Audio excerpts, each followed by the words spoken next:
In the old days, when disaster struck the world, only the last fortress of humanity remained on Earth. The dusky city was plunged into darkness, enveloped in flames, and even the mightiest dragon was unable to resist it. The Elder of Worlds watched in horror as his fire-breathing warriors fell dead. Nothing could help him anymore. Otto, the timekeeper, knew that the world was beyond saving. But the young man was ready to do anything, even burn his body and soul with the help of a time dragon. This would allow the lad to open a path to the past, so he asked his lord not to give up hope and give the new generation a chance at life. The guardian was sure that with the elder's wisdom they could change the future, for the old man was one of the best who possessed the secrets of time. The grand elder had always watched over this place, but they all belonged to this time, so none of them would be able to leave this world. The almighty old man was truly very powerful. For thousands of years he led the timekeepers one by one. He had incredible magical power and no one could match him. He had the greatest responsibility to change the world. Using his destructive power, the elder opened a book of magic that contained the most dangerous and incredible beasts. The world was in danger, so the Lord decided to choose a man who did not belong to this world and would rewrite the fate of humanity. At that very moment, an incredible power awakened in the elder. He opened a magical portal in the sky, which pierced him with a blinding beam of light. The vector images gathered into a whole system and created an incredible flow of energy in the sky. Their power crossed all possible limits. A stream of dazzling magical energy shot far through the time portals, and in that instant, something incredible began to happen. It was magic that brought the fearsome creature out of the darkness. The monster thought humans were weak, and their futile struggles made them even more pathetic.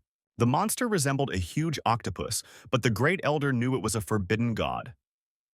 The Lord was not afraid of it. He was confident in his powers. The monster was sure that pathetic hope was being swallowed up by despair. Humanity let centuries of ruin, and with that sad hope, were turning to dust. The elder couldn't let the monster destroy the passage, so he decided to die a hero's death. He was going to show the monster his last fury. The bright light frightened the warriors, and they were literally petrified with terror. The holy elder was performing a sacrificial ritual to save humanity. The last tower glowed brighter than the sun. The age of men was coming to an end. The old man ordered all the warriors to join in this great fireworks display of doomsday. Death awaited them all, but they were ready to follow their elder. The warriors were ready to give their lives without regret. People from antiquity were going to give a gift to the future. It had to pass through the Milky Way and travel to the distant past. A bright beam dazzled all of heaven and traveled upward to sow the seeds of hope for the future of mankind. The generation of the ancient wasteland surrounded the last tower where beasts and monsters ran rampant. Huge dragons gave out a wild scream to the world. Riding dragons, brave warriors appeared on the horizon. With beast tamers, they fought monsters and extracted the best resources. Outside the shelters, there were many dangerous, bloodthirsty monsters waiting for people, where death awaited them at every turn. Blacklight's main base had stood in the vast wasteland for hundreds of years. It stood in the open air and reached as high as the sky. Her current master was an extremely strong master, and it was he who created a special camp and training methodology for new tamers. A notice was posted inside the castle that there was no place for idlers. Everyone was encouraged to join the camp, and death awaited those who objected. One of the boys possessed an egg. Those whose eggs did not hatch within 3 years would be immediately reassigned to the collection team. After reading this, the young man was depressed. Training beasts was a big risk, so entering the camp should always be done with caution. The boy was very upset, for his egg showed no signs of hatching. Tomorrow was the last day, so he had lost all hope. All 3 years the boy dreamed of joining and believed in his egg, but the miracle did not happen. He was very offended. He felt worthless. As he sat in a dark alley inside the castle, suddenly he noticed with the edge of his eye some kind of glow. It was like a shooting star. It was the magical flow that the great elder had launched. The bright beam pierced the boy's body from head to toe, and he literally flew into the air. From the sudden magical blow, the boy's body flew aside and he hit the ground forcefully. Pain pierced his whole body, and his head ached badly. The young man wanted to open his eyes, but his body was unconscious. Only his brain and the strange visions did not leave his mind.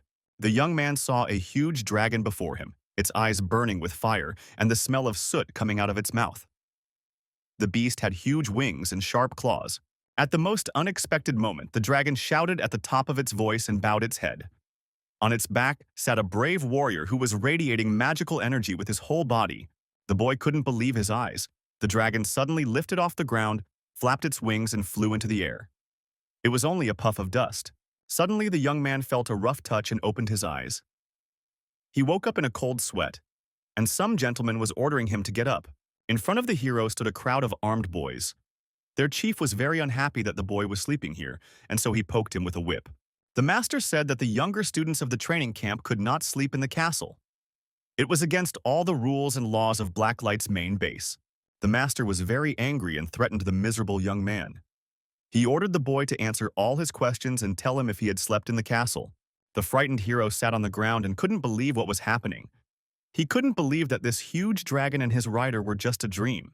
His head was still hurting badly, as if it had been badly injured. He was sure he'd tamed this dragon even though there was no such thing. All this made the gentleman even angrier. No one dared think him an idiot, so he swung his whip and struck the poor boy. There was a big scratch on the hero's face, but he held back and did not show any emotions. Everything that was happening seemed simply unreal to him. The angry soldier had heard that today the boy was going to join the vagrant searchers and go into the wasteland to get food. Pointing the whip at the boy, the master said that once outside the base, the boy would not be able to get back in alive. At this moment, something incredible happened. Everyone froze in place. Su Heng's egg finally cracked. A true miracle had happened. The hero was just delighted. He had been waiting for this for a long 3 years, and now he still managed to achieve what he wanted. This was a new chance for Su Heng. Now he could join the ranks of soldiers and fulfill his dream. Lifting the egg high up, the boy shouted with joy. The guys watched in horror. They never believed in the little guy's strength. No one could believe that this trash could do anything. Now the main one of the guys talked like a cute cat.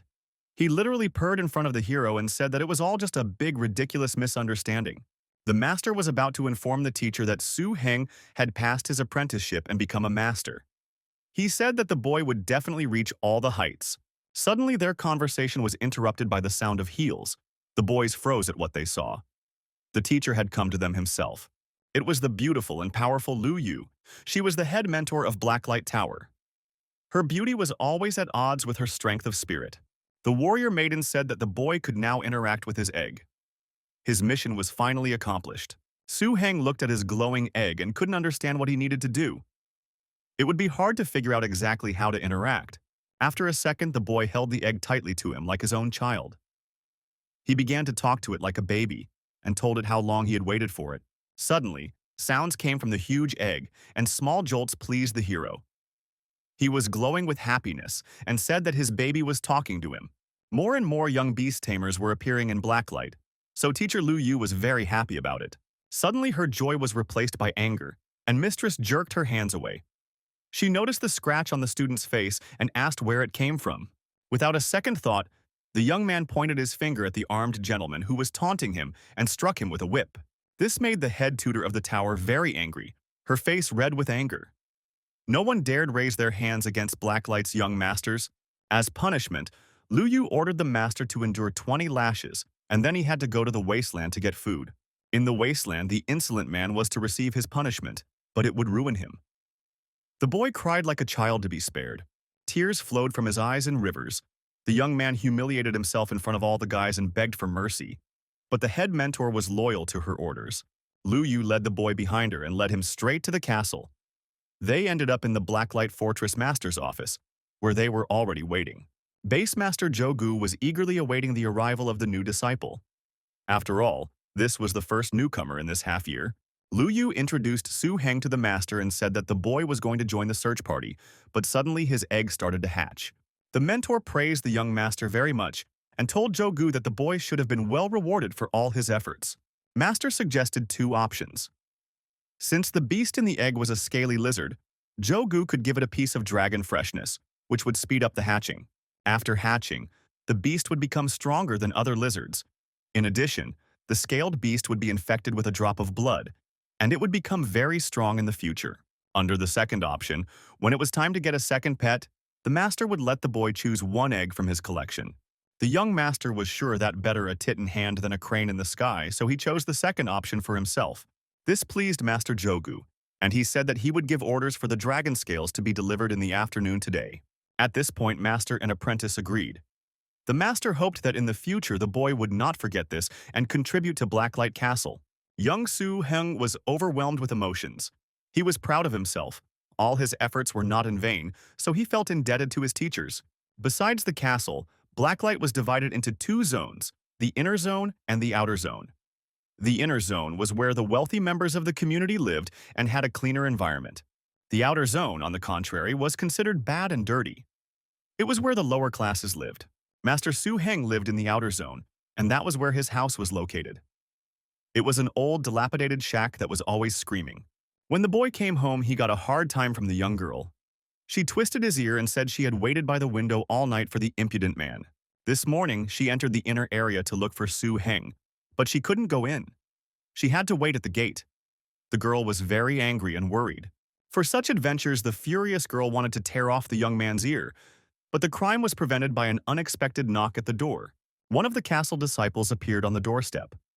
He handed Master Su some strange things and said that it was a request from the castle master. The young man asked to keep these things safe and wished Su Heng success in martial arts and cultivating new beasts. There were some packaged items and a mountain of money on the tray, so the guys couldn't believe their eyes. It was all new to them. The girl's eyes shone with happiness. She was so happy, and she was sure that Mom and Dad would be happy too, knowing that Su had succeeded. The girl threw herself at her brother with a hug and said that they had not sold their past house for nothing. For now, her brother would become an important person in the community. The young man could barely breathe from the tight embrace, but he couldn't break free. He said that no matter what, he would still live in the outer zone. The young sister remembered that she was going to work, so she abruptly jumped up from her seat and strode away, wishing her good luck and farewell. For a long time, the boy looked at the things his master had given him. It was the first time he had ever seen such things, and he was more concerned with the closed boxes.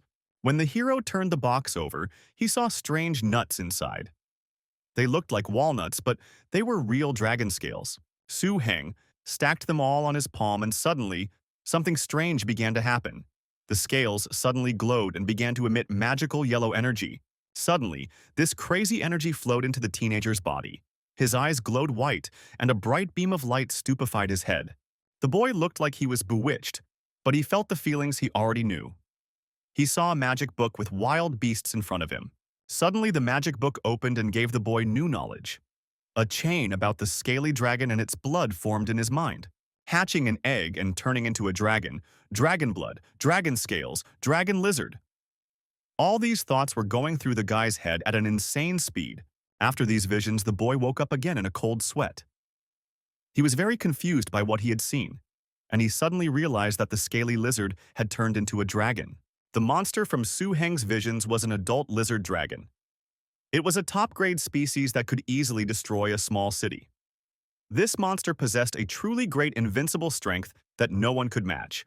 The young master also had a lizard in his egg, but the boy realized that the one he had was a middle-class species. A scaly lizard and a dragon lizard were two completely different species. Su Heng pondered over all the recent events for a long time. Among the things, he found a dragon blood root, which was like a brownish-brown root. Everyone knew that one young girl was able to surprise the master of Blacklight Castle and become his apprentice.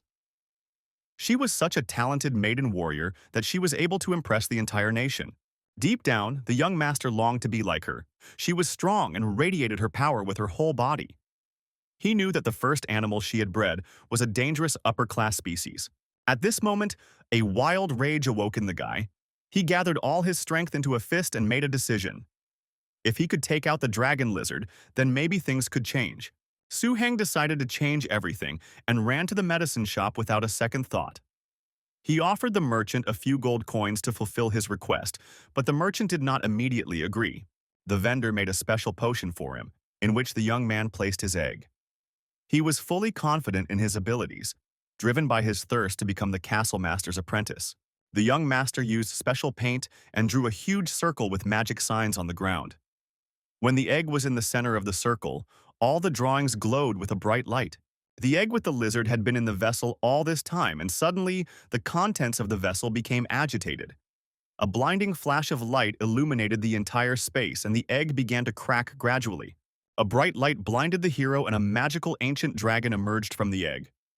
Its body looked as if it had been created by the sun, but its cry of a true beast made the walls shudder. The huge beast opened its wings and roared even more. The whole room was lit up with a magical energy that penetrated even through the walls. The dragon had great power and could destroy the whole world. Su Heng thought that now the dragon could pounce at any moment. He didn't know what to expect. Suddenly, the dragon glowed with all its might and abruptly rushed back into the egg. When the dragon disappeared, all that was left behind were bright flames of light that slowly settled to the ground. He was shocked, afraid to move from his seat. Suddenly, the hard shell of the egg burst into small pieces, and the guy stopped breathing. He didn't realize whether it was a scaly lizard or a dragon lizard. The doubts tormented him greatly. Meanwhile, the training ground of Blacklight Castle was undergoing drills. The brave boys were fighting each other, and the head mentor Lu Yu was watching each student closely. Their classmate Heng hadn't attended practice for 4 days already, so everyone knew that his egg hadn't hatched yet. The guys were going to wait until the head mentor would deal with him. At this time, the young hero of all the rumors came to the training ground. This really struck the mentor, because the guy should have realized that he was not allowed to skip training. The hero was a little confused, but he needed to justify himself. He said that he had to miss training, but there was a good reason for it. It had to be a very serious one, or no one would listen to him. When the teacher demanded an immediate explanation, the boy ordered his baby to get out of the backpack. At that moment, 2 of the cutest eyes emerged from the backpack, and a small dragon sat on the boy's shoulder. The dragon was still very small and naive, like a real baby. He didn't have big fangs or sharp claws yet, but his smile and bright eyes could make everyone around him smile. When the whole class of students saw this cutest creature, none of them even moved. They were very frightened and looked at the creature with horror. The dragon was causing them mortal fear. Lu Yu said that this terrifying creature was not a scaly lizard. In fact, it was a special kind of dragon lizard, and it was a very strong and particularly dangerous monster. All the boys around stood as if frozen, but the boy did not understand their reactions. The main mentor did not hesitate and ordered the boy to go with her to the master of the castle. It was indeed a very dangerous species that the hero had hatched first, so Jogu was simply seething with anger. Within the confines of this castle, this kind of behavior was simply unacceptable. It threatened everyone. The master was very angry that someone had given the boy an egg and was going to immediately report to the bureau in charge. They were going to find that person and fine him 3 months' wages. No one dared to mix a scaly lizard and a lizard dragon to create such an egg, almost robbing the future of this young talent. The Tower Master didn't like all of this at all. Thanks to the boy's labor all these 3 years, he had gone through a lot of things and gained experience. First, he had obtained the most ordinary scaly lizard egg, and now Han had the most dangerous species of the highest level dragon lizard on his hands. This was a huge achievement. Despite all the efforts in the past, the master was sure that this was just the beginning and the lad would surely reach far. These words were imprinted in the hero's mind. He was going to live up to expectations. At this moment, Lu Heng heard what he had been dreaming of for years. The Lord was very happy that they had such a talented and persistent young man in the castle, so he offered him to become an apprentice. The young master couldn't believe his ears. He aspired to become a disciple of Master Zhou himself. Lu Yu that after that genius Bai Susu, the master would accept someone else as a disciple. The hero could not miss such a chance. He had been waiting for it for 3 whole years. He really wanted to become an apprentice, so he agreed without a second thought. Such a title the boy would wear with pride. On such an occasion, Jogu was going to organize a banquet where all the tamers and mentors would be there. Everyone needed to celebrate the arrival of a talented tamer and the base master's new apprentice. The celebration went on until the evening. Su Heng and his sister returned home, accompanied by the burgomaster's personal guard in a carriage. It was quite late, so the boys need to rest. Su Heng said that he was now receiving 100 gold a month to support his pet. His sister suggested that he save up and buy their old house, and then pay her tuition. She squeezed her brother's cheeks and was proud, for she would not have earned so much even in 3 years. And now she had a real support and encouragement, because the boy had finally made it in the world. The hero spent the entire evening reading the magic book. He learned that the most striking difference between ordinary creatures and dangerous species was whether they had an innate ability to use magic. The book said that the ability to use magic was called magical talent, and talent was a key factor in determining the power of a beast. The boy was learning a lot of new things. The snake dragon lizard, as one of the most dangerous species, naturally had a special predisposition to use magic. In addition to the most common, evil attack, the snake dragon had 6 skills. One of them was Dragon Sleep, which was capable of quickly recovering strength and regenerating injuries sustained in battle. Thanks to this, dragons could not only sleep, but also prepare their bodies for the next enemy. Inferior dragon power, characteristic of inferior dragons, and dragon power. Dragons also used earth power, which was a destructive technique. Natural power allowed it to harness the energy of nature and its resources for magic. And the combination of natural power and dragon sleep made the dragon lizard so survivable that its power increased and it was almost invincible. The last skill of dragons was an extremely powerful ability. Evil was the most powerful technique with destructive power and was close to the power of dragon breath. The hero was sure that his baby would become the truest beast lord. The baby dragon was sleeping sweetly, and suddenly its body increased in size dramatically. Lu Heng couldn't believe his eyes. When the boy and the Great Tower Master met in the training room, they did a little exercise. Jogu said that the little dragon was very talented. The master suggested testing the power of the beast in the 3 magical elements and choosing one to focus on first. He held out his hand, and the beast talisman appeared on his finger. A beast talisman was a thing that allowed people to keep a beast of enormous size inside them. Inside, they could regain their strength and rest, and then go outside again.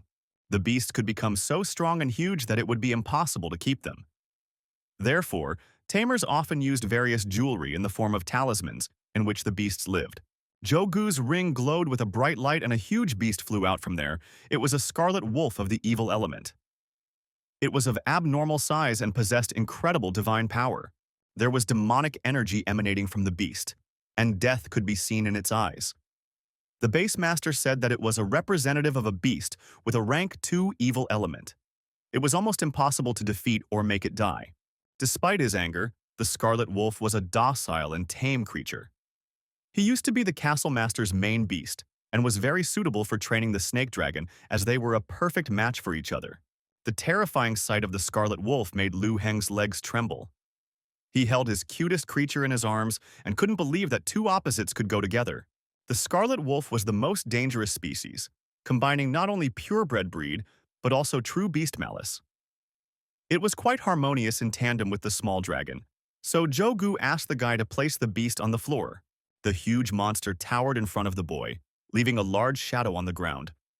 It made the humans seem like insects, and the baby dragon was out of sight. The little blue monster stood before his opponent and trembled with fear. Tears were rolling down his eyes, and the little one asked for help from his master with his eyes, but the hero didn't want to help him. The base master ordered his scarlet wolf to use his evil breath and show the kid his true gut. The bloodthirsty beast immediately opened its jaws and released its demonic power.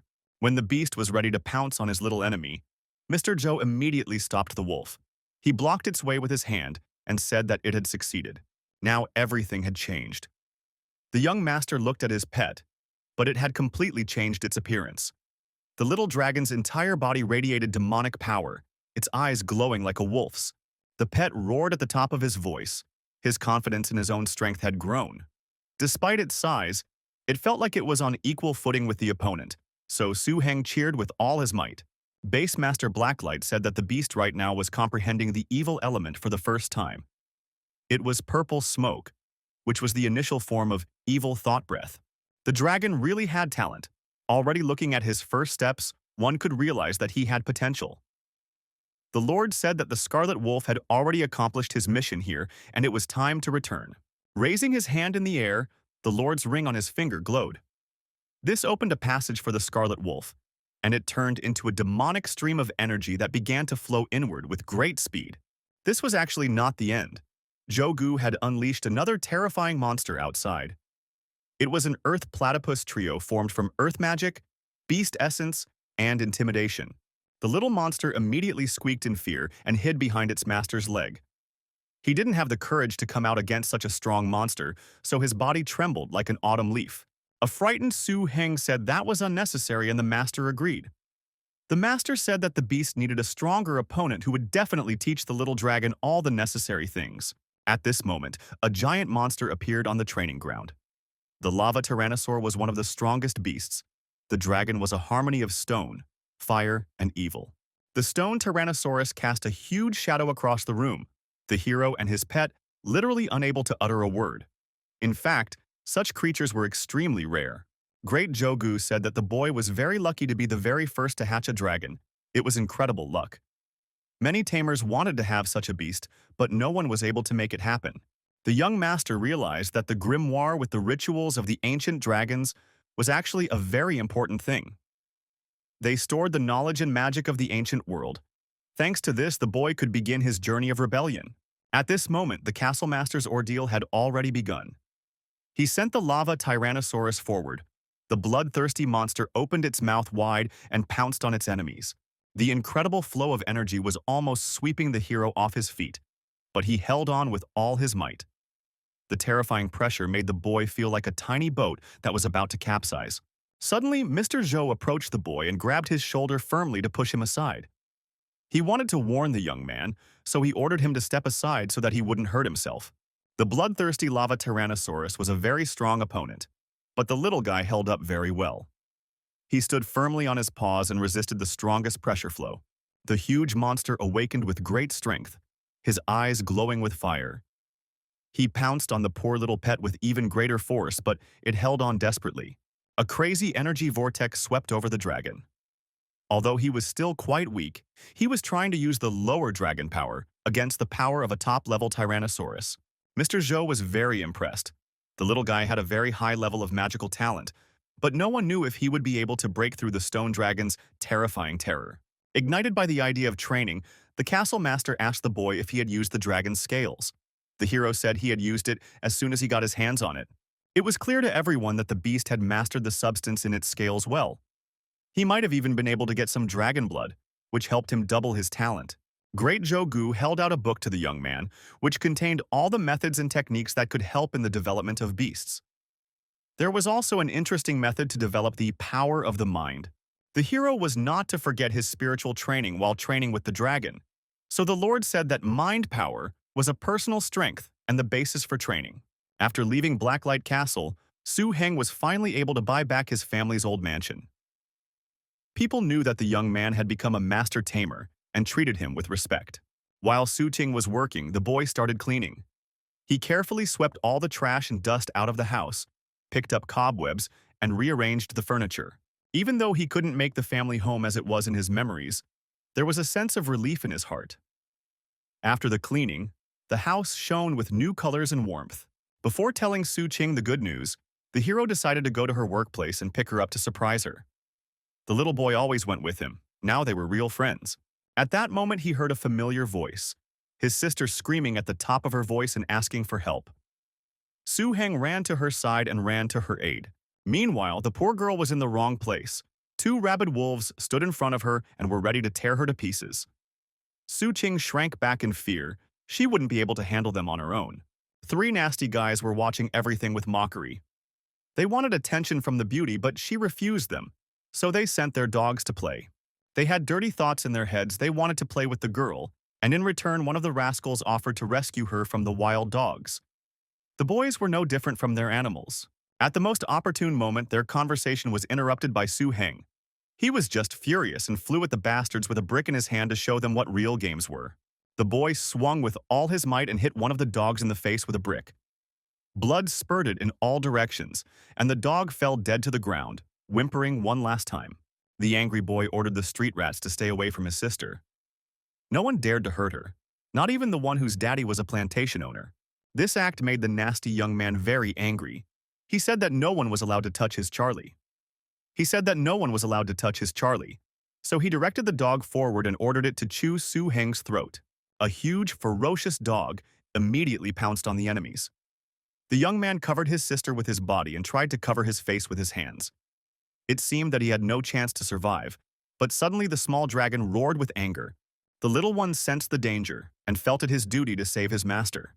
He jumped straight at the dog and clung to his throat. The bloody wound took the other dog's life.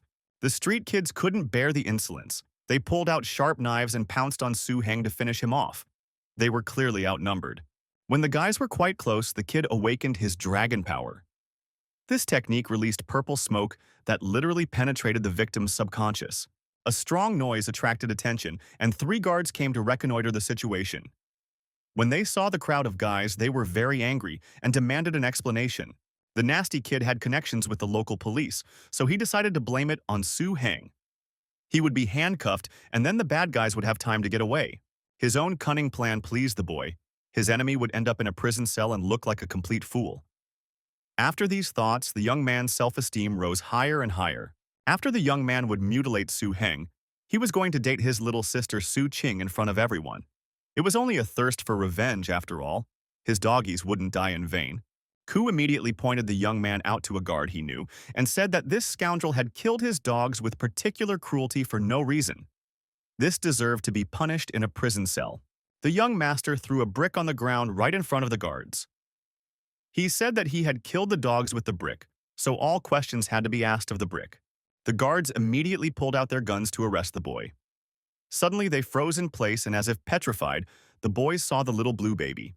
The guys were afraid to even take a step. They realized that the young man was a tamer, and his beast was very strong. Su Heng held out the tamer card to them to prove his point. At the same second, the guards shrieked in horror. It was a card from the castle boss himself. Recently, there had been rumors about the burgomaster's second apprentice at the guard base. The head guard pulled out his barrel and pointed it directly at Ku Jinyao.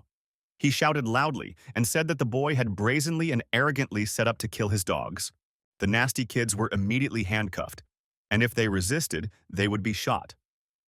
Captain Zheng was in charge of the whole operation, but the young man thought of himself as just a victim. A frightened Ku Jinyao threatened his father, Ku Dingquan, who owned the plantation warehouse.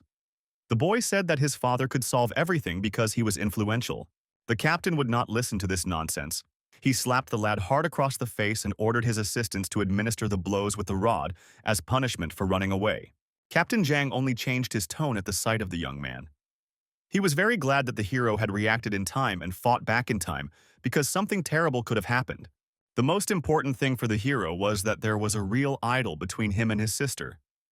He was going to avenge everything later, so he invited Su Qing to come home. The guards couldn't figure out if it was worse to anger the plantation owner or to anger the tamer.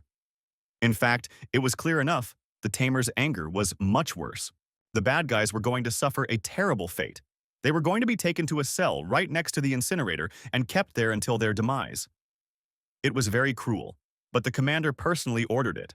When Su Qing entered the family home, she was literally glowing with happiness. The girl didn't believe that she would ever go there again. But this was just the beginning. The boy handed his sister a bunch of house keys and asked her not to faint from happiness.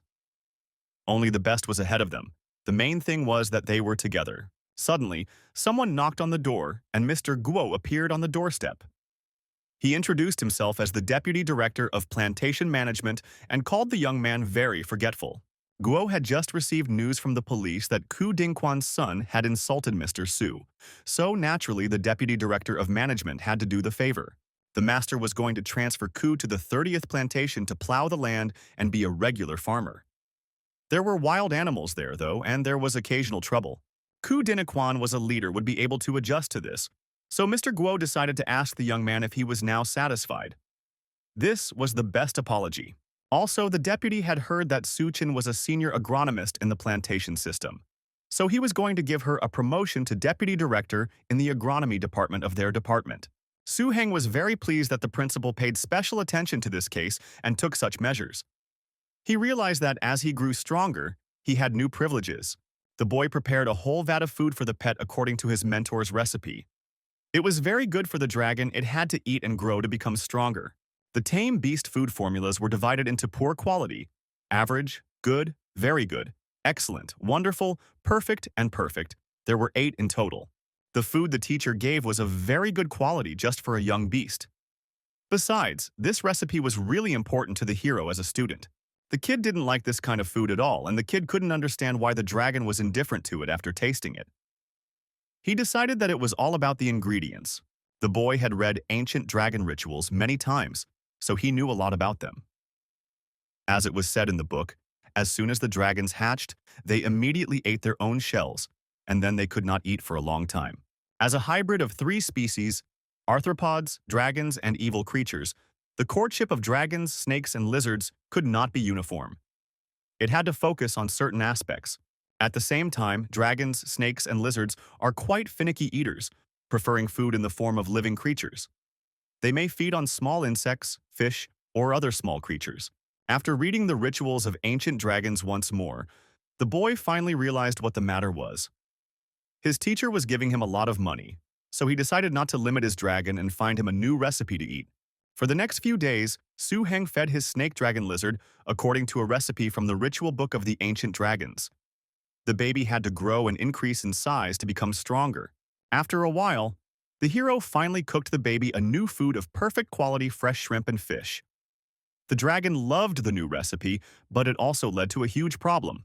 The pet was growing by leaps and bounds and was getting bigger and bigger every day. He ate in huge quantities, and when he finally reached a huge size, the hero had no money left at all, although there was no money left. But after 5 days, the crumb had overcome the baby stage and entered the adult stage. Su Heng was sure that if he had to face the dogs now, it wouldn't be any trouble for the dragon to kill them now. Every minute the little guy was growing and getting stronger. With such strong scales, an ordinary man without firearms posed absolutely no threat to the dragon. Even if 3 or 5 strong adult men, armed, faced the snake dragon, they would be killed in seconds. Now the dragon could fend for itself on its own. It was amazing to the hero that it had only been 5 days since the dragon was no longer a cub. Perhaps the recipe from the old book was indeed of the perfect level.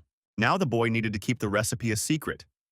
Soon his dragon would be trained to use his skills, so the hero decided to stop frequent feeding of formula for at least 10 days. After 10 days, Su Heng came to Blacklight Castle. He wanted to tell his teacher that he had been working hard on his dragon development, so he didn't attend training. When the base master saw that the dragon had reached the adult stage thanks to the recipe, he was very surprised. He slapped the boy in the face and said that it would have taken an 8th apprentice a whole month.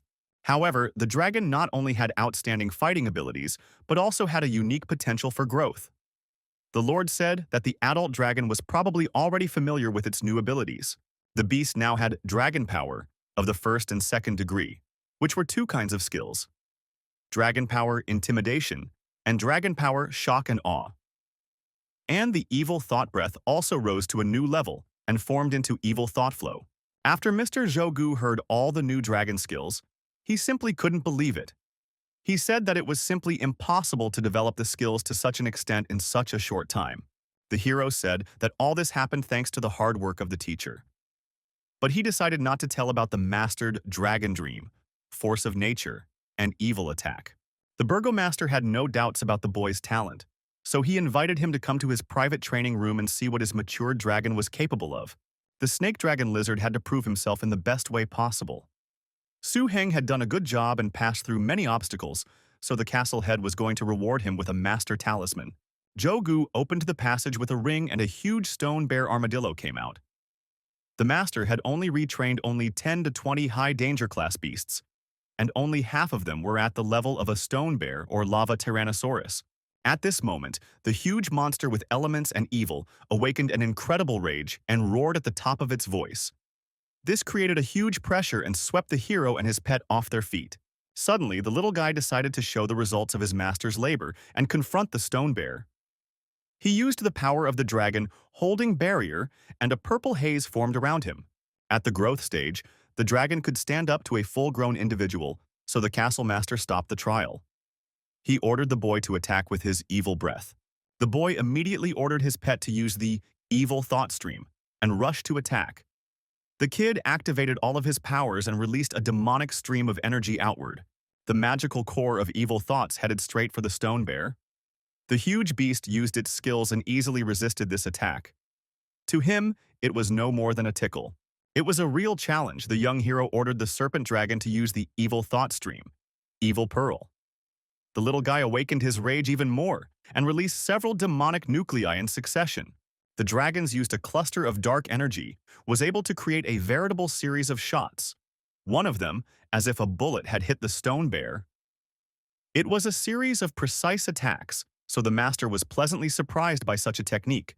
Su Heng was very pleased with the praise, But there was actually another evil pearl technique that attacked so accurately that the opponent wouldn't be able to dodge. Attacks of this level wouldn't be able to pierce through the stone bear armor. The burgomaster was pleased with such attacks, so he decided to fulfill his promise and gave the boy the master's talisman. The ring could hold 5 beasts, and if the tamed animals moved a little, it could hold even 10. The young master was very happy to have such a talisman, but it was too early to rejoice. Jogu said that although the dragon had excellent technique and magic control, its combat experience was at 0.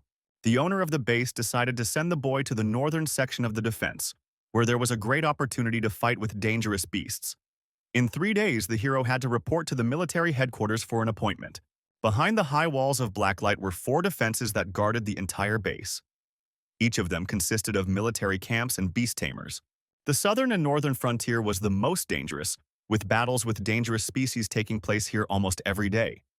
Specially trained military men with firearms fought the battles. Most of the materials in the city related to dangerous kinds of beasts were also the results of hunting the 4 major frontiers. They were brutal and bloodthirsty, and there was no mercy for the monsters.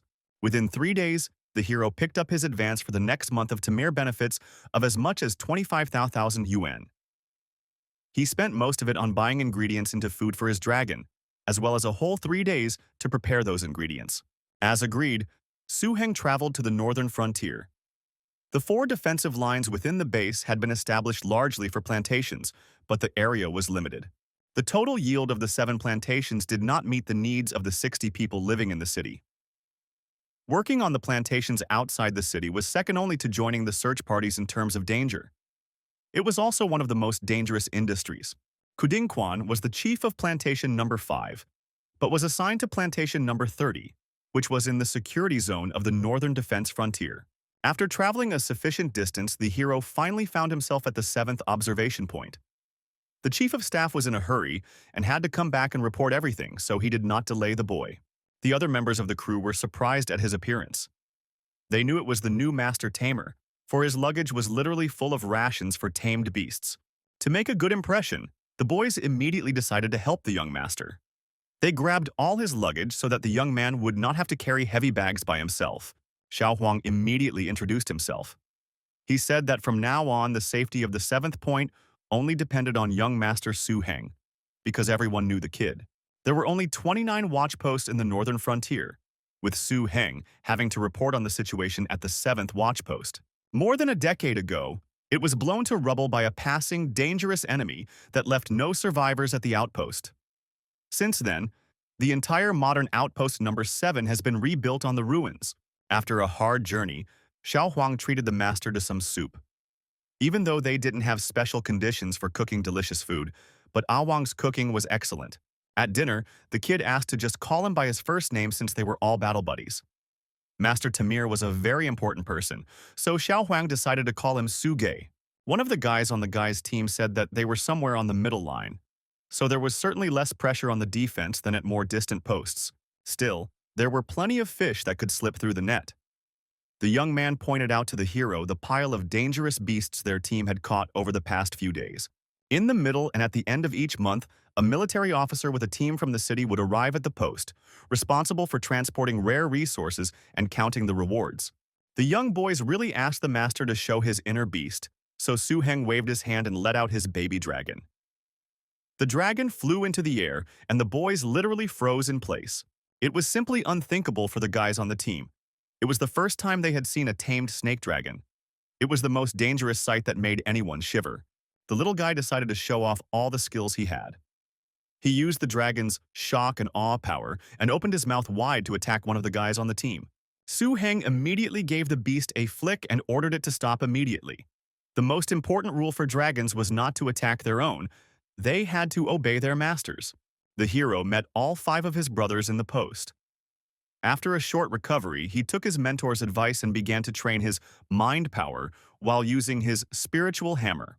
This method was called Crystal Mind and consisted of 3 stages. In the first stage, it was necessary to remove all distractions and create a crystalline environment for meditation. The second stage involved working with a specific rhythm of breathing, when the mind gradually became one with the meditative environment. The hero had to literally meditate on a huge crystal, Finally, the third stage was based on the method of spiritual milk. With the hero's current situation, it would only take him 6 months to reach a crystal-clear mind. The guy knew that a monster like Sister Bai Su, who in just 1 month or refining her mind to crystal clarity, was truly as bright as the moon. While the boy was meditating on the rooftop, his partner suddenly burst in.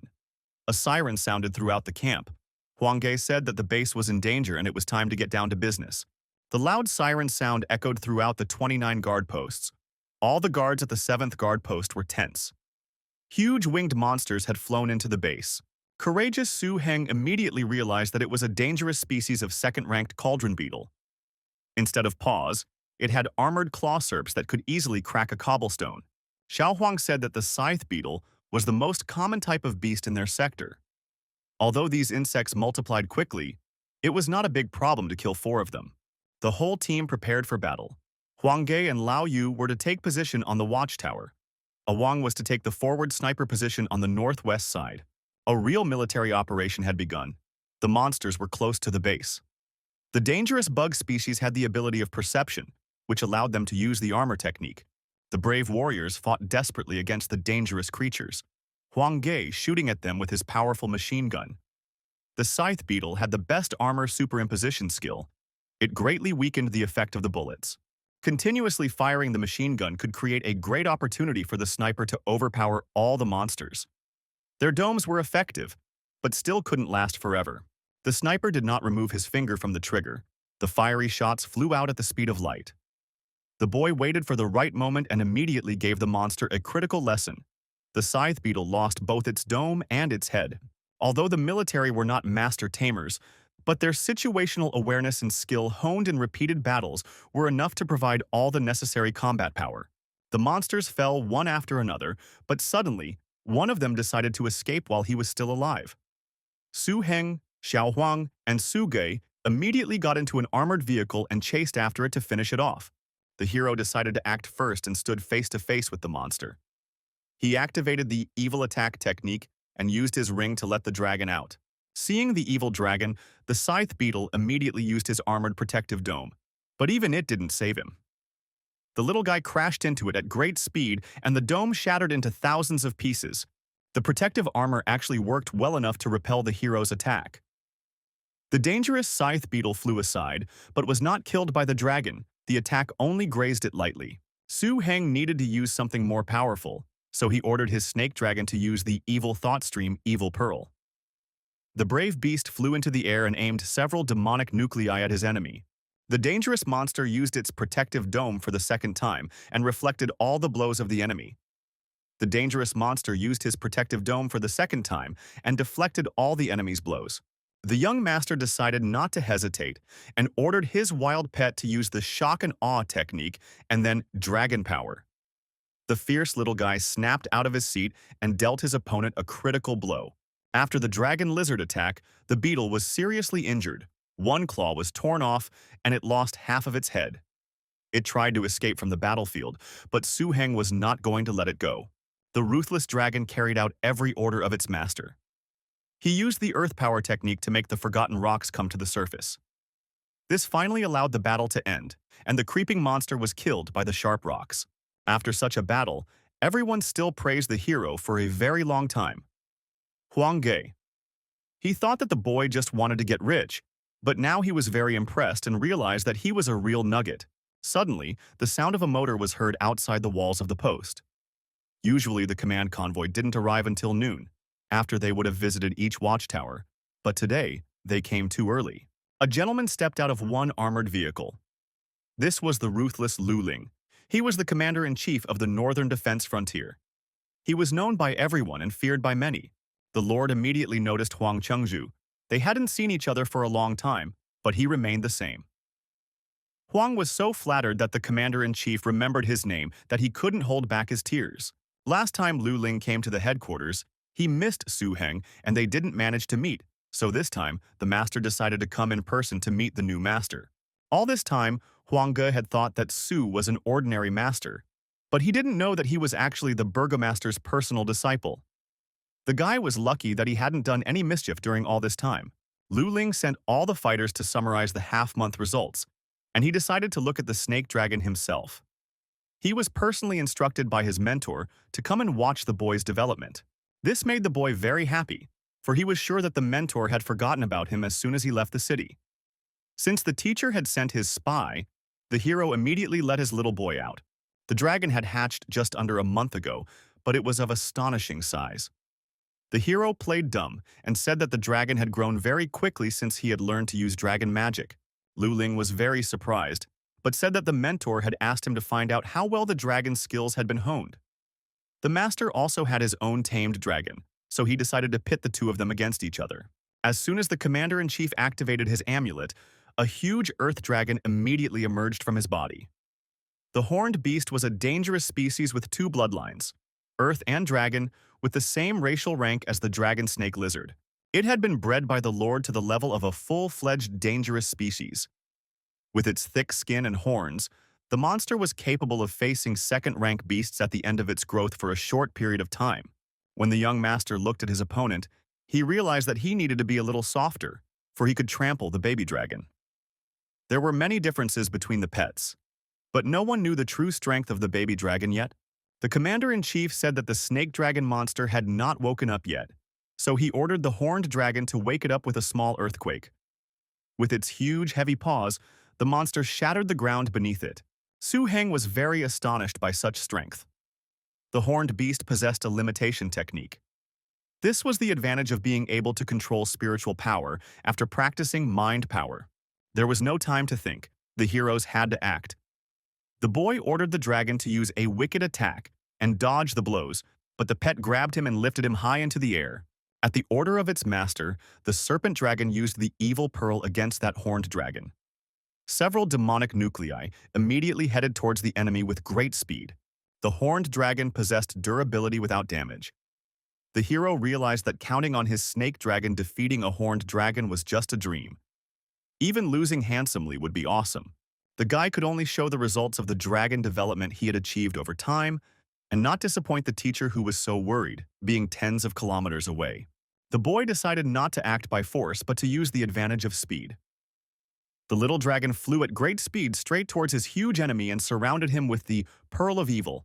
The heavy horned beast couldn't keep up with the kid's speed, the pearls of evil flying in different directions. He flew upward and struck the enemy with a devastating blow. When the enemy was finally wounded, the young master ordered the dragon to use the power of the earth to recover. The beast clearly obeyed all orders, and lastly the boy told it to attack with the dance of the earth. The little man roared at the top of his voice, stomped his foot, and huge forgotten rocks began to emerge from the ground. The horned creature was now surrounded by sharp rocks. It wasn't a bad tactic, but the horned dragon's strength was already at the 9th level, so the earth dance was nothing to him. He easily managed to break all the sharp rocks and pushed the kid aside. The little guy took a big hit, but the lord didn't want to hurt him. He had already realized what snake dragon lizards were capable of, so he said that was the end of the training. Lu Ling said that the snake dragon had developed much faster than his own. He realized that the teacher had indeed taken a very talented young disciple to him. Soon after the departure of the commander-in-chief, winter came. It was wildly cold at the outpost. The walls were not high and strong enough to shelter from the winter cold. Suddenly a loud siren sounded, and a guy came running into the room. He said that watch post number 3 in the northern part had called and that a group of dangerous species had attacked plantation number 25.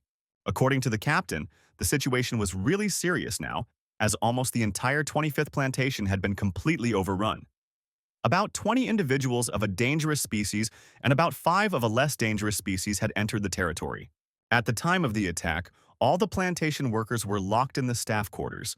They had about a dozen broken rifles with which they fought back. The guards were going to rally support for all patrol base number 3 and number 4 posts in the northern sector, as well as the main force, which was almost completely out to defend the plantation. At exactly the appointed time, the guys arrived at the 25th plantation, at the 6th gate of the 3rd post. Sir Huang Chengzhu, Zhao Xiaohu, and Su Huan were ready to provide all the support they needed. The radio reported on the reconnaissance that had been done. The guards said that the monsters had broken through the 6th gate and were now in the grain area, tearing chunks out of dead bodies. All survivors had been moved to the staff quarters.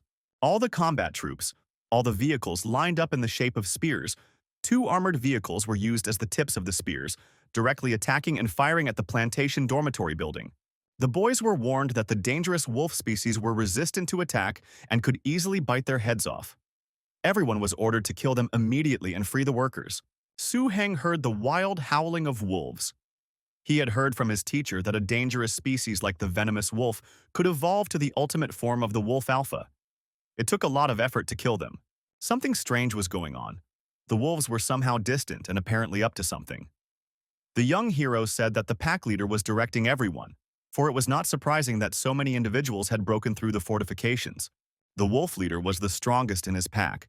He had incredible abilities and was considered a poison wolf. The beast used its skills to unleash a poisonous mist. The territory was too dangerous.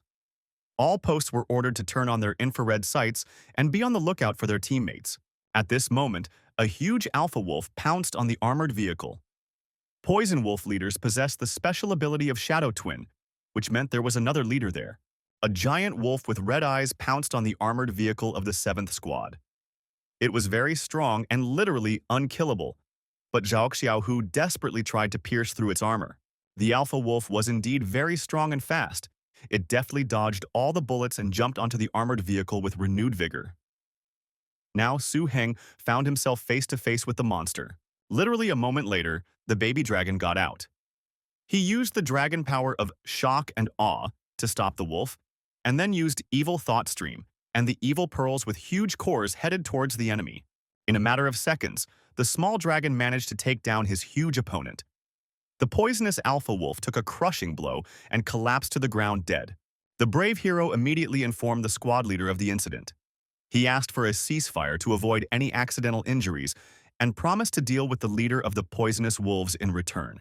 The commander ordered everyone to cease fire to support the number 10 war machine in the North Precinct.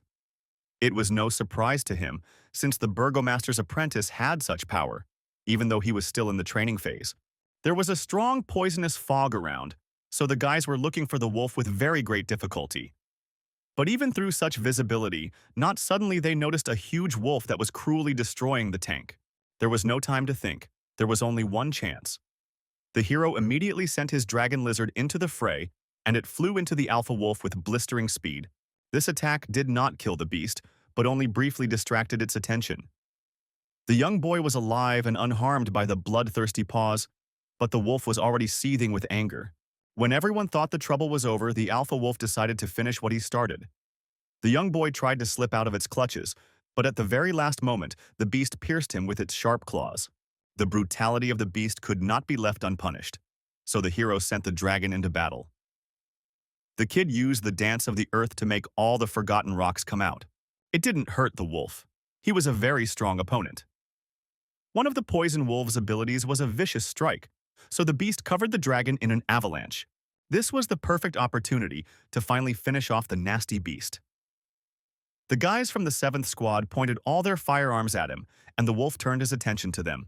At that moment, the brave dragon lizard pounced on his enemy and clawed at him with its sharp fangs.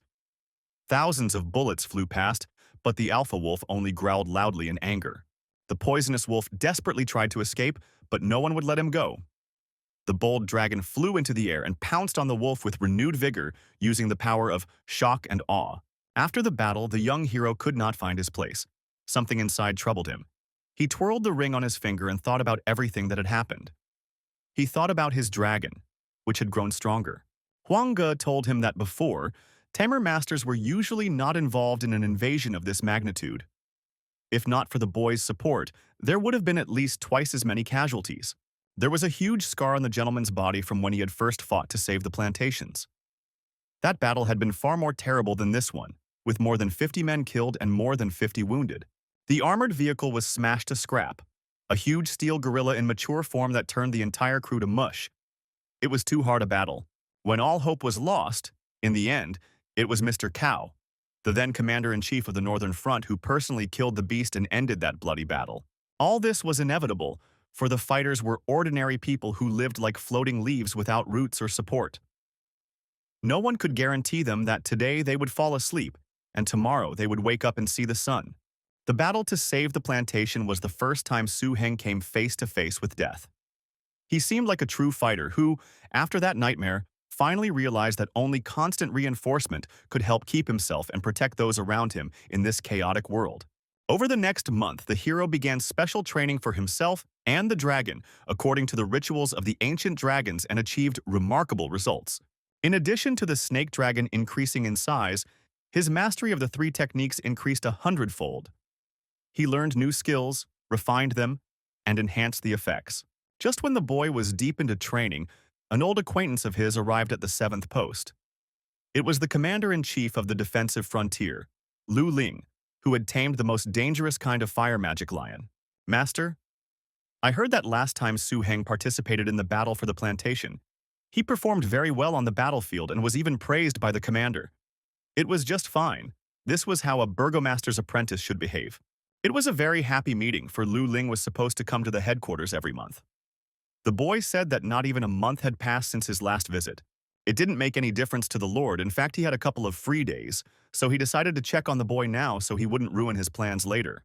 Su Heng used his ring and summoned the snake dragon so that the Lord could finally catch up and train the beast.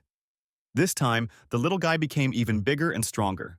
Upon seeing the huge dragon, the Lord was literally petrified with surprise, because the usual formula didn't give such a result. Su said that he had always used the same formula. It was just that it might have been perfect for the beast. The commander-in-chief immediately ordered the boy to take the beast back. According to the teacher, once the snake dragon would have reached the middle stage of growth, the Northern Front's training should have ended. All of the hero's trials on the Northern Front were finally over. The next day, he found himself in the training hall of Blacklight Castle, where his master was already waiting for him. Lin Fu was Zhou, his chief steward, assistant to the castle master, and his loyal servant. He was once a servant of Zhou, his father, an expert in spiritual refinement of the mind, and was a professional coin refiner. He bowed low to the burgomaster and congratulated him on acquiring an excellent pupil. Although the boy wasn't as talented as his first sister, he was very persistent. He used the spiritual hammer method this month, laying a good foundation for training. Jogu didn't think that the boy's internship would end so quickly after only a month. He said it was a tough experience and an exciting event. Su Heng told the teacher that he had practiced hard. The growth and spiritual development of his beast was so vividly felt through cultivation, and it was much better than when he sat for 3 years waiting for the slightest progress from an egg. The fact that the dragon was trained and bred to a high degree exceeded the castle master's expectations. He invited the boy to participate in the Six Lands tournament next month. The teacher explained that the Six Lands tournament was held once a year and was a dueling tournament held by each of the 6 major bases. It was held for the opportunity to enter the ruins of the Blood Forest. The ruins of the Blood Forest were very different from the usual ruins that could be found everywhere. From the outside, these very ruins were separated by a hidden energy barrier that made them impregnable. The ruins themselves were occupied by an extremely powerful and terrifying racial group of beasts, and the master of this secret place was a creature of terrifying strength and power. When 6 representatives from each base joined forces and directed their forces at him, the beast was forced to come to an agreement. Only then did he promise to open the secret lands once a year on his own initiative, allowing the masters to explore them.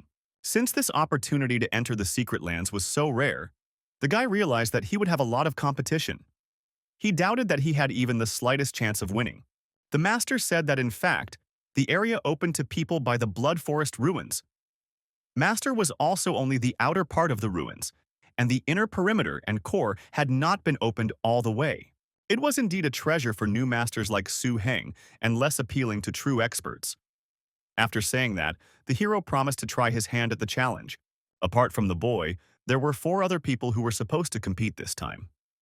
Jogu promised to arrange for him to meet and get to know them, after which the boy could start a new special training. In the southern section of the defense line, south of the vast wilderness was a large black forest that covered an extremely vast area. It was called the Grizzly Forest, and that was where the first training was to take place. There were an astonishing number of bears with bodies 4 meters long and weighing a ton. The only reason they were not listed as dangerous was because they were unable to use energy. But sometimes there were bears that were amazing in their fighting power, the kind that even the masters feared. They fully deserved their reputation as the ones who could stop children crying at night. Upon arriving home, the hero realized that he had no money. The cash allowance of 25,000 other coins was almost used up, and the next allowance payment would have to wait for more than half a month. There was to be no shortage of food to maintain the dragon's current growth rate. Postponing the advance each time was not a long-term solution, so the boy decided to find a way to earn more. In fact, tamers had many ways to make money. Tamers of healing pets were able to heal diseases and wounds, and they had a good income. Vegetation-related pets were able to increase the yield. It was also a good payment. Water and electric pet tamers also gathered resources, but with the help of the ancient dragon, there was another way. Su Heng decided to come to the shopping market, the gathering place of black lanterns. He originally wanted to take advantage of the opportunity, but he hadn't found anything all day. Suddenly, the boy's attention was drawn to a counter where a gentleman was buying black fat at a high price. He wanted to know more about it, but the merchant sent him away. Looking at the price paper, the young man found out that 1 liter of black fat was already worth 83,000 coins. He didn't expect that someone was buying up black fat at such a high price. It was a great way to get rich. According to the records of the ancient dragon, black octopus surface mucus, dark oak resin, and thickener were mixed in the proportion of 3:1:2 at high temperature for 75 minutes. This was how the black, thick fat was obtained. Although the records also said that the dark tree producing black resin had long since died out. But this stuff was not uncommon on the black market. Su Heng only had to deal with the thickener to make money. Among the 13 departments in the 5 bureaus where the Black Lanterns gathered, there was one institution with a special status. It was the Department of Hazardous Biological and Energy Research. Their function was to study dangerous creatures and strange phenomena. The research department operated 3 institutes that purchased black thick fat en masse. Although its sale could bring in a lot of money, but if the hero were to immediately fill the market with so much black fat, he would have to be very careful to ensure that the ancient dragon's secrets were not discovered. The black tree was not only a rare species, it also grew extremely slowly. In addition, some herbivorous species like to eat young branches and leaves of black trees, making plants taller than a meter very rare. The young master knew that no more than a few tens of milliliters could be harvested from a single meter-high black tree per year. The sudden appearance of a large quantity on the black market would certainly attract attention. It was all too dangerous an undertaking, but the boy decided to bring 30 liters of black fat to the Hong trading house. He asked for 50,000 coins for the whole quantity. He didn't need to spend that money right now. All he had to do was go to the fortress and exchange a small amount of ingredients. The boy decided to wait until things would settle down. Meanwhile, negotiations were taking place in the fortress. Tamer Wang Shun had participated in training with Su Heng, but he thought he was a person with no talent for taming. Luochong Toge was a tamer from a wealthy family and had a good talent. He controlled a medium-level red-scaled dinosaur and a medium-level blood ox. Rana protected the young master. She was a tamer and was currently the strongest. She controlled iron magic trees of medium danger level and sleeping butterflies of medium danger level. The young lady tamer said that they were all familiar with Su, but had to admit that they underestimated him. The boy's main pet was a snake dragon of the highest level of danger. No one else had such a pet. At that moment, the manager of Blacklight Castle brought the young hero to a meeting of all the tamers, who were also to participate in the Six Lands tournament. The boys had already heard about the young man. Lin Yuxin immediately introduced herself. She said that she had become a tamer a little over a year ago and was now an official master. Right now, she only had 2 mid-level pets, a tiger flower ghost and an electric swallow. The hero also introduced himself and shook the girl's hand. He said that he had become a tamer 2 months ago and was now an official master. He only had 1 pet snake dragon. It was a top-level lizard. Luochong was very displeased with the appearance of the boastful master tamer. He thought he was the strongest, so he activated his ring and summoned the red scaly dinosaur. Compared to this bulky beast, the snake dragon really had little chance of winning, but according to the ancient law of dragons, it was different. If the beast couldn't crush its opponent, it had to kill itself against the wall. Su Heng said that this beast was not of the highest rank and was summoned right in the castle, so the garrison could do anything to the young man. The castle master could also be displeased. The boy had to send the scaly dragon back. He said that it couldn't be faced in the competition in a month, but Su Heng didn't even have the desire to rally for the honor of the Black Lanterns. The disgruntled hero walked away from the castle. He decided that he should have taken full advantage of this special training in the grizzly forest. Once he returned, he would be a worthy captain. The next morning, the guards had already arrived at the boy's house.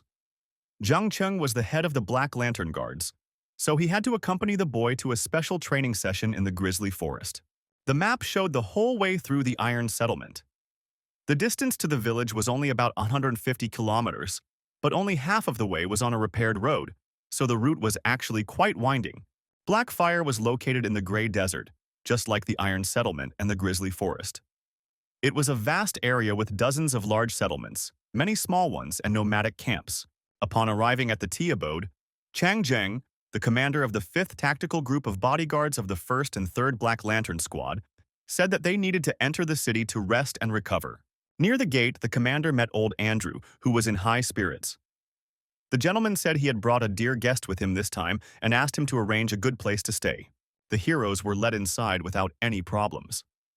Su Heng was immediately provided with items to tame the beasts and introduced to the new private soldier Chen Han.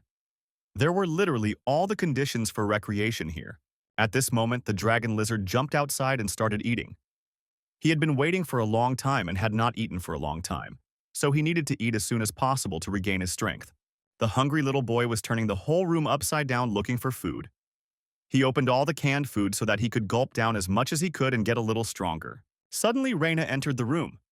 She wasn't going to eavesdrop on conversations. Andrew's grandfather had asked her to bring souvenirs from the tea abode.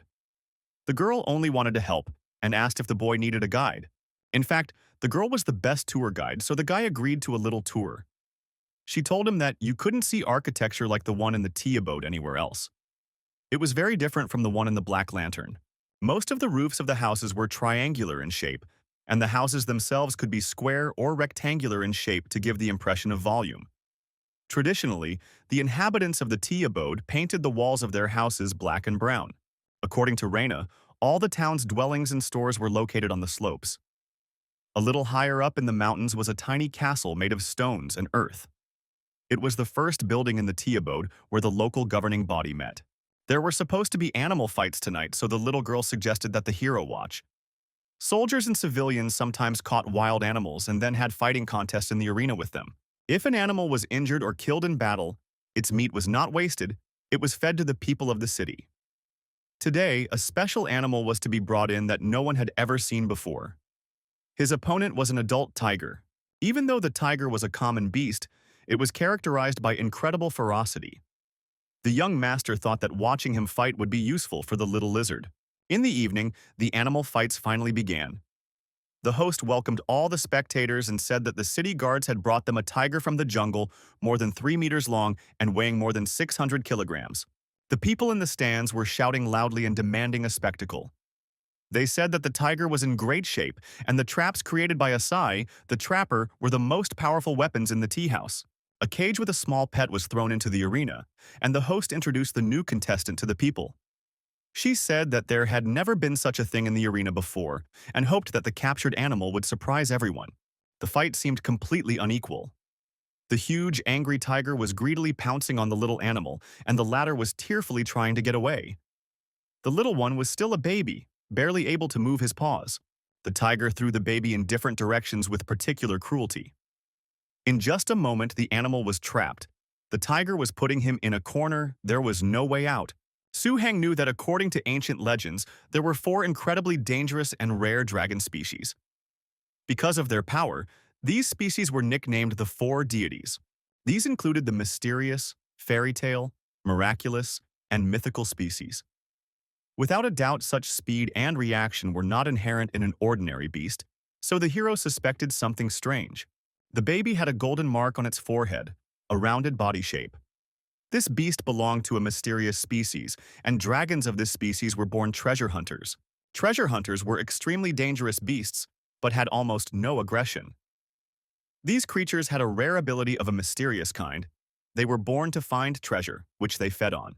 The hero was more and more sure of his guesses. He knew very well that the tracks of such beasts could be seen only in very dangerous places. It was an opportunity that could not be missed. Su Heng decided to buy this beast, but Raina said that Uncle Red had bought it.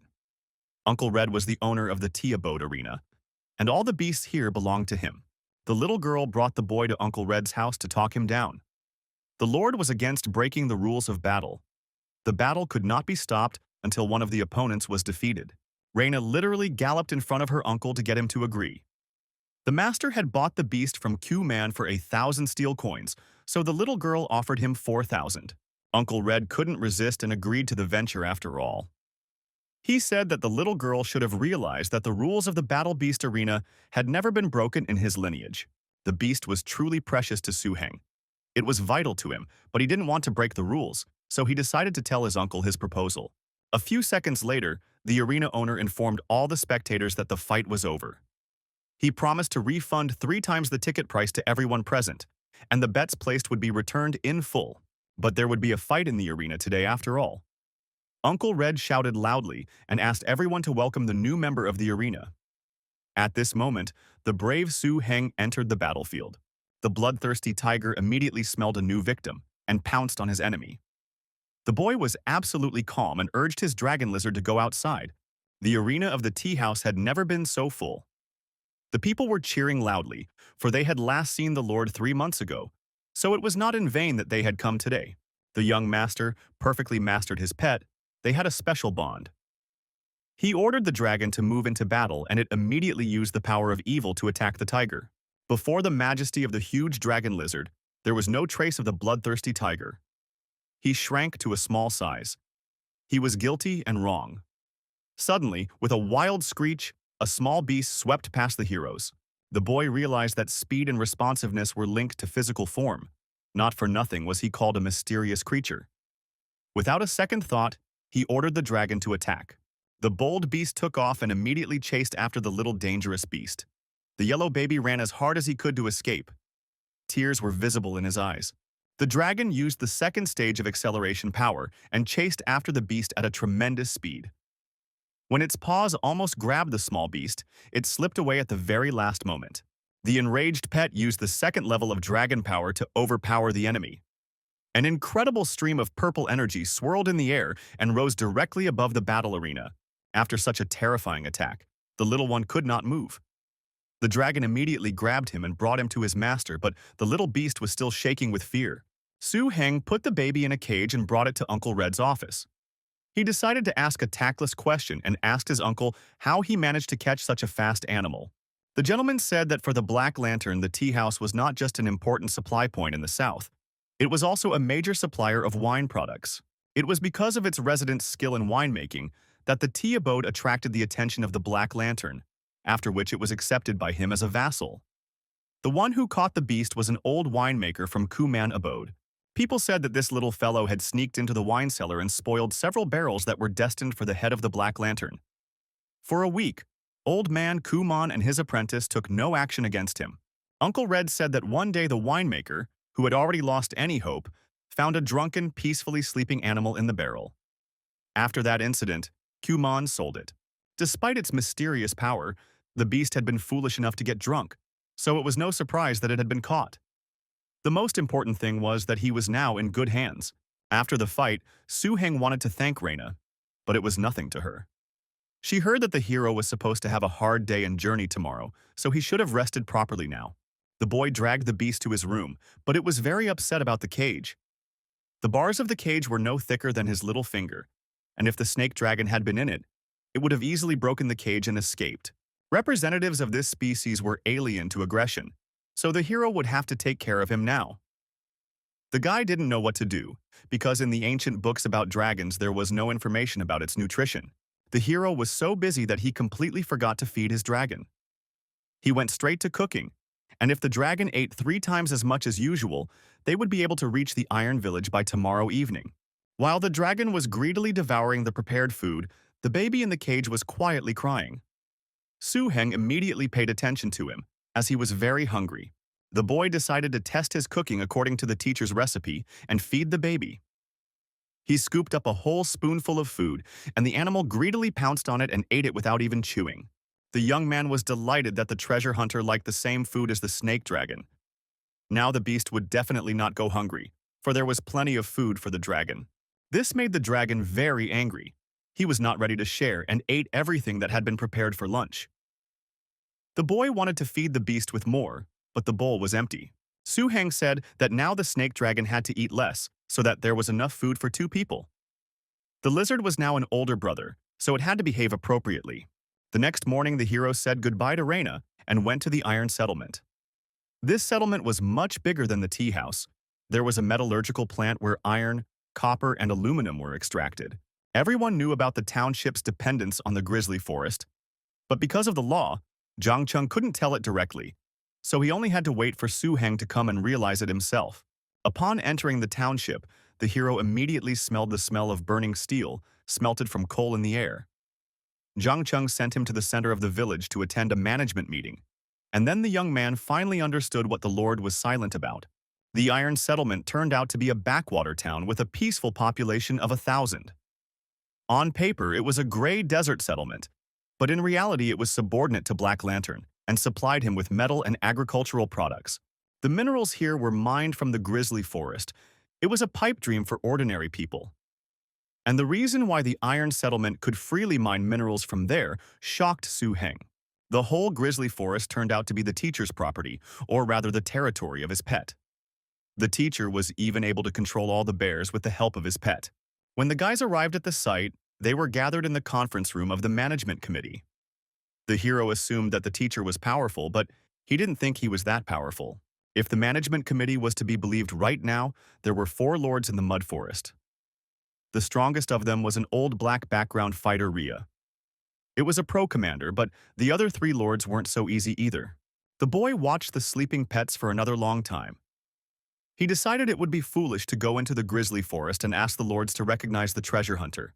Having received an interesting beast, the hero planned to immediately go to the grizzly forest. But in the end, he changed his mind and decided to stay in the tea town for 3 more days to finish his business. In fact, the reason was simple. The guy needed to find a way to establish a mental connection with the treasure-seeking beast in order to tame it, just like the dragon. However, everything, was not as simple as it seemed at first glance. Every time Su Heng tried to establish a mental connection, he was repulsed by the consciousness of a beast and a treasure seeker. Even digging through the old dragon codex, the young master couldn't find any relevant records. There seemed to be no answers, but the boy soon came up with a foolproof plan. He decided to go on a treasure hunt and take the most experienced treasure hunter with him. It was not as easy as it seemed, for the little boy had been chasing butterflies and bugs like a child all morning. The hero was very angry and wanted to feed the beast to his snake dragon. Suddenly, the kid tensed up a lot, and energy surged in his body. He pointed the kid to a place where there was the smell of treasure. It could have turned out to be another setup, so the young man didn't want to go there. He said he was going to go home and feed his bloodthirsty dragon a small animal. The little one lashed out and with all his might, and this made it clear to the kid that he wanted to go after the treasure on his own. He liked to do good deeds, so man and beast agreed on mutual help. Without a foundation of attachment, it was impossible to establish a mental bond. And if the hero just offered it, the beast would refuse. Establishing a mental bond when the beast didn't resist changed things dramatically. When the young master entered the bar, he decided to just look around. Everyone was whispering and saw him there for the first time. People thought he was a foreign mercenary or a relative of one of the soldiers. The beast pointed out that the treasure was an old toilet bowl, but it was more like trash. Su Heng was sure that it couldn't be what the old dragon code said it was. The path of transforming a dragon beast was full of hardship, and the demand for evolutionary materials was even greater. Transformation stones were the main materials needed to transform a very strong dragon beast species. It was these stones that the protagonist was looking for. He could not believe that he would ever be able to encounter something he had never even dreamed of, so he decided to buy an old toilet bowl without a second thought. The bartender was very surprised after all. This was the stone the boss had found in the ruins of the wilderness. But even after several experts looked at it, they all found it useless except for the warp. The stone was not used for any other purpose, so here it stood simply as a decoration. The young man worried that other buyers might think the bar lacked style. He waved his hand away and said it was a very expensive rock, offering the boy something to drink and leaving. The bartender reckoned the boy couldn't afford it. Su Heng was offered a price of 10,000 steel coins, but the kid gave even more to have the stone delivered directly to his home. He was very persistent because he needed this item. When the people in the bar saw the ring of the master, they immediately fell to their knees in front of the guy and started bowing. The bartender said that he had given the wrong price and that the item was actually worth only 1 coin. There were 2 ways a master could tame a beast in a short period of time. The first method involved force control if the beast was less than the master's level. In the second method, the animal itself had to agree or even want to be tamed by the master. And at this point, the treasure-seeking beast fell into the second category. For 3 days, the young master puzzled over how the new beast could be tamed. They went on a treasure hunt in the tea abode and ate all sorts of goodies. Su Heng even stepped into the role of mom and told the treasure-seeking beast a bedtime story. The baby slept in a human bed like a real little brother and received proper care. Of course, it was never that simple. The guy used trickery and tricked the treasure-seeking beast into saying that after finding these treasures, he could collect them in one place. The little dangerous beast trusted his master and treated him like an angel. He couldn't wait for Su Heng to take him in, but the hero trained him like a dog. The hero also trained the speed of the beast and the treasure seeker. Every day, he set aside time to train the beast at the training ground at the back of the control building. When the beast was being abused, the kid would intervene like an angel and stop the serpent dragon's violence. Rescuing the treasure hunter from the dragon's claws caused the kid's trust and gratitude to grow tremendously. After a while, the hero found himself on the edge of the grizzly forest. One of the guards said that the boy had to cross the river to go through the outer boundary of the forest and reach the inner boundary. Suddenly, the boys froze in place. They heard a wild roar. A huge, bloodthirsty tiger with burning eyes appeared in the sky, ridden by a young, brave lady.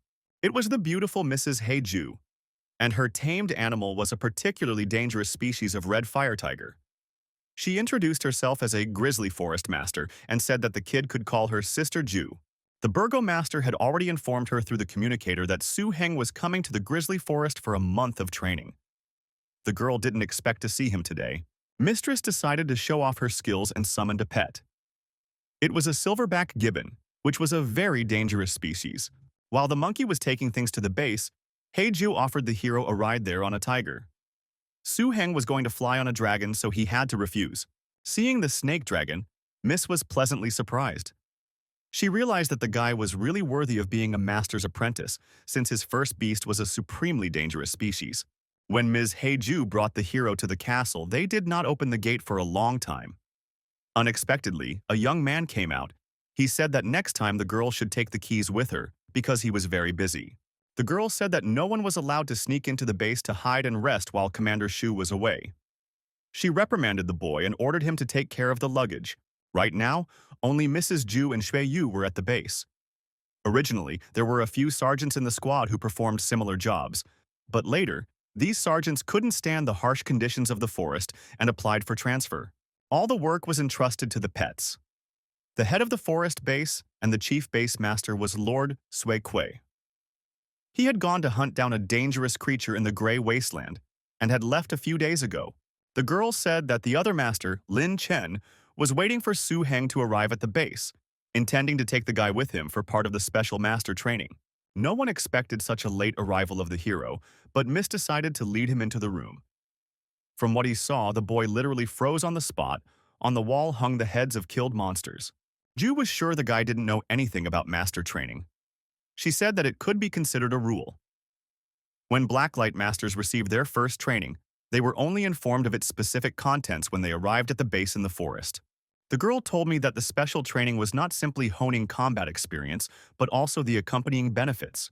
The grizzly forest was rich in bear fruits, which were energy fruits that Blacklight Castle used very often. They increased the strength, stamina of dangerous creatures, and were useful for evil, beastly, and attacking pets. All trees with this fruit were occupied by warbears. With a token obtained from the forest master, a master tamer could challenge the owner of a particular fruit tree. With a grizzly token, a grizzly usually didn't refuse to fight, and after defeating it, one could obtain the bear fruit. But if someone who was not affiliated with the castle wanted to steal the fruit, they would definitely be attacked by all the grizzlies of the forest and even the masters. In training, the snake dragon faced the grizzly bear for the first time. If the dragon could defeat its opponent, the bear fruit from the fruit tree, which was more than 30 years old, could be obtained. Lin Zhen watched the fight and said that each grizzly only accepted a challenge from an opponent whose aura was weaker than his own. When wanting to obtain a bear raft, masters had to face risks.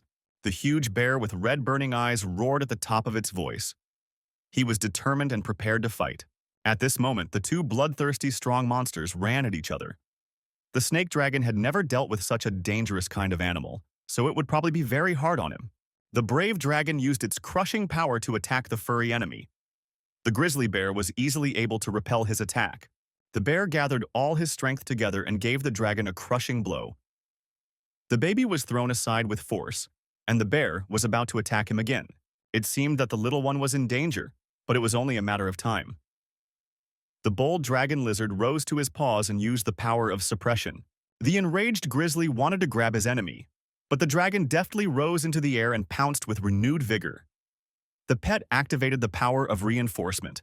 One sharp movement of the serpent dragon and the bear was wounded. Blood dripped from his shoulder and 3 deep wounds were visible. The head of the forest and base said that the snake dragon was perfectly trained. It had already developed the instinct to strike blow after blow. It was a rare thing, but the desire to pierce the grizzly's defense was still not enough. This was the effect of the bear fruit. Only by defeating the beast could one obtain the fruit. Unexpectedly, the fierce bear used the beast healing to heal its deep wounds.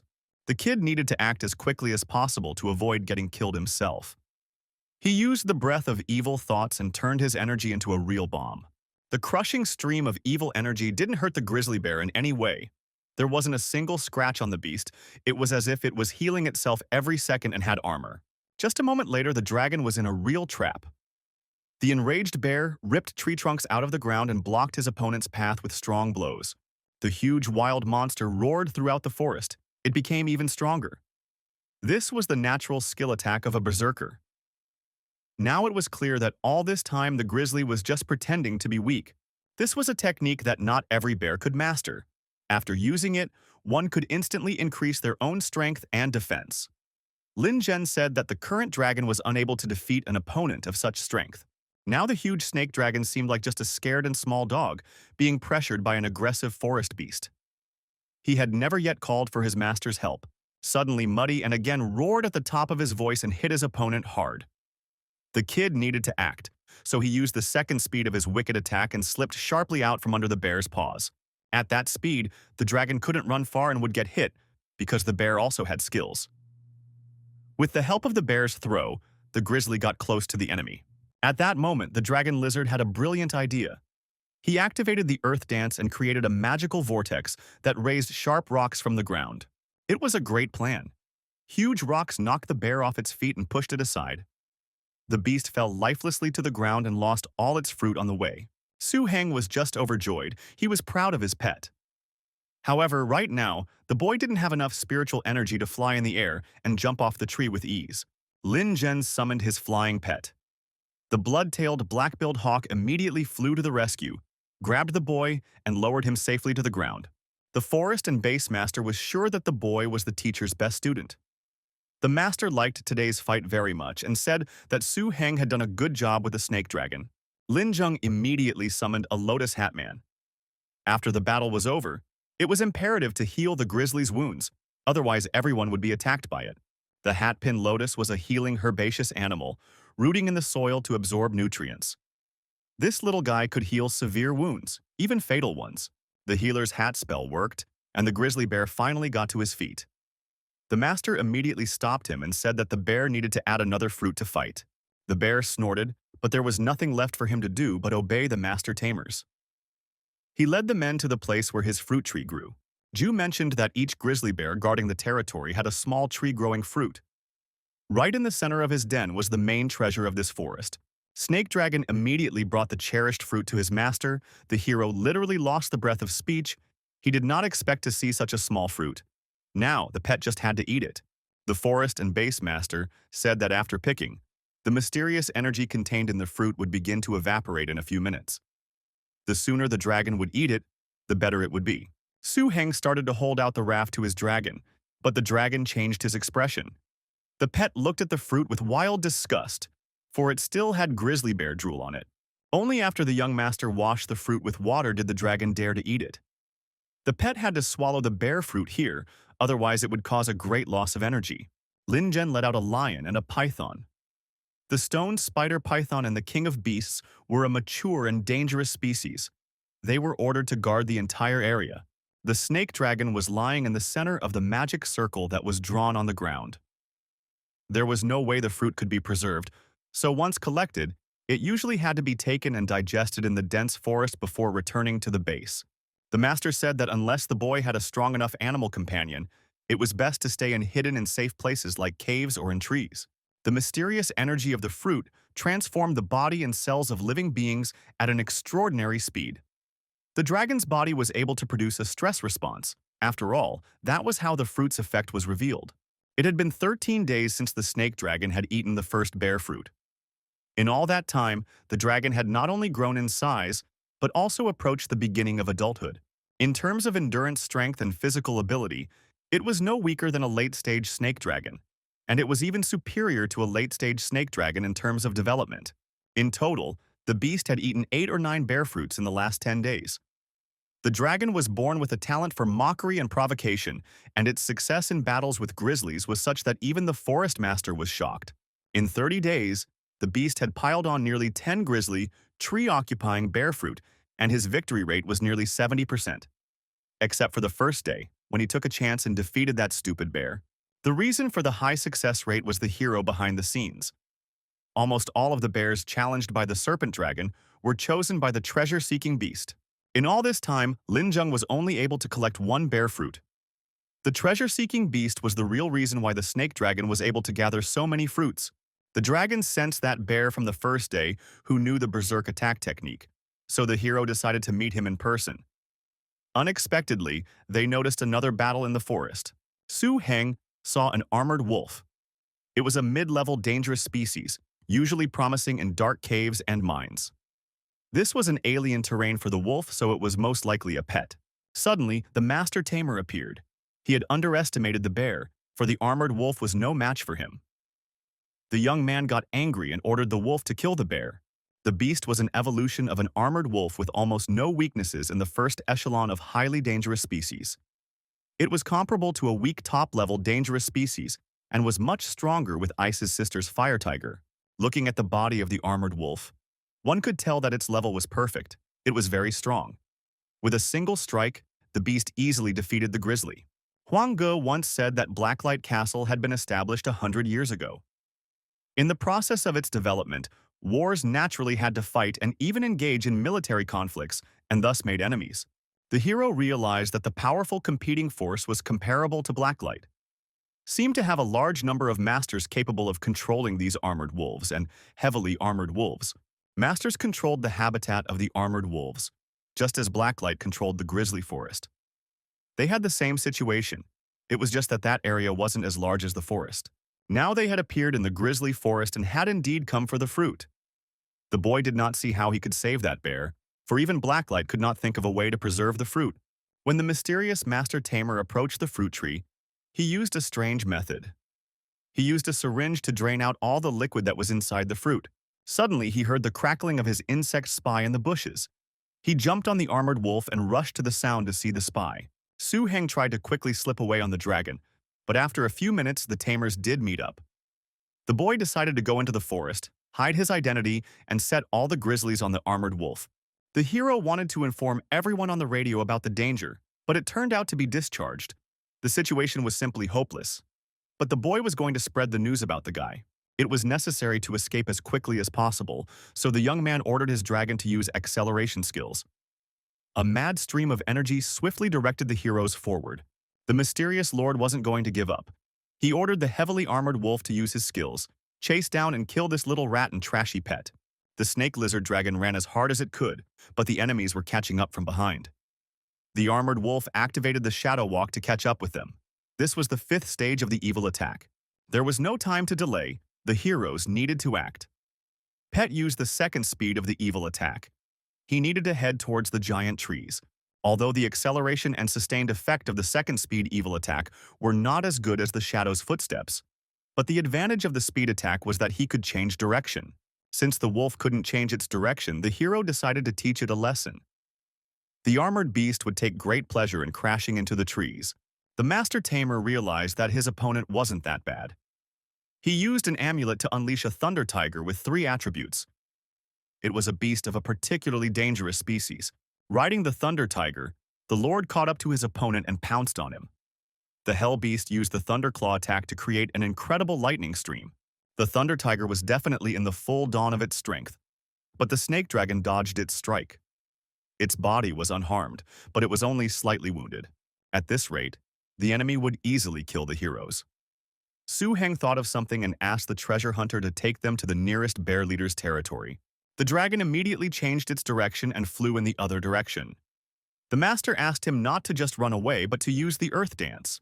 At that moment, the beast stomped its paws on the ground, and from there, huge sharp rocks came out and blocked the enemy's path. The tamer had to stop for the wolf to clear the way. Thanks to his armor, the wolf immediately burst into the rocks and shattered them into thousands of pieces. He broke through the safe path, and the master tamer could now continue on his way. The young boy rushed after his enemy with all his might, but suddenly the Thunder Tiger stopped in place. He had lost his aim. The ugly boy felt as if he had fallen through the ground. Suddenly, red eyes came out of the cave. A huge grizzly bear roared and pounced on the uninvited guests of his forest. The young master was frightened and wanted to run away. The hero was already in a safe place, and only heard the roar of a bear from the forest. The leader could summon a whole pack, but even a strong master tamer couldn't handle all the bears. Using the power of speed, the hero made the decision to return to the base so that the fruit would not be stolen. Suddenly, their path was interrupted by something unusual. A magic core flew right at them. The snake dragon had excellent speed and reaction. It immediately flew upwards and the core crashed to the ground, creating a huge explosion underneath. The hunt for the guys continued. A second later, the instigator of the strike himself appeared. He said that the Thunder Tiger had the Star Mantle skill, so it was possible to find the enemy even if it was 10 times farther away. The young man said that it was easy for masters of his level to escape from the dumb bear. After saying that, he ordered the Thunder Tiger to pounce on the enemies and tear them to shreds. The dragon used the evil second stage of enlightenment attack, and it was as if it had bifurcated. Using the mystical gift of the beast treasure-seeking illusion, the poacher would mistake the snake dragon for an ordinary lizard. Then the dragon power would suddenly burst out. It was enough to buy time. Fortunately, Su Heng had managed to make a smokescreen of waste, and now it came in handy. The black fat smokescreen created an incredible explosion and enveloped the entire area in thick smoke. This was the last chance for the snake dragon and its master to slip away. The kid wanted to run away before the smoke would dissipate, but his opponent was smarter than that. The Thunder Wolf used the enhancement and pounced on his enemies with his huge paws. At the very last moment, the ring glowed and created a magical protective dome. The Thunder Tiger flew into the ball at speed and was immediately thrown aside. The master was very happy that he had found another additional skill. He sealed this ability, which was usually only mastered by the highest dangerous species at the mature stage, in a ring. The poacher was very unhappy that even he didn't have such a first-class ring, and his Thunder Tiger was killed. It was the right moment, but the snake dragon didn't run away. The angry young man was about to finish the job and punish the ugly hero. He let the white mountain lion out, and the huge beast immediately attacked his enemies. The poacher laughed snidely. He had many more pets in reserve, so he was confident. The young man wanted to continue the fight, but the snake dragon didn't move. All this time, Lin Jin's little scout was flying around in the forest and saw everything. At this moment, the master of the base and grizzly forest himself jumped out of the forest thicket, riding one of the bears. The young lad from Fire City was very angry at being stopped. The head of the forest was not only going to stop him, but also kill him. No one dared to harm the new master of the Burgomaster. The City of Fire was called Sinfire. Being one of the deepest and most prominent among the large gathering places, it had always been a rival of Blacklight. Their leader had a connection to a subclass of wolf-type pet animals.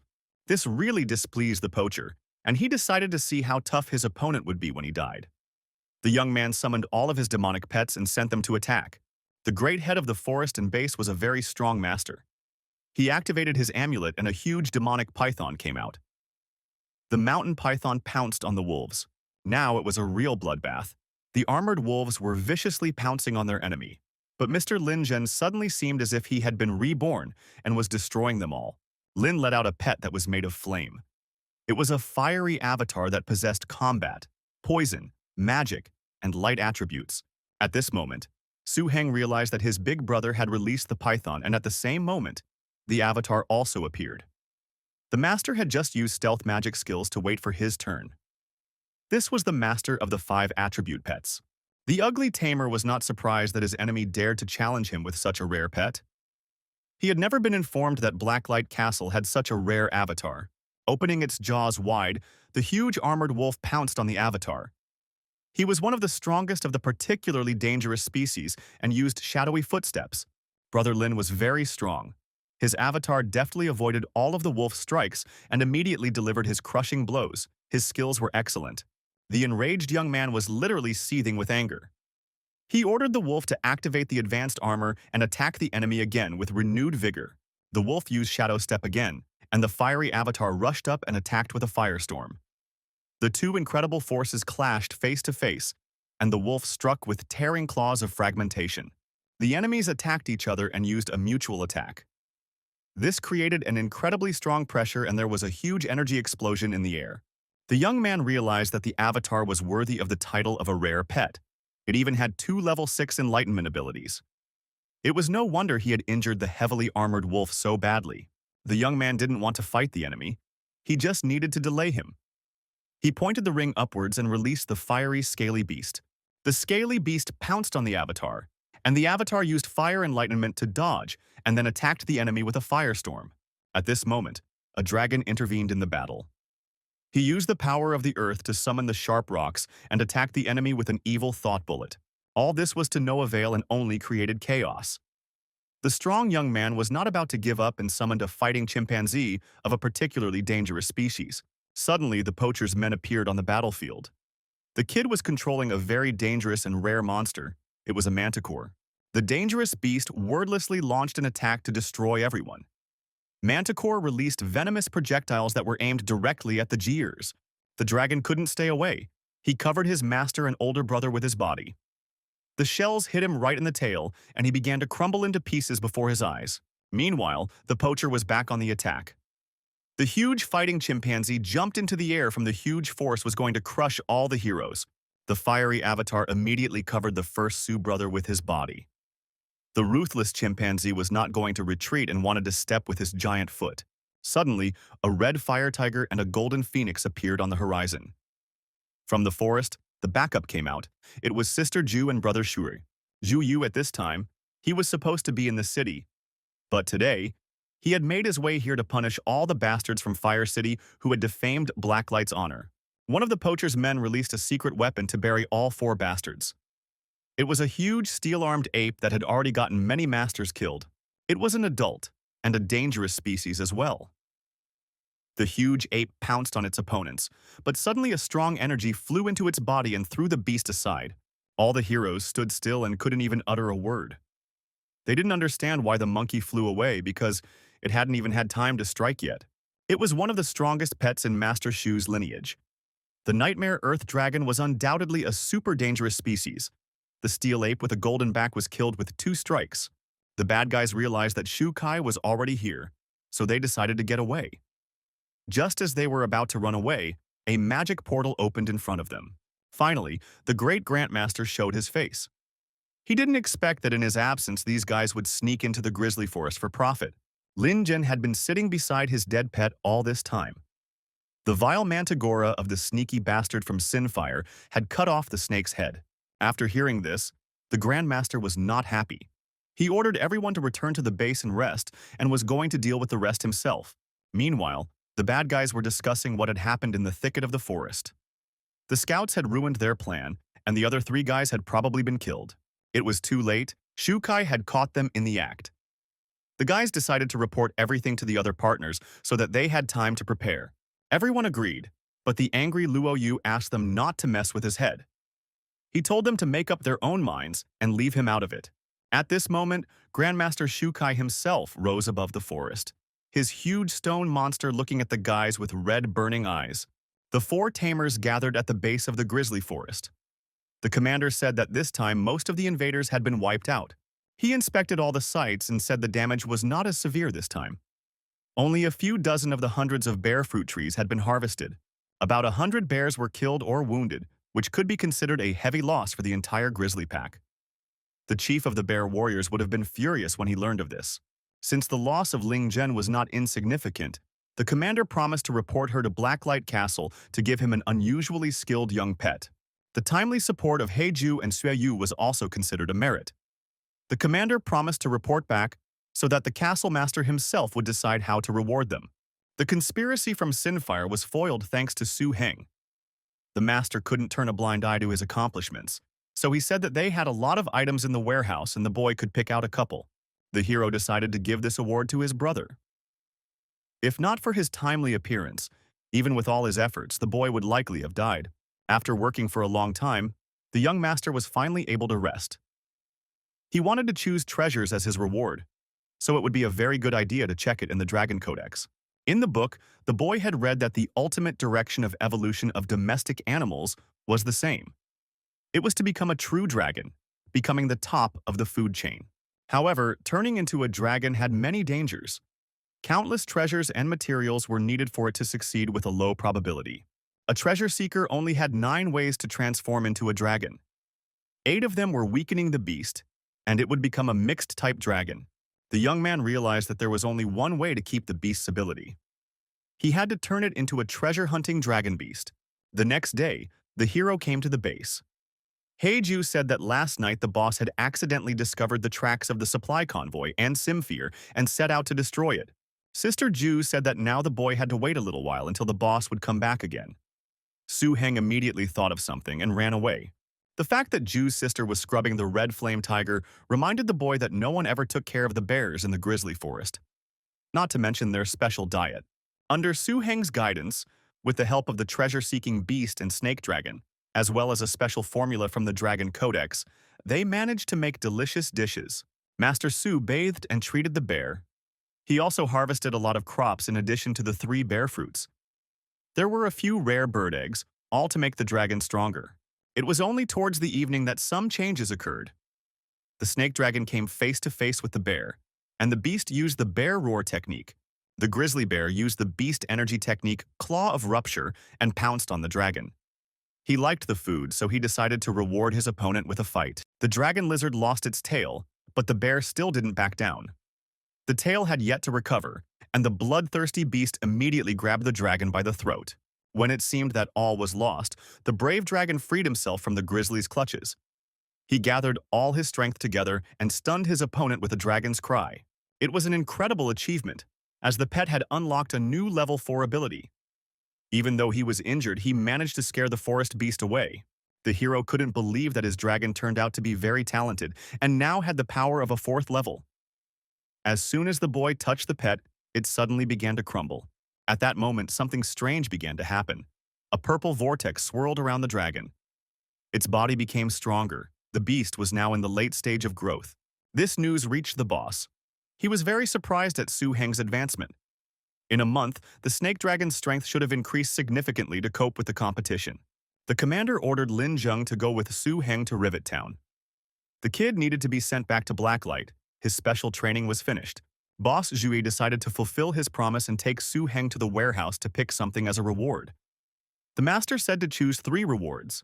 The hero found himself in the midst of the Golden Mountains. There was a wide range of materials from different regions, so the boy could choose whatever he wanted. He asked his beast to find something precious. Then Su Heng would help him turn into a treasure-seeking dragon beast. The little pet paid no attention to anything but the stone statue of the warrior maiden. He needed to behave himself to avoid becoming dragon fodder. In the end, the hero chose a large piece of evil fibrous root and a magic flower. It was good stuff. But the boss suggested he get something else, one more thing. Su Heng said that his sister had mentioned a fertilizer to improve the soil on the plantations that was made right here. Now the boy had gotten everything he wanted. This item was actually the core material of the dragon treasure essence. Su Heng knew that this dirt could be changed into something valuable and sold. In Rivet Town, the guards were loading the master's treasures into an armored truck. They were important materials, so the chief ordered everyone to be careful. In parting, Li Jin asked Su Heng to be careful on the road and said that the boy could return to the grizzly forest at any time. The hero thanked him for his concern. Meanwhile, the group had gathered again in the forest. They had received word that a group of city guards were to escort a big shot to the castle today. They also knew that Lin Jin had left the base.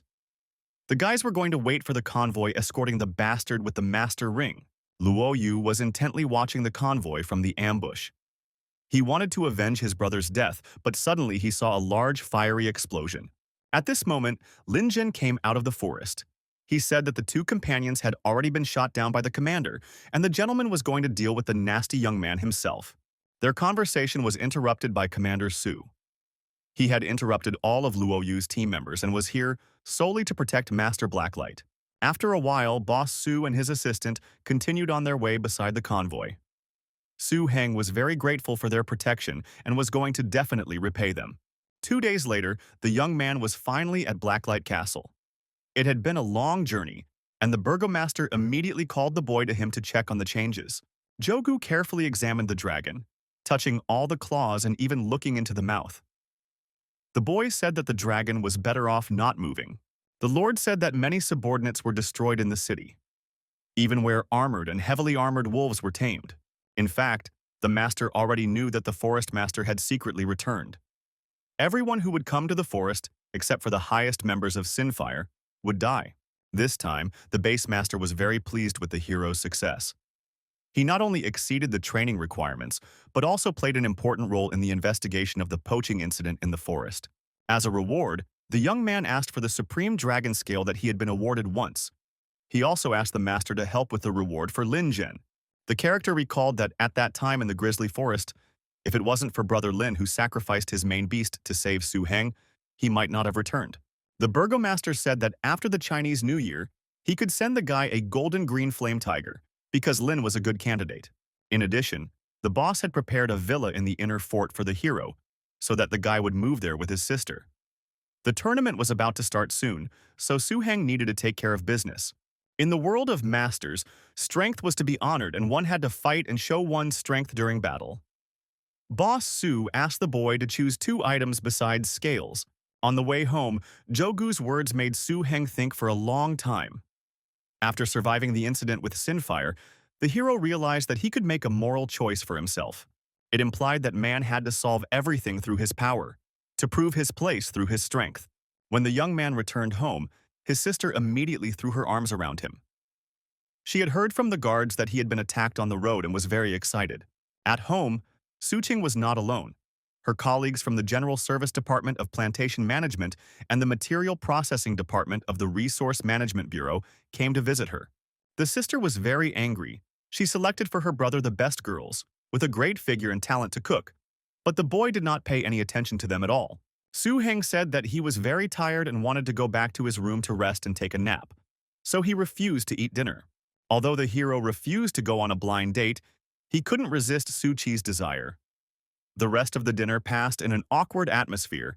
It was only when Su Heng reached the treasure-seeking beast that it caught the attention of the 3 women. The beast cheered them all up. He tried hard. Su Qi asked the Bharat to escort the girls home, because it was already quite late. The young ladies said that they lived very close to each other, so it was not necessary. Suddenly, the boy heard a familiar sound. It was the sound of a monster. Su immediately left the girls and there was complete silence. From around the corner, a large beast began to appear. It was an adult low-level, dangerous-looking, ferocious rat. The hero was very surprised that the rat could reach such a huge size. Storm rats usually lived in packs as well. Perhaps they mutated after accidentally eating the corpse of some animal. The brave hero ordered the girls not to move and released the snake dragon outside. The little boy frightened the wild rats, and they started to run away. No one had ever escaped from a dragon before. The beast used the power of acceleration and rushed after the small creatures, which turned into a bloody mess in a second. When the soldiers came running to the battlefield, all the rats were already dead.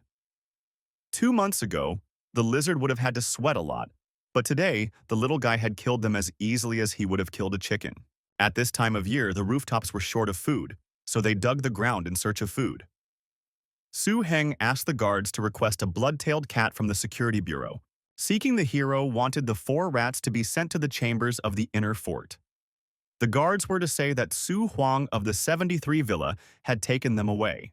The villas in the neighborhood of Blacklight Fortress were rich and famous. It was mostly a compound for craftsmen. The villa, number 73 that Zhou He gave to Su Heng, was originally Zhou He's personal residence. Therefore, he was very much envied. The one who made the most noise was Lu Ling, who lived in the house across the street. But when he saw Su Qing's sister, he fell silent. Hero doubted that this old man could have any thoughts about his older sister. The young master who owned 2 pets had other plans to recycle rat corpses. Combined with the dragon transformation and discovery skills, transforming consumables was costly. The black thick slurry that was used to make the strange items was a strategic material. The hero shouldn't have sold large quantities that could be traced. The mutated ferocious rats he had encountered this time made the guy remember another thing from the old codex. It was a type of spirit incense bloodline. Perfume was capable of mimicking the illusion of a blood bond between the master and his pets. It had the ability to briefly immerse pet and host to accelerate the creation of a mental bond, even for those who had not yet become taming masters. It also accelerated the establishment of a spiritual connection with the young animal in the egg. Ancestral incense was supposed to be a hot commodity. According to the recipe of the Old Dragon Codex, one had to extract incense from the corpses of ferocious rats. After combining all the ingredients and combining the substances, distillation and purification finally took place. It was a great way to make money. When everything was ready, under the influence of the incense of the bloodline, the hero and his treasure-seeking beast entered the illusion at the same time. Su Heng seemed to have become the old father of the treasure-seeking beast.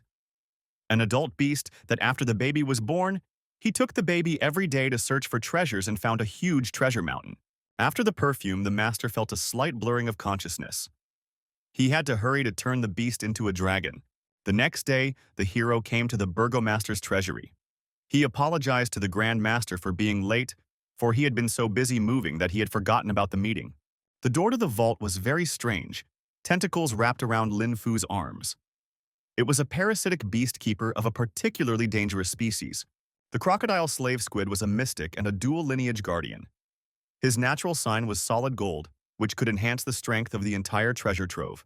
Whoever opened the door must have gotten a verbal agreement from the host, or else be eaten in one gulp. The second floor of the hall was also considered a reserve. The lord had been following the master of the fortress for many years, but this was the first time he had seen the master promise a low-rank master to take 3 items. The second floor treasure room was a huge, complicated place. It gave the impression that it was a library with all the treasures neatly arranged. On top of the treasure was a box that looked like glowing glass. The hero's eyes widened, but he knew exactly what he had to take. All the while, a dangerous-looking evil eye monitor was watching from the ceiling. This thing possessed the racial energy skill, flash of light and shadow. This monitor showed everything even clearer than an X-ray. The hero didn't know how many other security measures there were in this treasury. Su Heng summoned the treasure seeker to take him to the dragon scales and the 2 materials needed to transform the dragon. With the help of the treasure-seeking beast, the young man managed to find an hidden treasure scale and 100 grams of spiritual essence. When the young boy finally found all the necessary ingredients, Lin Fu approved of this solution, but asked why the boy needed the stone. The master said that a secret levitation stone was embedded in this brick. The secret floating stone was a treasure that could only be found on the 3rd floor. All the materials needed to perform the dragon transformation ceremony had now been gathered. Su Heng studied the words of the transformation ceremony. The young man thought the beast would be something like a serpent dragon, but it was simple and crude enough. The transformation ceremony was about to begin. Blacklight Castle Lord Zhou, he had a total of 9 disciples. Su Heng was one of his youngest masters. Su Heng's 8 siblings held important positions in Blacklight Castle. It could be said that they were the core and backbone of the castle. They were real and very strong masters. A meeting was planned, but it was originally between Bai Su Su and Xiu Na's older sister. At the meeting, they were going to discuss the hunting guard. The 3rd brother took this opportunity for Su Heng to get to know the 2 older sisters. Hence, there was all this rashness from the doorstep. Master had designated Bai Su Su to create the 8th guard. She needed to gather everyone. The girl said she was almost done and was picking up the last member. Kyona revealed that the hunting guard was a special unit of the castle. Not only Blacklight Settlement, but also other settlements usually formed a hunting guard. The hunting lodge tracked the young of all sorts of dangerous creatures in the vast wilderness, as well as searching and gathering various materials and treasures for the main purpose. The hunting guard consisted of 4 warriors and 12 attendants. There were 7 existing guards in the Blacklight assembly area. Kyona said that the castle used the beast eggs brought by the guards to select masters. That was why it was a very important organization. She told me that there was a girl named Reina who became a master 2 years ago. She had a mature ironwood specimen and a mature sleeping butterfly. All of them belonged to the mid-level dangerous species. In addition, she had recently acquired a young, particularly dangerous bloodlion species. This was a girl with great potential. Lu Ling decided to introduce his brother as the new member of the guard. He said that the boy had only been working as a foreman for 3 months, and he only had one pet, but it was a very dangerous species. Master said that Su Heng had a snake dragon about a month ago. The pet was already mid-height by the time Ling dealt with the northern section of the defense. The hero decided to show his dragon to the team, but slightly miscalculated its size. The serpent lizard had only recently become this size and was at a late stage of growth. Kyuna decided that the boy needed practice. She invited him to join her hunting guard so that he could practice his fighting skills. Her hunting guards were in full force. Susu was only missing one, so Chuna said that the young master would be at her disposal in the future. The man who came after Su Hyun Tim. It was Jolie's father's son, who was also in the pharmacy where the character was trying to sell incense to the family tree. To handle the Six Lands tournament, the kid planned to sell everything and as fast as possible and take the snake dragon to the next level, because perfume was a new drug that had never appeared in Blacklight. Its price was as high as 100,000 per vial. Su Heng could only send the medicine to the pharmacy for free, but Tim came with him today to purchase a large amount of incense. The gentleman wanted to buy more than 10 vials of incense. On his cards lay exactly 1 million prepared by his father to pay for all the vials. Lu Yu finally saw the entire guard in front of her. She said that Blacklight had a part of Blacklight at stake in this tournament, so it was a great opportunity for the guys. They had to get a good rating so that their career path would be even broader. The guys were one team, so they had to help each other in a friendly way. The Six Lands tournament was much farther away from the castle. However, thanks to the good roads, the actual travel time was much shorter, and the route could be traveled in about 2 days. This time, in addition to Blacklight, Red Scorpion City, Lianying Castle, Luanxia City, and Luyan City participated in the tournament.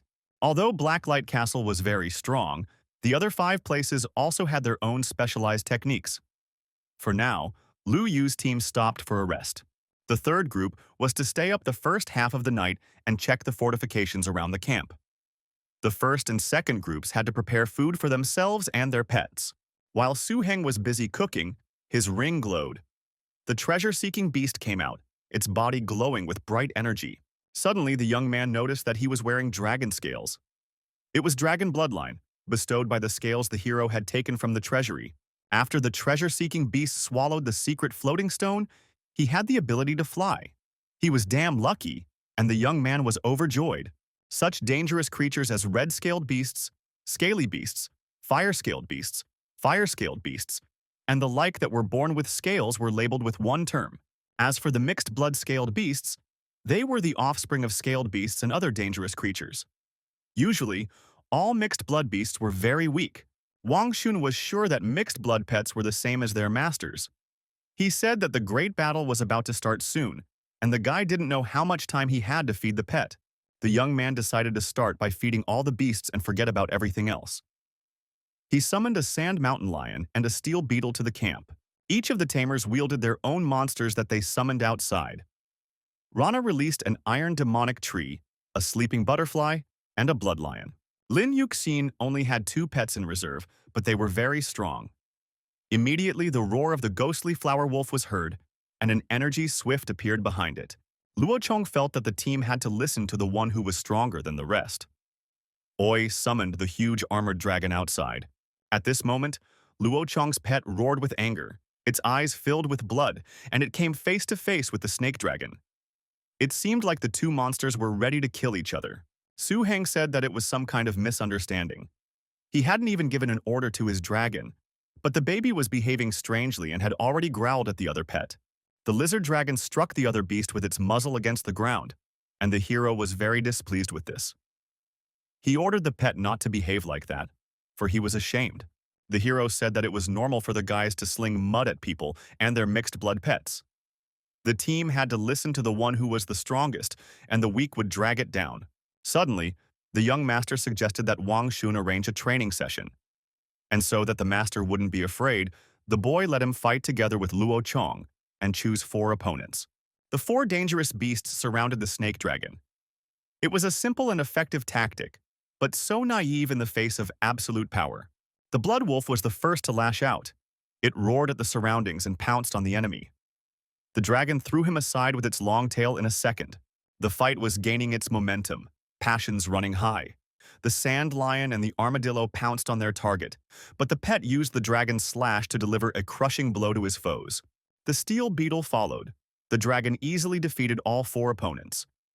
His strength was not even comparable to the strongest of the enemies. In the evening, the boys gathered around the campfire. Luo Chong offered Su Heng a sluggish snow yak, but the lad said that the spotted silver fish he had been given last time was too big. The young man replied that he had been careless last time and suggested that his friend try the fish, for this time it was excellent. Eating the delicious fish, the hero realized that the concept of complete superiority of power was common among the wildlife, and for the likes of Luo Chong, it was rare. The place where the Six Lands tournament was held was called the Valley of Red Maples. The main task of the tournament was to build a special stone. Durable and self-repairing, it was erected through the joint efforts of the six main centers. Although expensive, it was low maintenance and no one lived here except during the start of the tournament. The tournament judging crew was made up of leading masters from Blacklight and the other four towns. Each referee had a professional level or higher, serving the game on one side and representing the voice of their venue on the other. When the team from Blacklight arrived at the tournament venue, they were immediately approached by Jay Fei. She was very happy to see Lu Yu and didn't expect that she was leading the team. Lu Yu said that she didn't expect to see the Red Scorpion team first. The girls giggled and planned to drink Blacklight Castle honey beer together. Suddenly, a heavy grinding of wheels was heard, a huge armored car speeding past the Red Scorpion commander. This made the girl very angry, and she went to deal with it. Ting Qi and his team member Wang Yi walked out of the car abruptly. The gentleman was the team leader from Linyun City. He laughed and asked the little girl not to get angry. Jay Fei Bronco shouted and said that the gentleman wouldn't get a single mug of honey beer. But Ting Qi said he could have a drink another time. People didn't sleep well all night as convoy after convoy came in, but thankfully all the participants and team leaders made it safely. The next day, after the traditional rules were clarified and the judges were sworn in, the Six Lands dueling tournament was officially opened. Many players gathered in the arena. A relatively fair scoring system was adopted in the dueling tournament. 30 people met each other 5 times by lot. 1 point was added for a victory, and 1 point was deducted for a defeat. The 8 with the highest scores were to advance to the final 8 that would start the finals. Before the tournament started, all participants had to go to the registration desk. According to the rules, each participant could only register 2 beasts. Su Heng decided to choose only 1 to avoid being claimed. When the young man saw the hero's choice, it made him laugh hard. He couldn't believe that a place as big as Blacklight still had such mixed blood trash. In the first qualifying round, the individual competition, each player could change his animal no more than once. If the animal lost the will to fight or was no longer able to fight, it lost. The first participants in the tournament were 2 parties, Su Heng from Blacklight Castle and Yun Hua from Luyun Castle. The young man brought a dangerous species of cloud leopard to the tournament. The nasty young man was taunting his opponent. He was telling the guy not to worry, even if he only had a beast with bloody scales. He clearly thought he was stronger than the others. When Su Heng raised the ring to the sky, he released the snake dragon outside, but things didn't go according to plan. The pet dragon abruptly flew up into the sky and then calmly went to sleep. The cloud leopard immediately pounced on the dragon with particular fury. Yun Hua said that the lizard dragon didn't even have any desire to fight and ordered the leopard to fight. At this moment, the beast used a secret technique and repelled its opponent's blow with its tail. The cloud leopard immediately flew aside. 1 victory went to Su Heng, but Yun Hua was not going to retreat. He summoned his second pet, a huge wolf, and pounced on the enemies. It took the serpent dragon 1 second to obliterate the toothy foe in a puff of smoke. The wolf's lifeless body landed right next to the first corpse. Unhappy shouts could be heard in the crowd. People thought this fight was unfair. They said that Blacklight Castle had sent a young man with a dangerous-looking beast to the tournament. Luo Chong decided to intercede and said, Snake Dragon Su hadn't reached maturity yet, and it wasn't considered exceeding the limit set by the tournament. The young man began to literally shout at the entire crowd. He said that his brother was awesome and one day all the beasts would stand at Su Heng's feet to pick them up. The first round of the Six Lands dueling tournament was basically a clash of cannon fodder from all walks of life. There were true masters like Su Heng, who could defeat their opponent with a single blow. Aside from Su Heng's complete victory over his opponent, there were also people from Blacklight who fought. Wang Xun had distinguished himself this time, and his opponent was a guy and his pets with similar strength. Reina, Wang Xun, Luo Chong, Lin Yuxin, and Lei Na, they had all racked up 1 win and 1 loss. Naturally, there were those who pretended to be pigs and watched everything that was going on. It wasn't until the 4th match that Su Heng faced the participant Wang Yi. He was among the 8 favorites with 2 mature developed dangerous species. Wang Su and Su Heng had 3 wins each, and according to experience, previous years. Usually, only a full 5-match winning streak was enough to secure a spot in the last 8. Steel Energy was an innate skill of this beast. The Steel Claw Black Tiger used the Steel Energy technique at the critical moment to strengthen its defense and stop the bleeding at the same time. The hero immediately realized that the beast wanted to use the damage-for-damage exchange technique to engage in hand-to-hand combat. The guy wasn't going to be led and ordered the Snake Dragon to activate the Energy Earth Cannon. High-speed movement and firing due to the amplification of evil-thinking bullets. Although the power couldn't kill, it was quite difficult to deal with. This was the new attack of the Snake Dragon after it entered the late growth stage. The brutal battle continues for a long time. The brave dragon tried to resist his opponent. At an unexpected moment, the referee stopped the fight and blocked the participant's path with a strip of ice. The first victory in this round went to Su Heng. Wang Yi thought the opponent's harnessed beast was a mixed blood beast and shouldn't have much fighting power. The young man didn't believe that his enemy could train a very dangerous species to a late stage of growth and still take care of another pet. So he summoned a steel beast. It was a very dangerous species 2-tailed steel beast.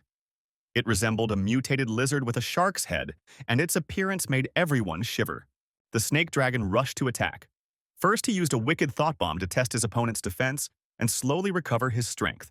The terrifying monster activated a level 4 enlightenment and attacked with a double saw. The fight was gaining momentum. This was no longer a tournament for beginners. The steel beast awakened its divine rage and pounced on the snake dragon with force. It seemed that the poor pet Su was at a complete standstill. With tremendous force, the demonic beast dealt a crushing damage to the dragon and slammed it to the ground. There was virtually nothing working against its defenses. Wang Yi said that if the fight continued like this, it would only get worse. He thought that Su Haini was not worthy of being in the top 3, so he suggested that he give up. The brave dragon tried to resist with all his might, but his skills were not enough. The bloodthirsty monster was very strong and was destroying the poor pet. From the last of its strength, the dragon lizard used the power of the earth to release sharp rocks from the ground, which blocked the enemy's path for a second. This did not stop the steel beast. It continued to rush into battle. All attempts were futile. With an attack level like the dragon's, it was impossible to pierce through the steel demonic beast's armor. Only a vicious bow could pierce through the steel defense, so Su Heng ordered his dragon to act. The beast activated a crazy power and several magic beams burst out. There wasn't much time left. The dragon could use the power of the ground once more. Wang Yi needed to win quickly, so he ordered the steel monster to attack with spikes. The dragon didn't expect such an attack. His opponent released several sharp spikes. The kid was in danger. He tried to dodge them sharply. The steel monster had succeeded in distracting the enemy. It was the perfect opportunity to strike with the steel rift-tailed sniper technique. It grabbed the dragon with its strong tails. The snake dragon wanted to get out of the trap, but he didn't have the strength to do so. He fell to the ground at a great speed, but he managed to withstand the impact. The dragon couldn't take this kind of humiliation any longer. It needed to act urgently. This was his last chance, so the beast activated the 4th level enlightenment and used the mighty dragon battle hammer. Using his war hammer, the dragon managed to shatter the ice barrier. Huge chunks of ice sculpture were scattered in all directions. In this round, the victory once again went to Su Heng. With the hero's victory came a list of 5 consecutive winners who directly advanced to the quarterfinals, 1 person from each gathering place. They were all participants from different places, but unfortunately, Wang Yi of Liuyun was knocked out of the arena by the dragon battle hammer. People with 4 wins and 1 loss were left with 6. Unfortunately, the remaining competitors from Blacklight were not included in this list. They were now only spectators. After the qualifying rounds, 3 ended up in the last 8. The first, naturally, was Wang Yi, whose strength was undeniable.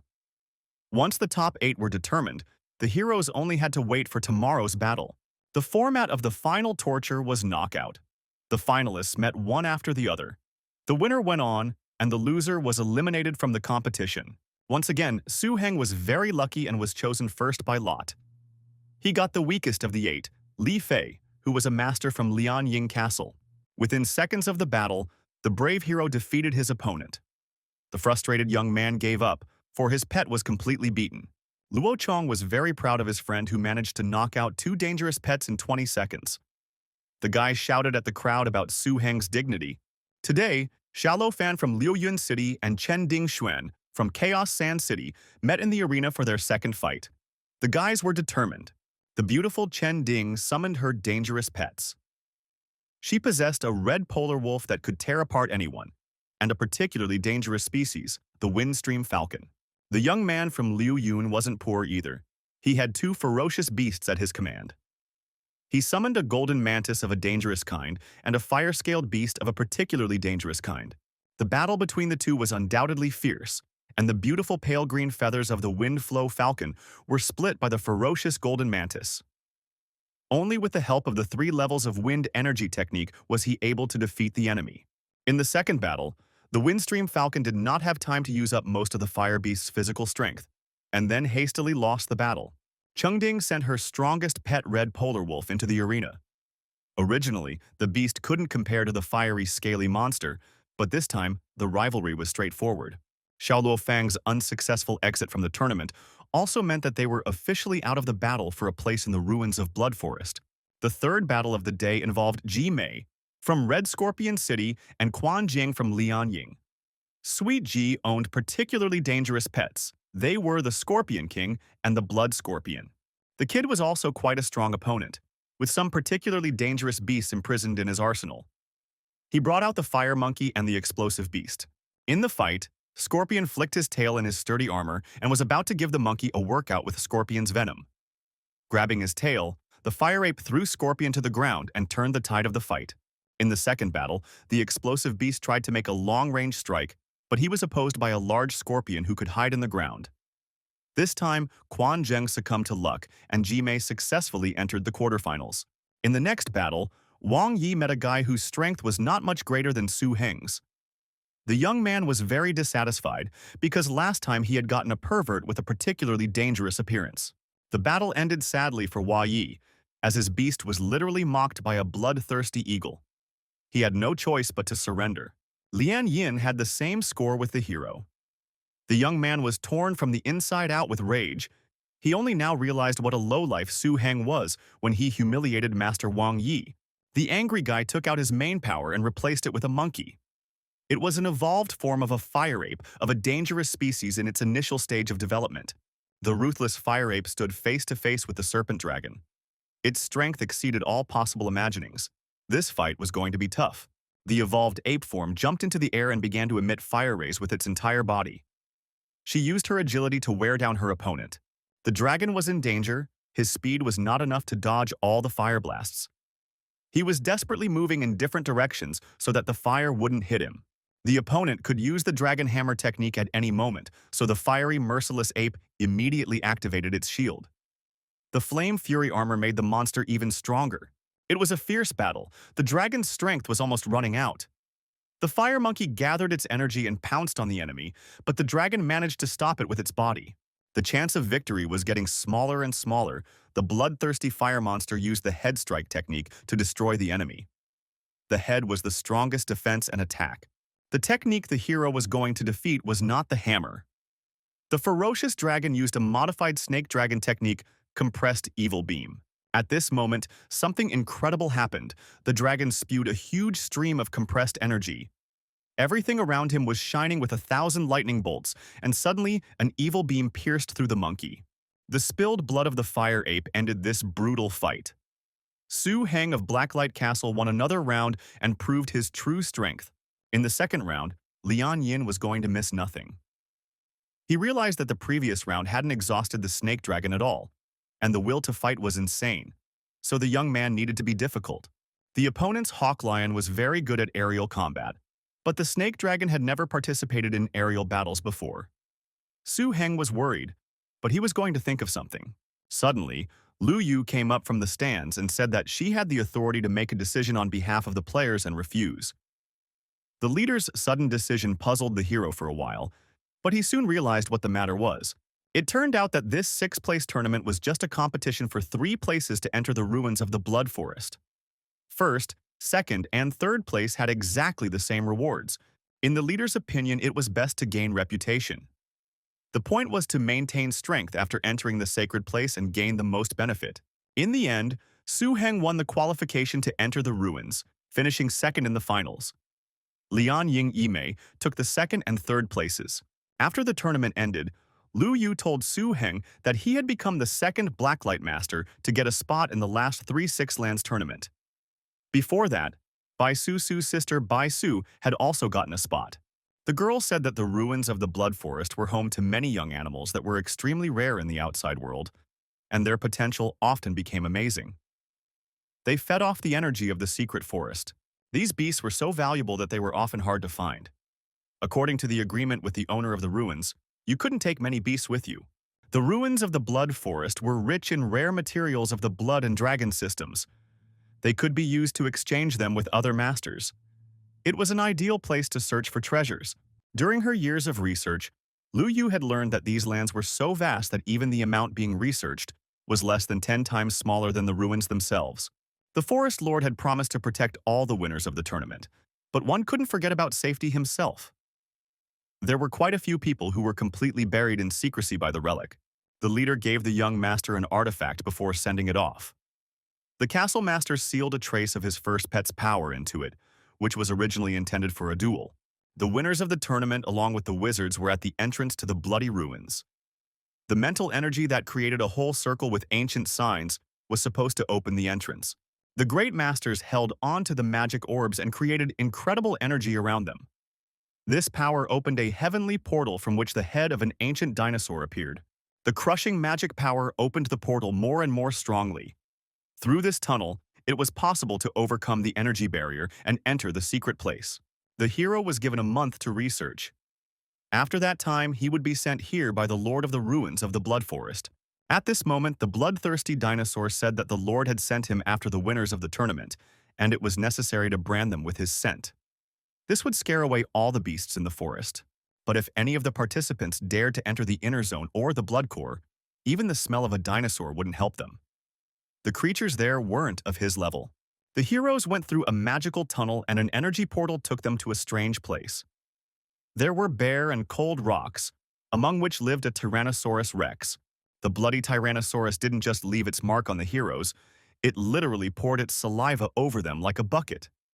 Because of this ceremony, the boys were soaked to the skin. The unique watering was done. Rex said that now the heroes could do research, and their next meeting would be in a month. At Ji Mei's suggestion, all 3 of them split up and went to the places they had previously explored. In fact, ever since last night when the hero met Lu Yu, he had been thinking about how to reveal his 2 beast. There was no good way to do it. Today, after hearing Ji Mei's suggestion, the young man agreed to leave them and not show the 2 beasts. The little treasure hunter was showing the hero the way the whole way. Su Heng was unsure if the thing he needed was growing in this place. The book said that the plants liked shade but needed dry conditions. The place they came to had nothing to do with dryness.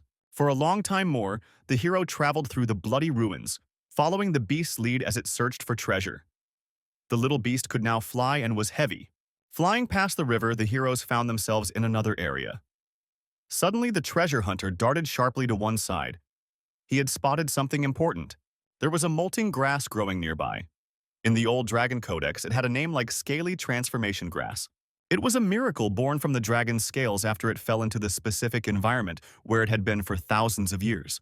The plant allowed individuals with weak dragon bloodlines to take it and get a chance to transform into a dragon species called Jiaolong. The hero knew that the longer the plant was, the more likely it was to turn into a dragon. It changed color every 10 years and added a leaf every 7 years. Suddenly, the treasure hunter squeaked and threw himself into his master's arms. The snake dragon was also restless, so the young man realized that they were in danger. In the place where the grass grew thickly, Many creatures of the dragon family hid and hunted. They were guarding the ripening of the scaly grass for the purpose of devouring it. The scaly flower was guarded by a urea toad of a particularly dangerous species.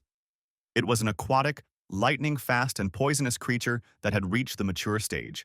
The ugly toad came here just to get the beautiful flower. She aimed clearly and jumped high into the air to eat it. The toad was already waiting for the giant dark crocodile of the deep pond. It was a particularly dangerous water beast, so the toad was going to be finished. Suddenly, the toad puffed up its throat and opened its mouth wide. Her body began to emit electricity, and this helped her to subdue the bloodthirsty crocodile a little. The toad's first movement was limited, so it seemed like it wouldn't get out of this situation. But suddenly it started to inflate more, and it created a crazy amount of tension. It was a real fierce battle of dangerous species in which the toad created such a strong energy that ruined not only the crocodile, but all the fish in the neighborhood. After defeating the silly water monster, the toad set its sights on its delicacy again. The smell of the flower made her drool, and she only lightly touched the leaves with her tongue. Suddenly, her dreams of devouring the scaly flower were shattered again. An enraged crocodile snuck onto dry land and pounced on the toad to kill it. The cool crocodile escaped from the clutches of death and tore the ugly toad to pieces. It was a sight to behold, so the hero watched the battle of the species with horror. While the crocodile was chasing after the toad's last paw, Su-heng decided to pick up the scaly flower. At first he had only dreamed of it, but now he held it in his hands. The danger was over. The precious plant was now in place, and so now the boy could run away. The pets looked at him as if he were a fool. The heroes ran away from the place where the flower grew to avoid danger. Suddenly, a small animal searching for treasure smelled a strange odor. There was a tantalizing smell coming from the flower that drove the snake dragon crazy. Su-heng realized that this scent could attract the attention of a wild crocodile. The hero underestimated the attractive smell of this plant to dragon creatures, so he decided to remedy the situation. He offered the dragon to eat the flower, and the dragon gladly swallowed it. With such an offense, the little boy could not hold back his tears. He cried loudly on the hero's shoulder. Su-heng had completely forgotten that the treasure hunter had also become a dragon after turning into a dragon. The kid promised the little guy to find something else tasty for him to eat. At this they agreed, and even made up on their little fingers. The dragon was behaving very strangely on the way. The scaly flower had given him a boost, so he was racing as fast as he could. Suddenly it stopped abruptly, as if it sensed trouble. Something suddenly happened to the beast. It was as if it was sick. Its skin scales began to tear off. Su-heng was very scared and tried to treat the pet's wounds. After making a few more dangerous maneuvers in the air, the dragon failed to control his body and collapsed into the forest with tremendous force. His body looked torn and lifeless. The master realized that the plant's energy had begun to take effect, and there was no telling how much time the dragon needed to recover. The hero needed to act now. The young man decided not to return the beast to the ring, but to watch it during the night. He made a sort of bed for the dragon, so that it could recover in peace. Each evolution of animals was accompanied by more and more danger and pain. And one day, evolution was confronted with the limitations of its own lineage. At this time, the masters had to make the difficult decision to change their main pet. Those pets that could not keep up with progress were becoming a hindrance. Masters could also take on stronger and more advanced pets. Even a strong master like Joe, he was faced with this choice. Even his weakest pet Scarlet Wolf was among the strongest among the pets. Of course, based on emotion or voluntary breaking of the mental bond with the tamed animal, this would cause great mental and spiritual trauma to the master. Therefore, masters did not abandon such pets and did not leave them to their fate. Instead, they were placed in a certain place and artificially fed for the rest of their lives. The hero decided to do everything in his power to help the dragon evolve. After a while, when the guy least expected it, the snake dragon suddenly rose to its paws. He looked perfectly healthy and strong. The snake dragon's scales were literally reborn and glistened in the sun, and its height reached as much as 6 meters. This was great news and was a sign of maturity. Thanks to the power of the scaly snake grass, the dragon was very close to maturity and was about to show its most perfect form. The plant allowed him to understand the new skill, Dragon Sleep. This skill could not only be used on the snake dragon itself. It could help other beasts and even Su's master quickly recover their injury and physical abilities while they slept. Seeing Su-heng, who had been up all night, the snake dragon hoped that he could get a good night's sleep. The two of them did not expect the fact that they were mentally tired. The Dragon Codex has also changed dramatically with new information. Previously, the limitations of the dragon's lineage was always a problem that the hero tried not to think about. If the lizard lineage was chosen as the primary lineage, there were 23 paths of evolution for the snake dragon to move toward the serpent species. Among them were intermediate types of horror. The hammer-tailed dragon lizard was known for its huge hammer tail, the destructive power of which was comparable to that of a tank's main gun. The electric horned dragon lizard was born with the power of lightning and had a sharp horn capable of releasing lightning. This horn was also an indestructible battle weapon. In addition, there were intermediate horror species as well as high-level species such as the hill dragon lizard, magma dragon lizard, and battle dragon lizard. Among them was the battle lizard dragon. It was a race of dragons going the way of meat shields and firepower. They were on the same power level as the Tyrannosaurus rex. The battle system could be called a mobile military fortress. Its signature technology, the fusion of steel fire, metal flamestorm, more could make the enemy afraid to live. Su Heng was sure that ordinary masters and even teachers of this level would cry tears of joy after obtaining one of these evolution methods. Now the hero was faced with a hard choice. If his dragon would choose the serpent dragon bloodline, he would have 37 evolutionary paths.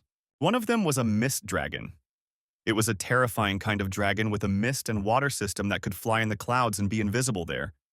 But Su Heng thought this ability was catchy. There were 11 ways to transform into a high-level horror species using the dragon snake lineage. These included the earth, wind, shock, tengu, thunder, and other dragon snakes among others. The earth dragon could inherit the talent of the earth systems perfectly, but the hero dragon lacked the evil systems, causing it to lose its strength. The dragon of evil, lightning, wind, and thunderbolt belonged to the highest level of horrors. It had perfect racial potential, but it was very bulky. The hero realized that the wind and thunder dragon was the perfect choice for the serpent dragon. The earth system's defense mechanisms had been discarded in favor of more powerful flying attacks. Now that the hero had a direction, he set off. They hadn't encountered anything of value in the last 3 days, and judging by the map, they were moving the wrong way. When the treasure-seeking beast became a dragon, it had a new ability. With his mind energy, he could exchange the images he had explored in Su Heng's eyes. With the treasure hunter's help, the young heroes saw before them 2 dragon beasts that had grown in magical aura. They were chasing a tree. The tree that could walk immediately seemed familiar to the boy. According to the old dragon code, a tree that absorbed energy was considered extinct. Such rare trees were not a species of this world and came from the outer void. Most of them spent their lives in the boundless darkness of the void. At the beginning of their lives, they floated in the void as seeds and grew by absorbing all sorts of bursts of energy. They were there until they would absorb enough in a tidal wave of void energy to germinate again, until the seed form would be destroyed. The energy-absorbing trees that appeared in this world were the seeds of the outer void. They fell to the ground by following the cracks in the secret lands. The energy-absorbing trees belonged to 4 extremely dangerous systems: the void, magic, devouring, and plastic systems. The tree was capable of consuming large amounts of energy, storing it in its body, and growing it as fruit when needed. It helped the beasts a lot, quenched their thirst, and had many pluses. The trees could also absorb energy and produce fruits with the same properties by consuming samples. When the tree ate a fruit or higher-order ingredient, it could immediately create it again. For the hero, it was an entire laboratory. The young man said that every craftsman with wood could easily create an entire army of high-quality pets, and this pleased the dragon. Flying past the dangerous beasts that were chasing the tree, the treasure-seeking beast smacked one of them in the head with a rock. He was taunting and was definitely waiting for a response. The stones came one after another, but the energy-consuming tree dodged them. Suddenly, another projectile hit the monster right in the butt. At this moment, a slight tension was felt in the air, and the monsters froze in place. A huge dragon's hammer appeared in the sky and charged at one beast's head. In its mature stage, the monster was indeed worthy of being a dangerous species. Even after the dragon hammer, it only passed out. This technique was unable to kill it. Meanwhile, the naughty dragons had already started to take out the energy-absorbing tree. The tree was crying quietly as the pets had already prepared knives and forks. Such a great opportunity was not to be missed.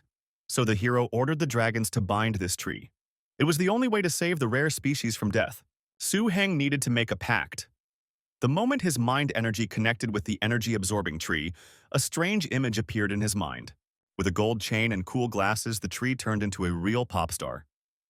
He performed on stage and sang a song about his cool life. In his new image, the tree was very hipster. He was rapping about how he lived quietly, and then he became the target of an attack and was caught red-handed. Su Heng offered the new comrade a high-quality treasure hunter's food. He said that if the tree liked it, he could eat the snake dragon food as well. Even after a hearty dinner, the tree refused to be the hero's pet.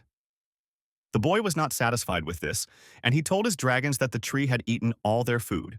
While the dragons were tumbling around with the tree in the sand and trying to fight for high-quality food, the young man remembered about his bloodline essence.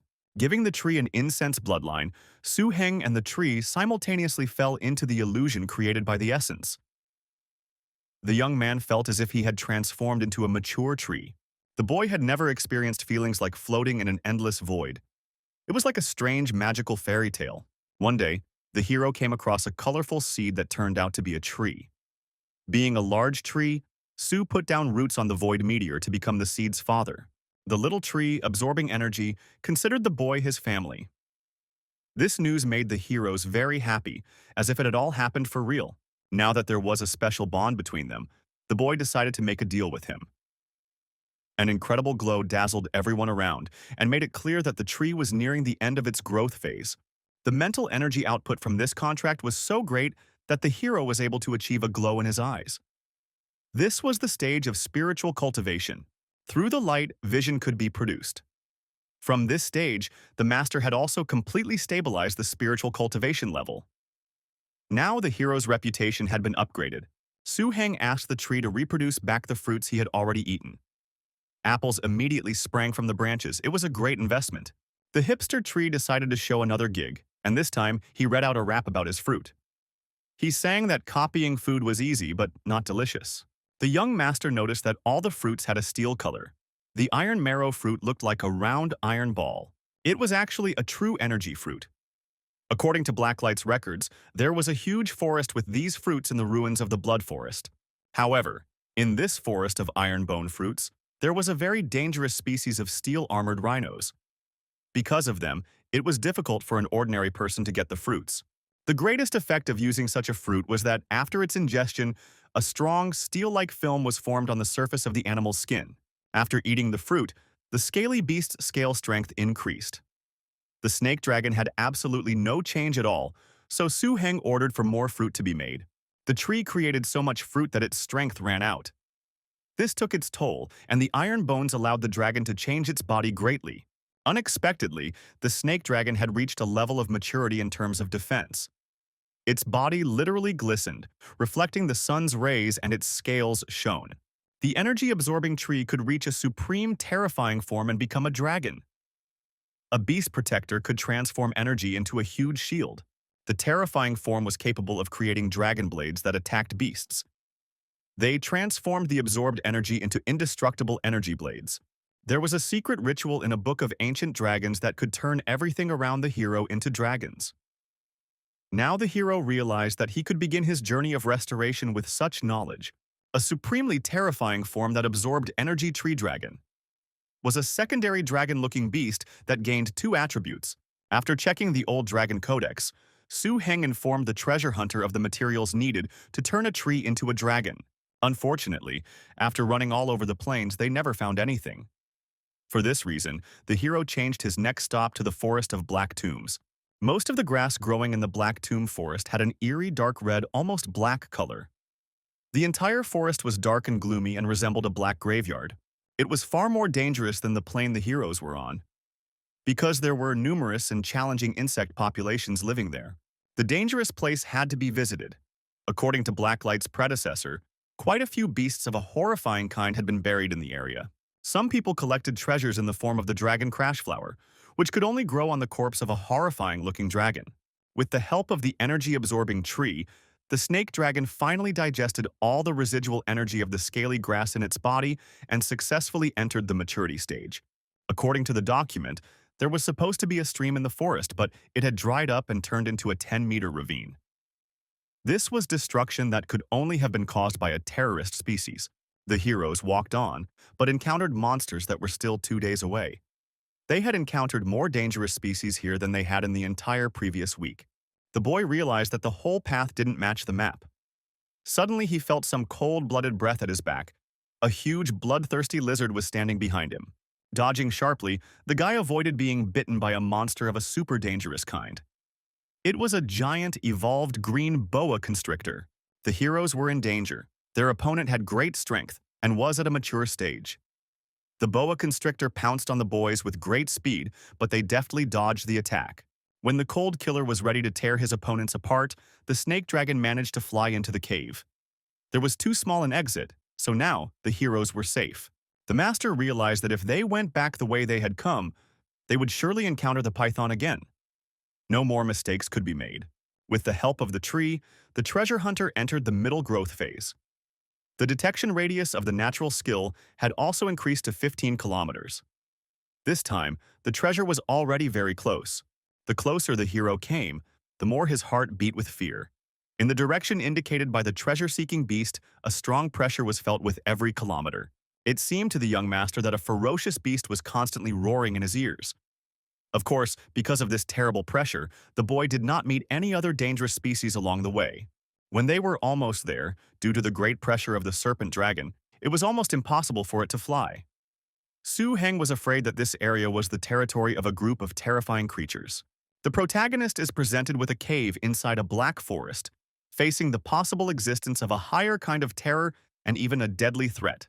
The reason why Su Heng decided to move forward was because he chose to believe in the rich metaphysics of a treasure hunter's repeated successes. Soon the snake dragon led the boy to the source of the aura. Just as the treasure hunter had said, it was empty and free of any dangerous creatures. The nest was located in a huge cave, and the entire entrance was more than 10 meters high. The highest point exceeded 20 meters in height and resembled the lair of a huge dragon. The whole cave was filled with bones and skeletons, but the brave master was very surprised to see the dragon's bloody pool in the huge lair. Then the boy realized that the transition from plums to seeds really existed. Dangerous creatures had created a wild, primitive civilization. The dragon blood pool was part of this civilization. To nurture their offspring, some dragon-like creatures created a special breeding tool, the blood pool. To increase the potential and concentration of dragon bloodlines in offspring, the way the pool was created was bloody, barbaric, and primitive. It was created from the essence of the blood and even life force of a huge number of dragon creatures. The dragons needed to drink from the pool to increase their strength. This was a true treasure of the ancient dragons, so the hero summoned his pets to drink the contents of the pool. The two beasts immediately set to work. Su Heng He was very happy about such a find, but his beasts drank too slowly, so the boy summoned the energy-absorbing tree to help. At that moment, a miracle happened. The tree absorbed energy at a tremendous speed and grew, creating countless fruits. The tree had used its strongest energy to stage a real raid. Now it had intensified, and its branches were much larger. After this crazy technique, the guys noticed strange crystals in the cave. The treasure-seeking beast pounced on them in panic. According to the old dragon code, blood and marrow were not innate. They were accompanied by a pool of blood and dragon springs, forming a kind of treasure after birth. To create such a treasure required the life force and blood essence of a dragon descendant of a level no lower than terror. The bone marrow was needed to transform a snake dragon into a dragon. At the bottom of the pool, there was a dragon brain lying in a knot-deep layer. Su Heng was afraid that there were almost 100 big and small pieces, and the number of descendants was not limited to 5. This was not to be trifled with. The master knew that it would take at least 10 descendants of horror-level dragons to condense that much marrow. When the heroes already had to get out of the cave, a cocoon suddenly appeared there, purifying their ancestral lair. The energy surrounded the entire ancestral lair. It was clear that the treasure-seeking beast had activated the bloodline purification ability. Violent purification could not only help, but also seriously injure the beast. The talented team decided to start by collecting an energy-absorbing tree. And when the treasure hunter would be cleared, the boy was going to hit the road. Su knew how dangerous the huge lair was, but his heart was ordering him to run, so he wanted to pack everything up and get out as quickly as possible. He took the tree in a ring, but 2 mysterious giant eggs with blood-red parts covered in red lines appeared right below him. It was a great chance for the snake dragon to eat as much as possible within 10 minutes. The hero told him that after that time was up, They had to leave. Exactly 10 minutes later, the snake dragon was still finishing off the scaly armor of one of the best types of horrors. But it was time to leave, so Sue packed his bag. Suddenly, the master tamer sensed danger and started running. The heroes had to leave quickly, but the treasure hunter was about to get out. The heroes ran behind the cave to hide. They noticed a huge herbivorous dinosaur nearby and decided to hide behind it until the beast would come out of the egg. At this moment, a star appeared in the sky, from which an incredibly strong flow of energy was coming out. The magical power tore the herbivorous dinosaur into small pieces. The strong energy was coming out more and more, and had already enveloped the entire space with energy lightning. It was very dangerous. It was chaos. A monstrous, bloodthirsty monster appeared out of the thick smoke. The immense strength of the bloody Tyrannosaurus Rex of mature age spread throughout the entire bloody forest. The demonic monster had turned the 1,000-year-old rocks into a veritable ruin. Suddenly, a treasure hunter appeared from under the rubble. Now there was nothing to worry about. The heroes saddled the dragon and wanted to escape, but the Tyrannosaurus Rex attacked them with huge energy balls. The orb was like a searing bright sun. The bloodthirsty monster wanted to make a hole and save his eggs, so gathering all his strength, Rex directed a murderous stream of crushing energy at his opponents. This force wore a huge scale of destruction and created a magical explosion. The heroes managed to avoid being hit by this attack, and they flew out of the epicenter of the explosion with a bullet. The treasure hunter had successfully purified himself and became a super dangerous type of dragon beast. It swiftly flew forward, but it was not allowed to exceed a height of up to 40 meters. The hero had valuable eggs in his bag, so he was worried about the hunter's still immature body. The newborn dragon did incredible things and maneuvered in the sky like a hawk. The young man couldn't believe his eyes. This was the benefit of cleansing the bloodline. The beast was using a natural concealment technique to protect itself. It was a difficult moment that could have ended up being fatal. But fortunately, the treasure hunter cleared the bloodline in time and saved the master. The terrifying monster was left alone in the forest. His rage had no limit, so he directed his murderous energy far into the sky to reach his enemies. A stream of infernal power rushed past the heroes with great speed, but the treasure-seeking beast dodged the attack in time. The distance was already huge, but the power still reached the hero. The terrifying tyrannosaur was not going to retreat, so it used the bloody hell technique. Hundreds of deadly charges flew straight at the defenseless heroes. This attack was just a tickle for the treasure hunter. Using the god's natural speed technique, he formed a protective ball around himself and deftly flew out of the battlefield. The born treasure hunter did a great job with his first battle. The heroes managed to escape from the clutches of the Tyrannosaurus and save the precious eggs. Su-heng slept through the night using the fruits of the energy-absorbing tree. The treasure hunter did not sleep. He could now be called a dragon. According to the dragon code, treasure-seeking beasts were already born with abilities. They possessed treasure-seeking talent, treasure summoning, and mystical premonition. The treasure-seeking talent originally possessed by the treasure-seeking beast had already been fully explored by the hero. The little one had found many precious things for him. Treasure summoning could induce some special treasures to emerge from their hidden state. And mystic premonition was far superior to the previous ability. The treasure-seeking dragon might not be great at fighting, but it was certainly good at petty thievery. This was only to Su-heng's advantage. In addition to concealment and godspeed, the treasure seeker gained the mystic skill of dragon soul transformation by purifying his bloodline. It was similar to the ghosts from ancient texts, but it was a way of harnessing mental energy. The beast could collect the souls of dead dragons to use for its own purposes. With the hunter's help, Su-heng was like a tiger with wings. The herb they were looking for could only be considered as a snack, but now the hero had gotten it, and everything else fell into his hands. In Oka's blink of an eye, it was time to leave the bloody ruins. Lady Lu had ordered the secret lands to be explored and forbade young pets to be taken out of the secret place unless they were tethered by a spirit bond tamer. The young man was tormented by doubts. If there was a horrible species in the eggs, he couldn't just tame it with his powers and incense bloodline. The idea of a hero was inspired by the green boa constrictor he encountered last time, and a deep-sea giant crocodile that was so angry it was going crazy. These reptilian beasts shared a common chemical trait. It involved swallowing prey with its mouth, passing it through stomach acid, and breaking it down into energy. That was the key to smuggling the two eggs. Right now, the 7 to 8 meter long snake dragons were not inferior to a small truck in terms of body size, But it was extremely easy to notice a full stomach. The frozen blue jelly fruit was another key to the success of the plan. The snake dragon's stomach juice was terrifying. Even steel could be split and digested. The juice of frozen jelly fruit, together with the early bone marrow found, could form a protective layer on the outside of the eggs. The juice of frozen jelly fruit was an excellent coating, even if unprocessed. Many people called it a great remedy. Few used it directly. Su-heng needed enough fruit, so he turned to the tree for help. The poor tree gave up all its strength and was literally barely breathing. With frozen jelly fruit and a coating of unique mushroom from the ruins of the blood forest, the skilled artisan was going to preserve 2 valuable eggs. After covering the eggs, the young man tossed both objects to his snake dragon to swallow them. The dragon swallowed both giant eggs in one gulp. The next morning, the 3 winners of the 6 Lands tournament finished exploring the path they had already explored. Rex had them pull out everything they found to show that there was no contraband there. Lian Yin and Jimei had small bags, so they passed the dinosaur inspection. Seeing Su-heng's bag, Rex was surprised by its huge size. The Tyrannosaurus suspected something and sniffed at the huge prey in the bag. Just a second later, he said that despite the large bag, the check was also passed. Next, the heroes were instructed to summon pets, even those obtained in this place, to check them for the forbidden ones.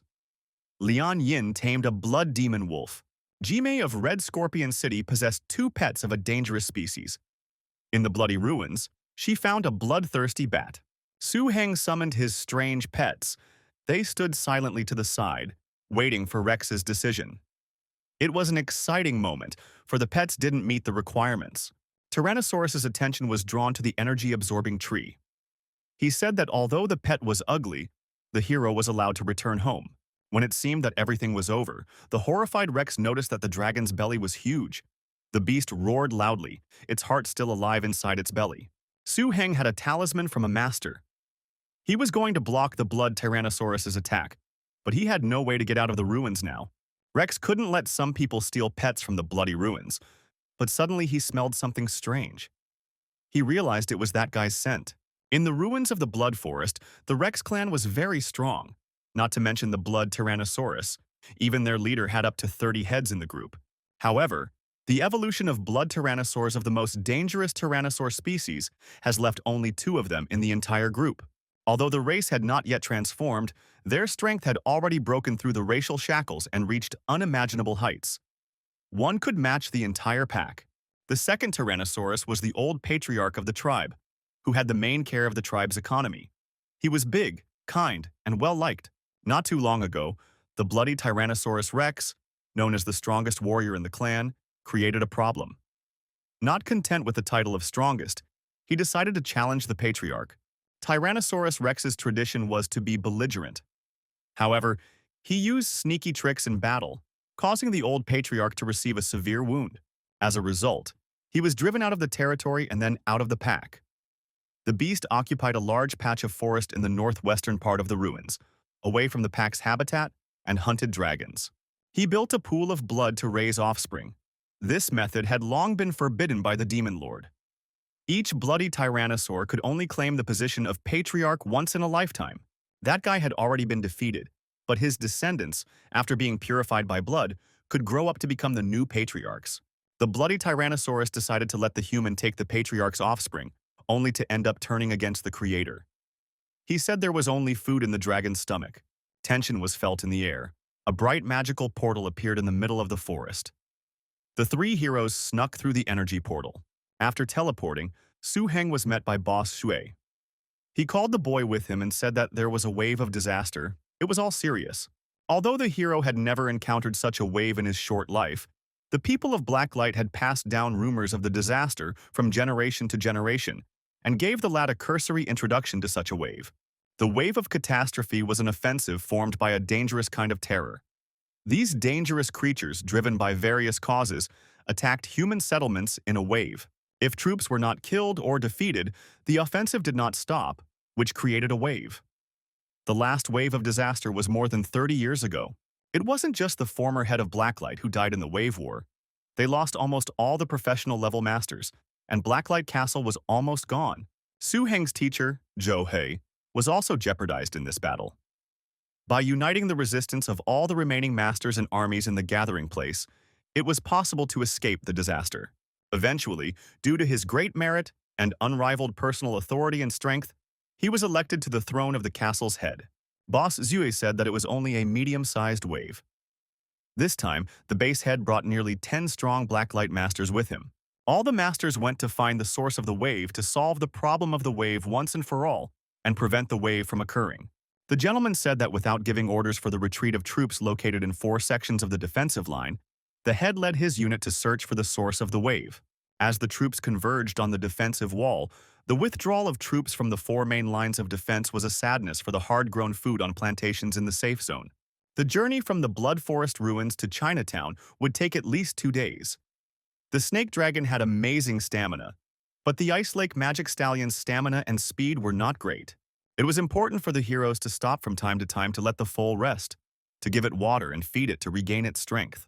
Under the pretext of replenishing the water supply, Su Heng bypassed Shuko and lurked in the bushes by a small stream.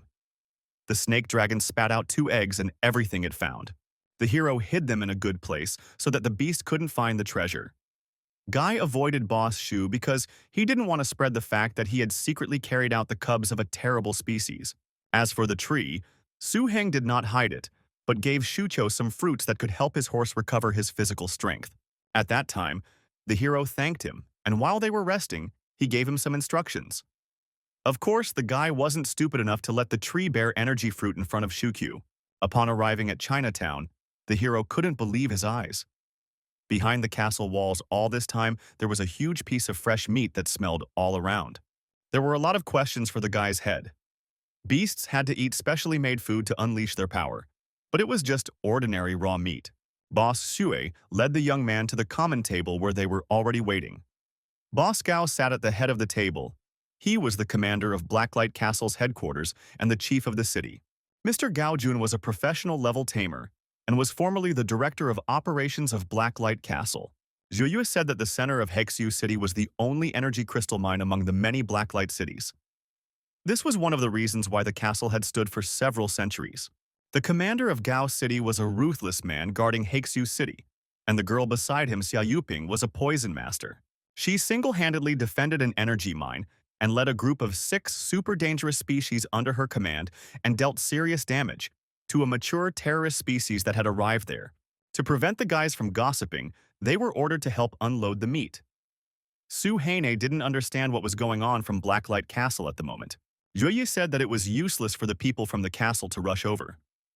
There was a big difference between a large group battle and a small group battle like theirs. They were all facing a wave of disaster, so they needed to work out the details of tactics. The young man said that they needed to simply follow orders.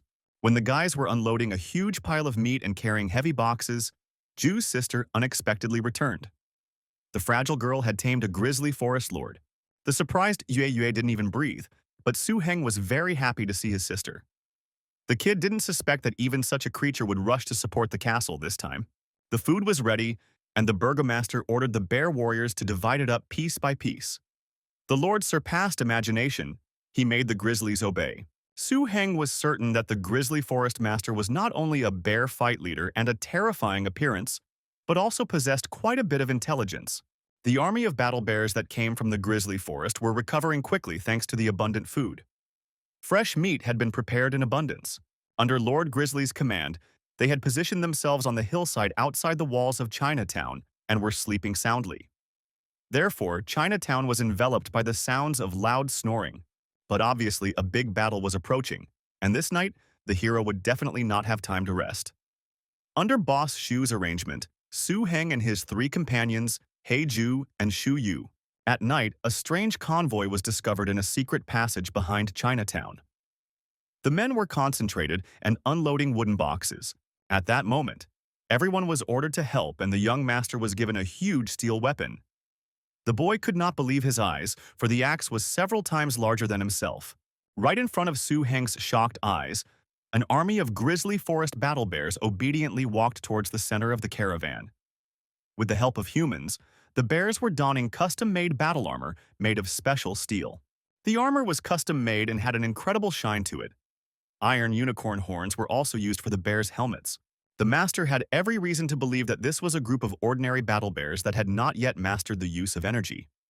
After armor, they would become strong enough to fight mature beasts alone.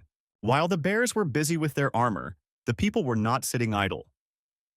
According to the plan of Gao Jun, Shu Ke, and other masters, the armed forces of more than a dozen vassal lands were centralized. Chinatown was hit by 70-80 armored vehicles, as well as thousands of regular troops. Each armored vehicle had a full combat team of 5 men. It was a force of about 400 men. By the end of the day, Gao Jun and the others had counted about 2,000 people who had responded to the castle head's call for support. Boss Gao shouted that reinforcements from all sides had been mobilized and sent straight to Blakelight Castle to lift the siege on her. All the warriors stood as if on a string. Each of them was ready to defend his home and fight to the death to reclaim his own land. The armored car was directed by Mr. Weil. He was the temporary commander of the 4th Brigade's 2nd Tactical Unit and Su Heng's comrade in arms for the entire duration of the operation. They had to follow the plan of the top brass. Boss Gao, Boss Shu, and their deputy formed a high-ranking group of fighters to deal with particularly dangerous areas on the battlefield. Within this group, the entire force was divided into 4 tactical brigades. Currently, the young hero was an accompanying master in the 4th Tactical Brigade.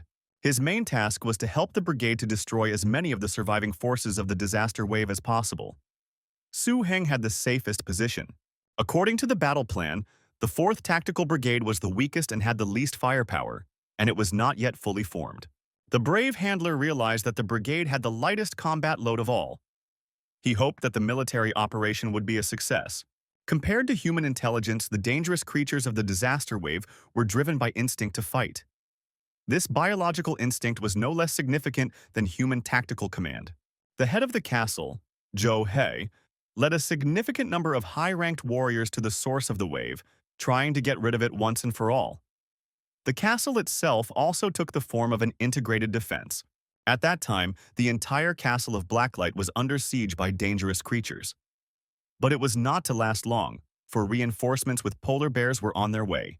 According to the battle plan drawn up by Gao Jun and the others, the mechanized army was supposed to be the first to engage the wave.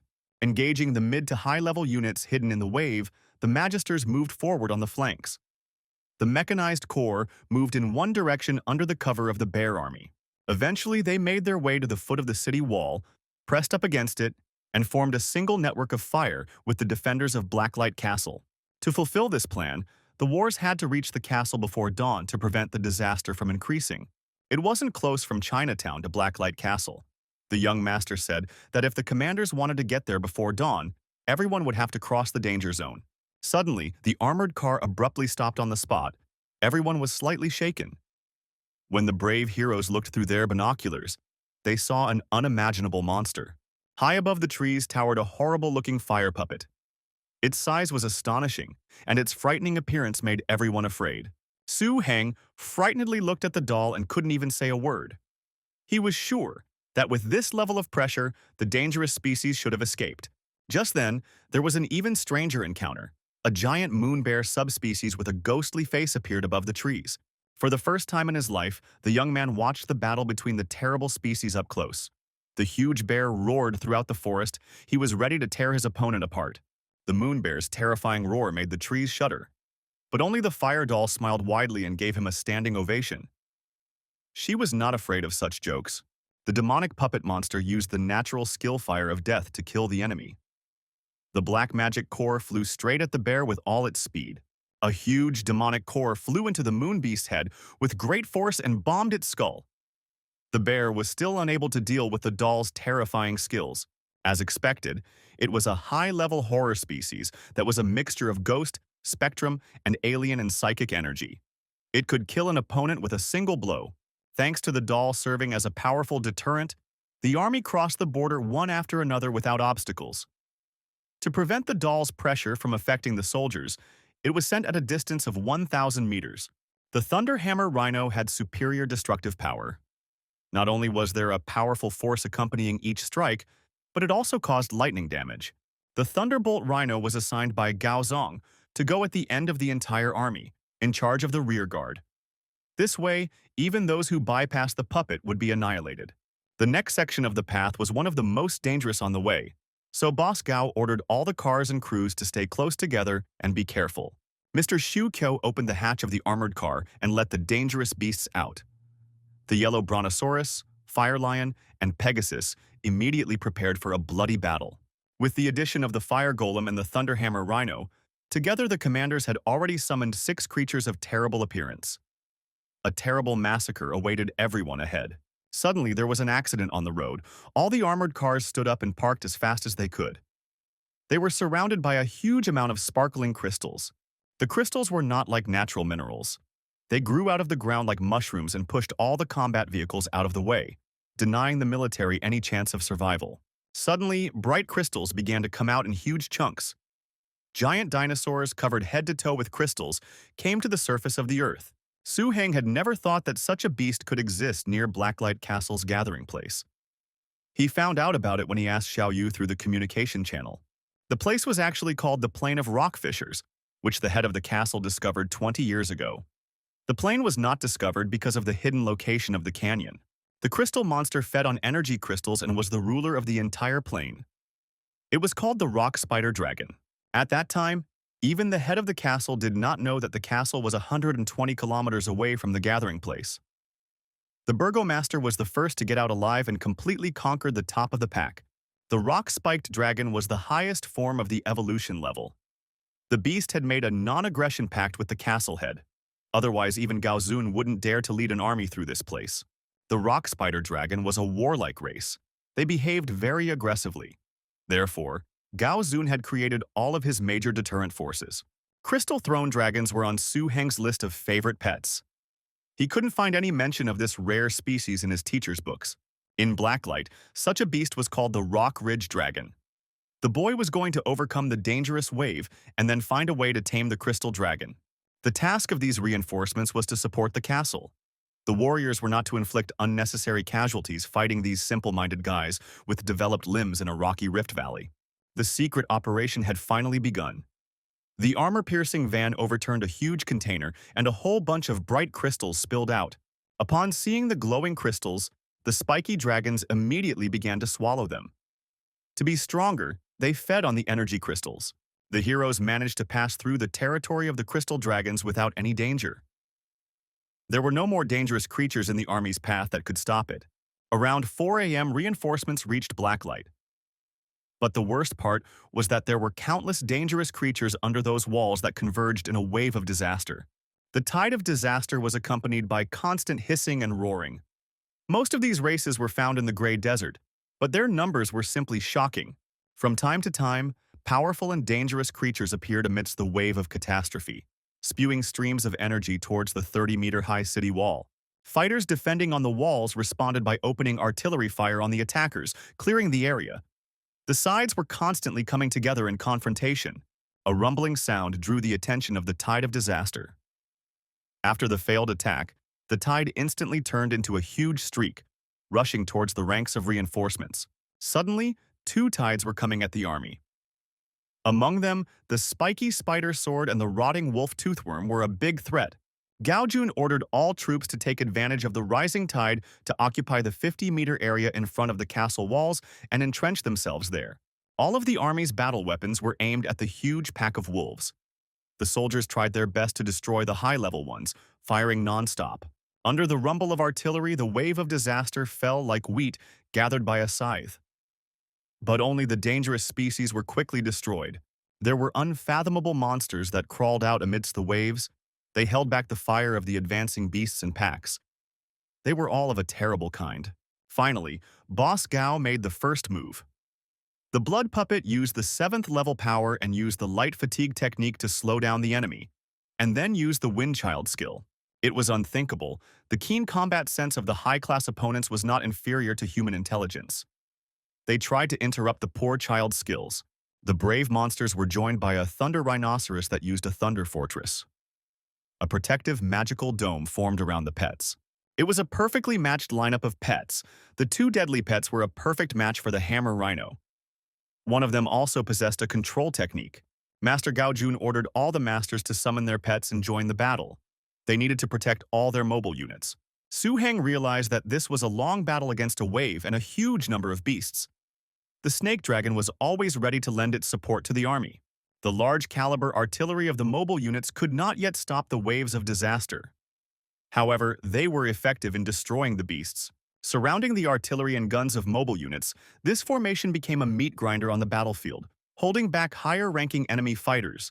It wasn't enough to simply control the ground troops, air forces, and underground creatures. There was no way the waves of disaster would miss the meat grinder. Tanks, harnessed pets, and dangerous creatures from the wave of disaster instantly collided. A multitude of insects popped out from the ground. The battlefield was a chaotic mess of erupting acid, flying creatures in the sky that looked like bats.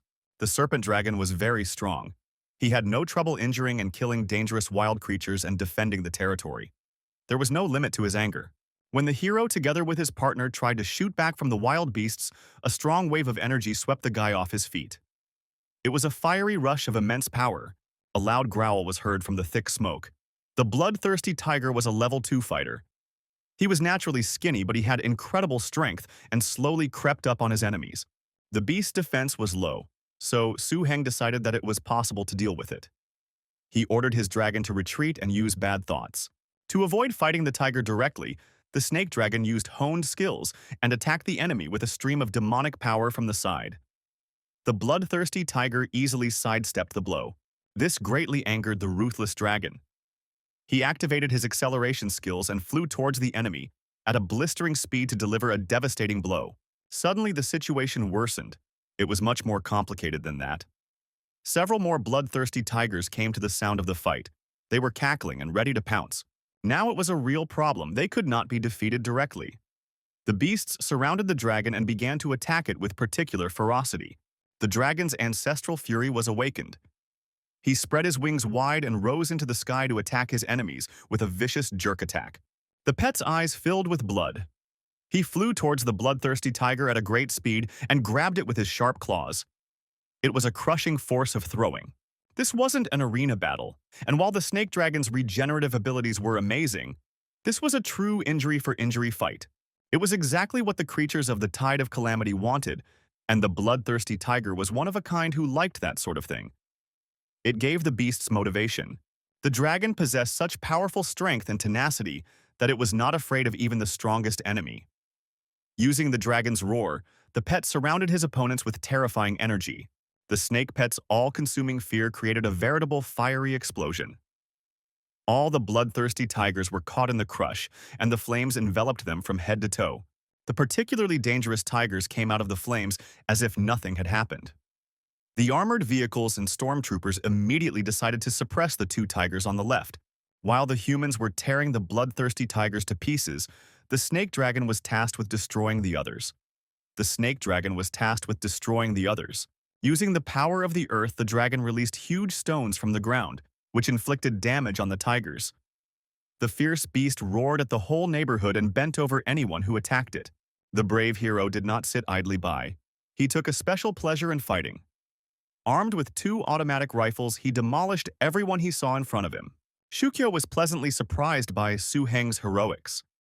He just didn't understand how such a reserved child could be so fierce in battle. Suddenly, something really huge was closing in on the army.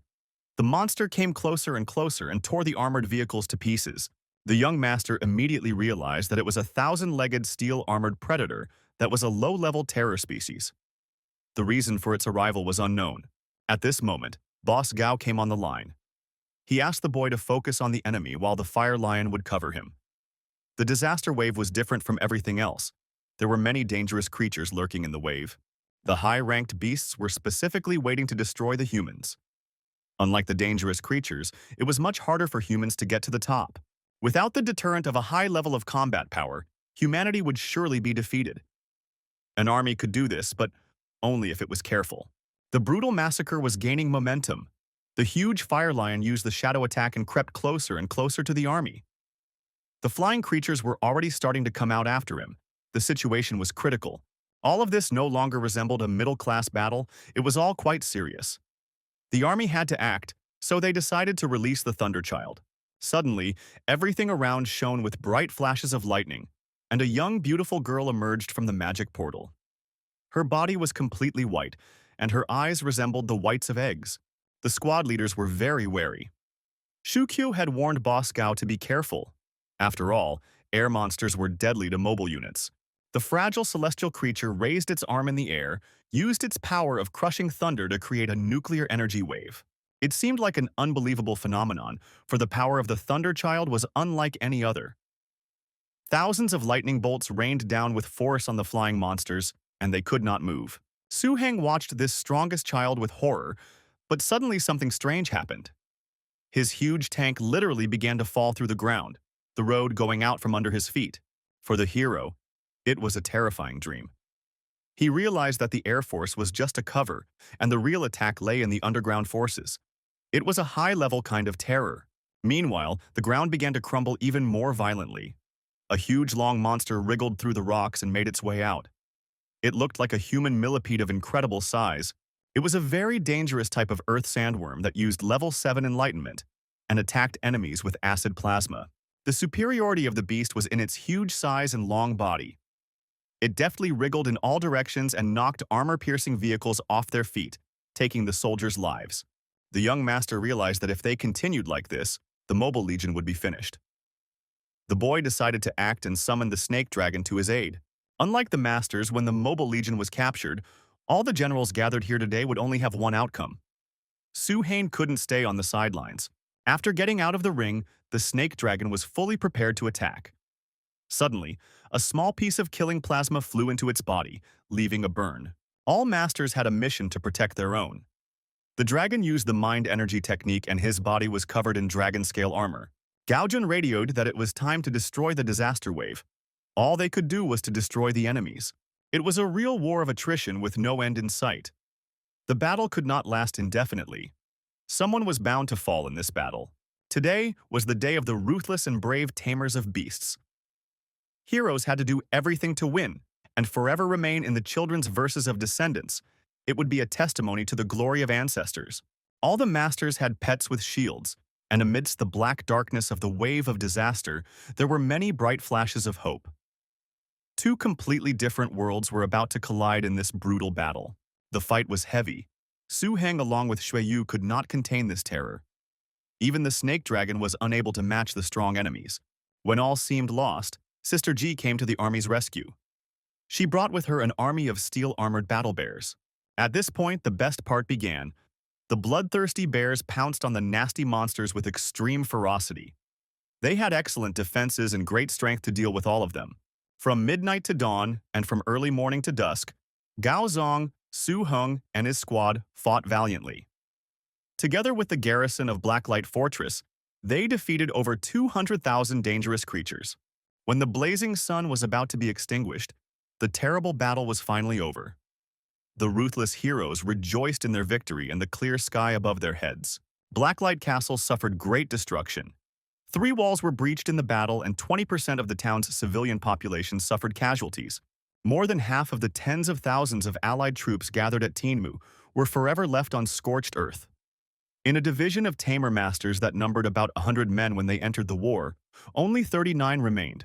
After the war, the castle took at least 3 years to rebuild, but the crisis was an opportunity for development. The carcass of every kind of horror was the most valuable asset of any gathering place. Flesh, blood, fur, scales, and bones, all of which were great materials for creating wonders and all sorts of rare items. After arriving at the Beast Training Center, the Snake Dragon was enjoying recovery. Sister Lan treated the dragon with a dangerous kind of easily pollinated flower. Su Heng said that his sister was perfectly skilled and from now on, he would turn to the girl if the Snake Dragon was injured. Suddenly, a gentleman entered the room and called the boy to the inner council hall. He said that Mr. Zhou Gu had finally returned and was already waiting. When all the wars were in place, the burgomaster decided to get down to business and said that this time they were looking for the source of the disaster wave. But what they experienced was really strange. He said that this time, he and his brother Cao Nian had figured out the source of the disasters. They found a chasm that looked like a huge mouth with sharp teeth, about 1,000 meters in diameter and hundreds of meters deep. Inside the abyss, footprints of a creature the size of a mountain were found. The masters dived into the abyss to find out what was going on, but the giant creature was nowhere to be seen. The moment they felt relief, the masters realized that there was a fluctuation of spiritual energy coming from the bottom of the abyss. They were not afraid and descended to the bottom of the abyss. There were dozens of horror species and a sea of dangerous species guarding the larvae. The wriggling maggots were black, their bodies covered with tightly arranged holes. Each of the holes released thin threads, spiritual energies. They were the ones who had controlled the attack on Blacklight Castle, as well as many other large gathering places. The larvae were not strong.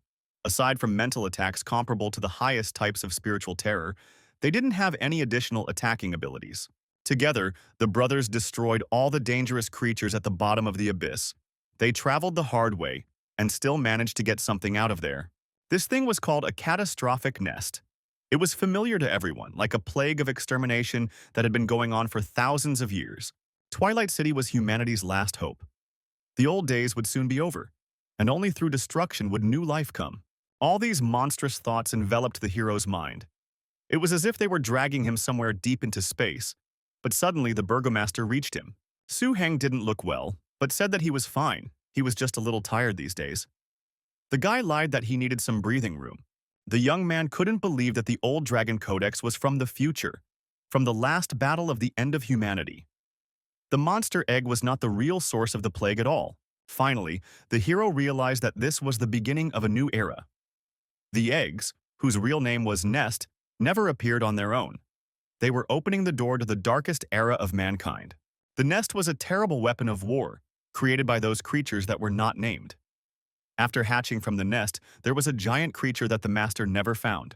Monsters could create a standing army of dangerous creatures using vast amounts of matter and energy. These creatures were created literally from dead remains. The nest created an army that did not need to grow. They were born fully formed and submitted to the will of the nest without fear of death. It took the least amount of time. The larvae the masters destroyed were just a type of creature called a split brain. It was just a tool to control the creatures. These thoughts racked the hero's head, but he couldn't share them with anyone. The boy was only a novice, but he had inherited the knowledge of ancient dragons. When Su Heng recalled the burgomaster's hand, he realized that something was wrong with it. The cause of this damage could have been the nesting chamber that contained the beast egg. The nesting chamber enveloped the egg like a womb and created special energy for incubation. Its attack power was weak, and the special incubation energy was a great tonic. When this energy penetrated into the blood, it corroded the blood. The energy consisted of many kinds of energy mixed with the soul energy of life and death. According to the code, a normal person died to be 2 months after the energy entered the bloodstream. Su Heng decided to save the master and change the future of the world. After 2 weeks, the hero had sold all 68 bottles of the lineage incense and didn't keep a single bottle for himself. Every day he worried about meeting the deadline. During this time, he received 23 million steel coins and borrowed another 10 from acquaintances. He used the money to buy materials for 2 antidotes. Some of the materials had been spoiled during the experiments. Su Heng had to concentrate to work out the optimal ratio and fix everything. When the potion was finally ready, the guy needed to make the potion extract energy from the pebbles at the life source from the necromancer's fingernails. The master crumbled the necromancer's fingernails into the contents of the vessel, and at that moment there was an explosion. The hero should have worked on his alchemist skills. Su Heng heard a strange grumbling and looked out of the room. There was a spoon goblin cooking there who didn't have much combat power but had culinary abilities. The goblin spooner's food tasted better than the dishes of any cook in all the cities under Blacklight's command. These pets were gods of cooking. The hero knew that the only spooner in Blacklight had a weak spot, so he called a treasure hunter on him. It was clear that the spoon goblin was an obsessive personality. He was now making soup with special spices with the treasure hunter. The burgomaster was feeling rather unwell. His arm was very sore, and he did not know how much longer he would last. By that time, the goblin had already brought him a wonderful meal. The master was already prepared that his children and grandchildren would be blessed and would ascend to the throne. When he tasted the spiced soup, he was over the moon. A real miracle happened, and the burgomaster's hand was restored before his eyes. He could not believe that the soup had such an effect, and he drank every drop of it with joy. Despite the good ending, the Lord suspected that there was someone other than the goblin in the kitchen. He used the evil eye of the Watcher and saw that Su Heng himself was in the kitchen. Meanwhile, the young man brought for Lu Yu the fruit of the tree he had gathered from the ruins of the Blood Forest, but it wasn't enough for the girl. In fact, all the other treasures were in the dragon's bag. Seeing the huge torque, Lu Yu was shocked, but she also cared about the quality. The hero took out a huge unicorn horn with dragon blood from his bag, and the lady was at a loss for words. There was still a remnant of the beast's soul in it. The more Su Heng took out precious items from the bag, the more the girl was impressed. He brought out a dragon bone marrow, an eyeball, a scale grass, and a spiritual firestone. Among other junk, the kid showed the girl the eggs of a high-level horror species. All of his items exceeded the number of items from other masters. Lu Yu was petrified at what she saw. Everything that was brought to her was worth at least 100,000 contribution points, but the burgomaster had only promised to invest 20,000. The mistress put up a set price of 2,000, but even that amount made the hero very happy. He accepted it, because the city had suffered great losses after the wave. When Su Heng left, the head mentor let out all her fervor. She was very angry, because this was no way to bully a good person and was going to talk to the head of the castle. Facing the angry mentor, the burgomaster was directly attacked. After the girl showed him the list of materials from Su Heng, only then did Jogu realize what the matter was. Seeing the list, the castle master was worried, for Su Heng really wasn't someone who came for fame. For such success, the lord decided to please his disciple and personally took him to the warehouse. The castle master was proud of his apprentice and let him take whatever he wanted. In any case, 200,000 points would attract attention and create risk. The right material for the young man was not in stock, so the burgomaster decided to take him to yet another place. The painting closed the door to the world of treasure. When the master touched it with his hand, a strange energy enveloped the entire space, and a human face appeared on the portal to greet the master. Magic painting. Jindao was considered the only pet of the lord that had reached a racial level higher than that of the terrorist species. The burgomaster said that it didn't have much offensive potential and could only be used to store items. After these words, the heroes proceeded inside. The danger and defense of the painting was unparalleled. It could not be entered without permission, even if someone wanted to destroy it in order to enter. The master of the castle left the young man alone and let him choose the necessary materials among the most precious items. All the items that would help the serpent dragon were gathered here. This time, the hero decided to take only materials for his pets and called the treasure hunter for help. The beast pointed him to the farthest corner. There was a strange object stored under the dome that had a black haze emanating from it. It was an empty dragon bloodline crystal with cosmic energy. Ahead, Su Heng noticed even more interesting things. The glowing object was worthy of being the material needed to transform the snake dragon into terror. In the end, the young master chose the thunder wind essence and the void dragon crystal. The burgomaster was hesitant, for these were dangerous items that could cause trouble. These two items were worth almost 800,000 points. But because of respect, the castle head only charged the boy 2,000 and grinned broadly while gritting his teeth. In parting, the master told the boy that he knew of two horrible-looking eggs. Jogu investigated them thoroughly and didn't even give them to Lu Yu. Growing in the dragon spring of the blood pond was different from normal growth and caused the beast to acquire a heavy, ferocious, and hostile aura. The life force of the two eggs was so strong that it far surpassed the baby horror species. They were about to break out and move to the next level. The situation of the eggs was not easy. The master said that when the life energy of the eggs became weak, they would die if no one intervened. The young man was very upset and was going to look for answers in the ancient book of dragons, but the lord reassured him. He said that everything could still be fixed. The head of the castle showed the boy a crazy invention. He simulated the effects of a pool of blood and a dragon fountain using the remains of a four-square pillar and a large number of types of horror. It was a real evening of discovering secrets for the hero. The burgomaster tore off a huge blanket and showed the boy a giant beast heart emitting dark energy. In fact, masters could subdue harnessed animals, either by using their spiritual power to suppress them or by forcing them to voluntarily contract through a higher level of communication. By using Su Heng's blood to incubate eggs, the burgomaster would be able to lay the foundation for future taming. The young man couldn't believe that the lord had spent so much effort to pave the way for him. The eggs were only ready to hatch after 2 to 3 years of constant care. Even if there was a first-class horror inside, it was still limited by the improvement of the burgomaster's strength. Jogu revealed another secret and showed the young man the secondary evolution of the fire poison race. It was a terrifying species of fire poison spirits. However, he had long since overcome the racial shackles, and his strength was now at the highest level among the best species. With this, the Lord wanted to show that two harnessed pets of the same race could be trained and fight together.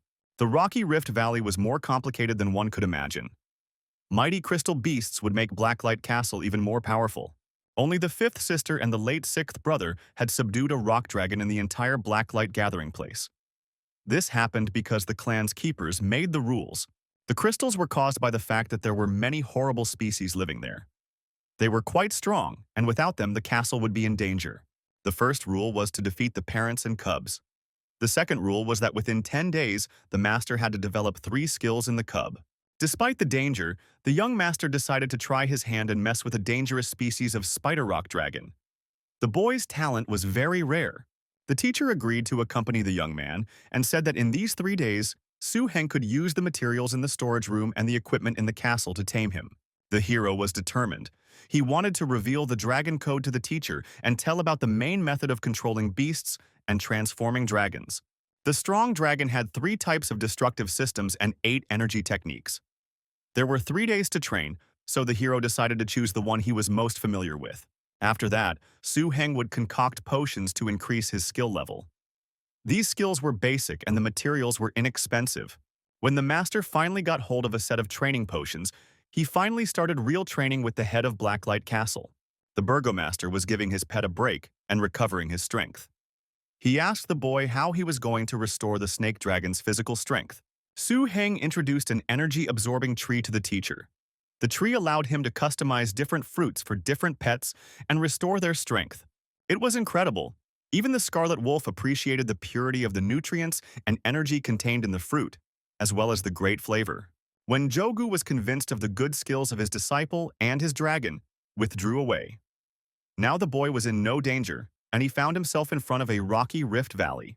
There were baby dinosaurs living in the valley among the many crystals. They were all cute, but the hero didn't know which one he should choose. Without thinking for a long time, the treasure hunter pointed to one toddler who was trying to break the rocks. He wasn't playing with the others, and he looked rather stern. The beast hit the stone several times with its head but did not break it. Then the 3-month-old young dragon used its horn power and attacked the stone. It was a perfect match. The hero realized that the dragon possessed 2 main energy techniques, dragon power and dragon might. To make friends, Su Heng ordered the tree to make 2 food fruits for the rocky dragon creature. The boy only had 10 days to tame the dragon. The baby didn't want to learn the skill, but he took the food fruit perfectly. He took a few bites and was happy as a baby. The young man defiantly covered his face with his hands, for not even his delicacy for a horrible sight could convince the dragon to become his apprentice. Eventually, the little one agreed. The hero needed to make the first move and remove the young dragon's hostility, at which point the young masters would hit a dead end. Su Heng didn't want to be in a big hurry. He took another fruit as bait and suggested that the dragon learn another skill besides innate skills. The little fellow wanted the fruit so badly that he stomped his paw on the ground, and at that moment the earth under his feet crumbled into many pieces from the violent impact. This was the long-awaited destruction skill, so the dragon deserved the delicious fruit. He needed 2 more skills to succeed. After 6 days, the young dragon mixed many fruits in his hands, but there was no success in the transformation skill. To practice the transformation skill, one only needed to command the pet to constantly hit hard rocks to strengthen its body. All 6 days, the brave little fellow chiseled rocks with his head. The hero arranged with him 50 blows for 1 fruit, but it did not bring any result. Suddenly, one of the fruits flew off to the side, but the dragon wasn't about to let it go. The baby jumped after him and hit the wall. At this moment, a true miracle happened. The young dragon had finally achieved transformation. Su Heng's arduous task was now complete. At the same second, a master appeared in the valley. He said that the rock dragon had confirmed the past test and now belonged to the young genius. The mind energy feedback after connecting with the baby also allowed Su Heng to cultivate the mind energy further. The old codex was replenished with new information. Among the many ways to transform dragons, the young man chose a transformation method that focused on high-level defense-type horror types. According to the existing records of Blacklight Castle, there were 2 kinds of horror that the teacher could easily tame. The hero was about to start, and let the seed to the nightmare kind. Mr. Burgomaster had heard the boy's plan but was not sure of it. He said that to achieve the metamorphosis described by the boy seemed a very terrible way. To convince the teacher, Su Heng decided to introduce him to the treasure hunter. It was through the quest method that the race achieved its evolutionary metamorphosis. The young man couldn't tell the whole truth now. He just wanted his teacher to build up his strength for the next wave, so he offered to let him see the hunter in action. This made the burgomaster very angry because the wave of disaster hadn't happened in decades, so it couldn't happen again in a short period of time. The angry master said that from the moment the guy walked through the door, he had never once refused to go to his aid. Regardless of the wave, Jogu was ready to go on a journey. When the heroes found themselves together again, they sat for a long time in the valley by the fire. The burgomaster felt it his duty to protect his apprentice as his own son. At that point, it had been 2 weeks since they had left Blacklight Castle, but they had only gathered half of the 6 materials they needed. Jogu said that all the materials from the Grey Desert had been collected, and to obtain the others, one could not be limited to just this place. The desert series was a vast land on the border of the Starfall Plate. The heroes had to pass through 4 dangerous places to get the necessary items. From an early age, the burgomaster wandered in the outside world. Such experience did not go to waste, and in a short time, he gained a couple of pets, including a heart for egg recovery. Across the expanse of the entire Grey Plain, on a 4-square-meter map, the heroes were in an emerald region that was smaller than the size of a grain. The next place the warriors went to was the Yashan Peninsula. There was usually a group of monsters dwelling on each mountaintop, but there was no turning back. On their way to the top, the boys were attacked by a group of ferocious wyverns. They circled in the sky and wanted to pounce, but the heroes surrounded themselves with protective domes. A serious battle had begun. There was a need for defense. The ice lions directed streams of ice at the winged monsters with great speed to slow them down. To completely annihilate the winged enemies, the master ordered the shadow masks to surround them and stun them. The demonic white masks choked everyone in their path. It wasn't hard to kill a few wyverns, but once the colony would know there had been a death, the heroes would have to find a way to deal with it. Under the guidance of the burgomaster, Su Heng continued to move forward. In half a month, the master and apprentice had already traversed dozens of peaks in the dangerous Thousand Licks mountain range. All this time, the brave hero participated in many battles. The guy lost weight, and his body became dark and muscular. He finally became manly. The strength of the 4 animal masters had greatly increased, and even the treasure-seeking dragon beast had received instruction from Jogu and had made great progress. However, the biggest achievement was still the snake dragon, which had its first level 6 ability, Dragon Power Death. The dragon now possessed the Sacrifice with Explosive Strike skill and was excellent at sinking pain, causing enemies to tremble in fear. In all this time, the Rockin' Dragon seemed to have gone into a furious growth spurt with these fruits and battles. Joe said that he had never seen such a fast-growing pet. Due to the large amount of plant resources, the tree started a wave of evolution. Its energy management technique was also improved. The tree spread the properties of its fruit to the roots, causing various control effects. Now this dangerous warrior could join the battles. By then, the heroes had crossed the ridge of 1,000 peaks, but the mountainous terrain was quite cold. There was still snow on the peaks, and there was a constant blizzard. The Jogu mission was established by the Golden City Association. The entire customary currency system originated from this pinnacle of civilization.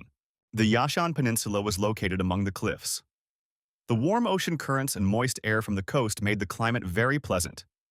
It was truly a prosperous paradise. The craftsmen here were not forced to work in other industries if they could not awaken by the age of 18.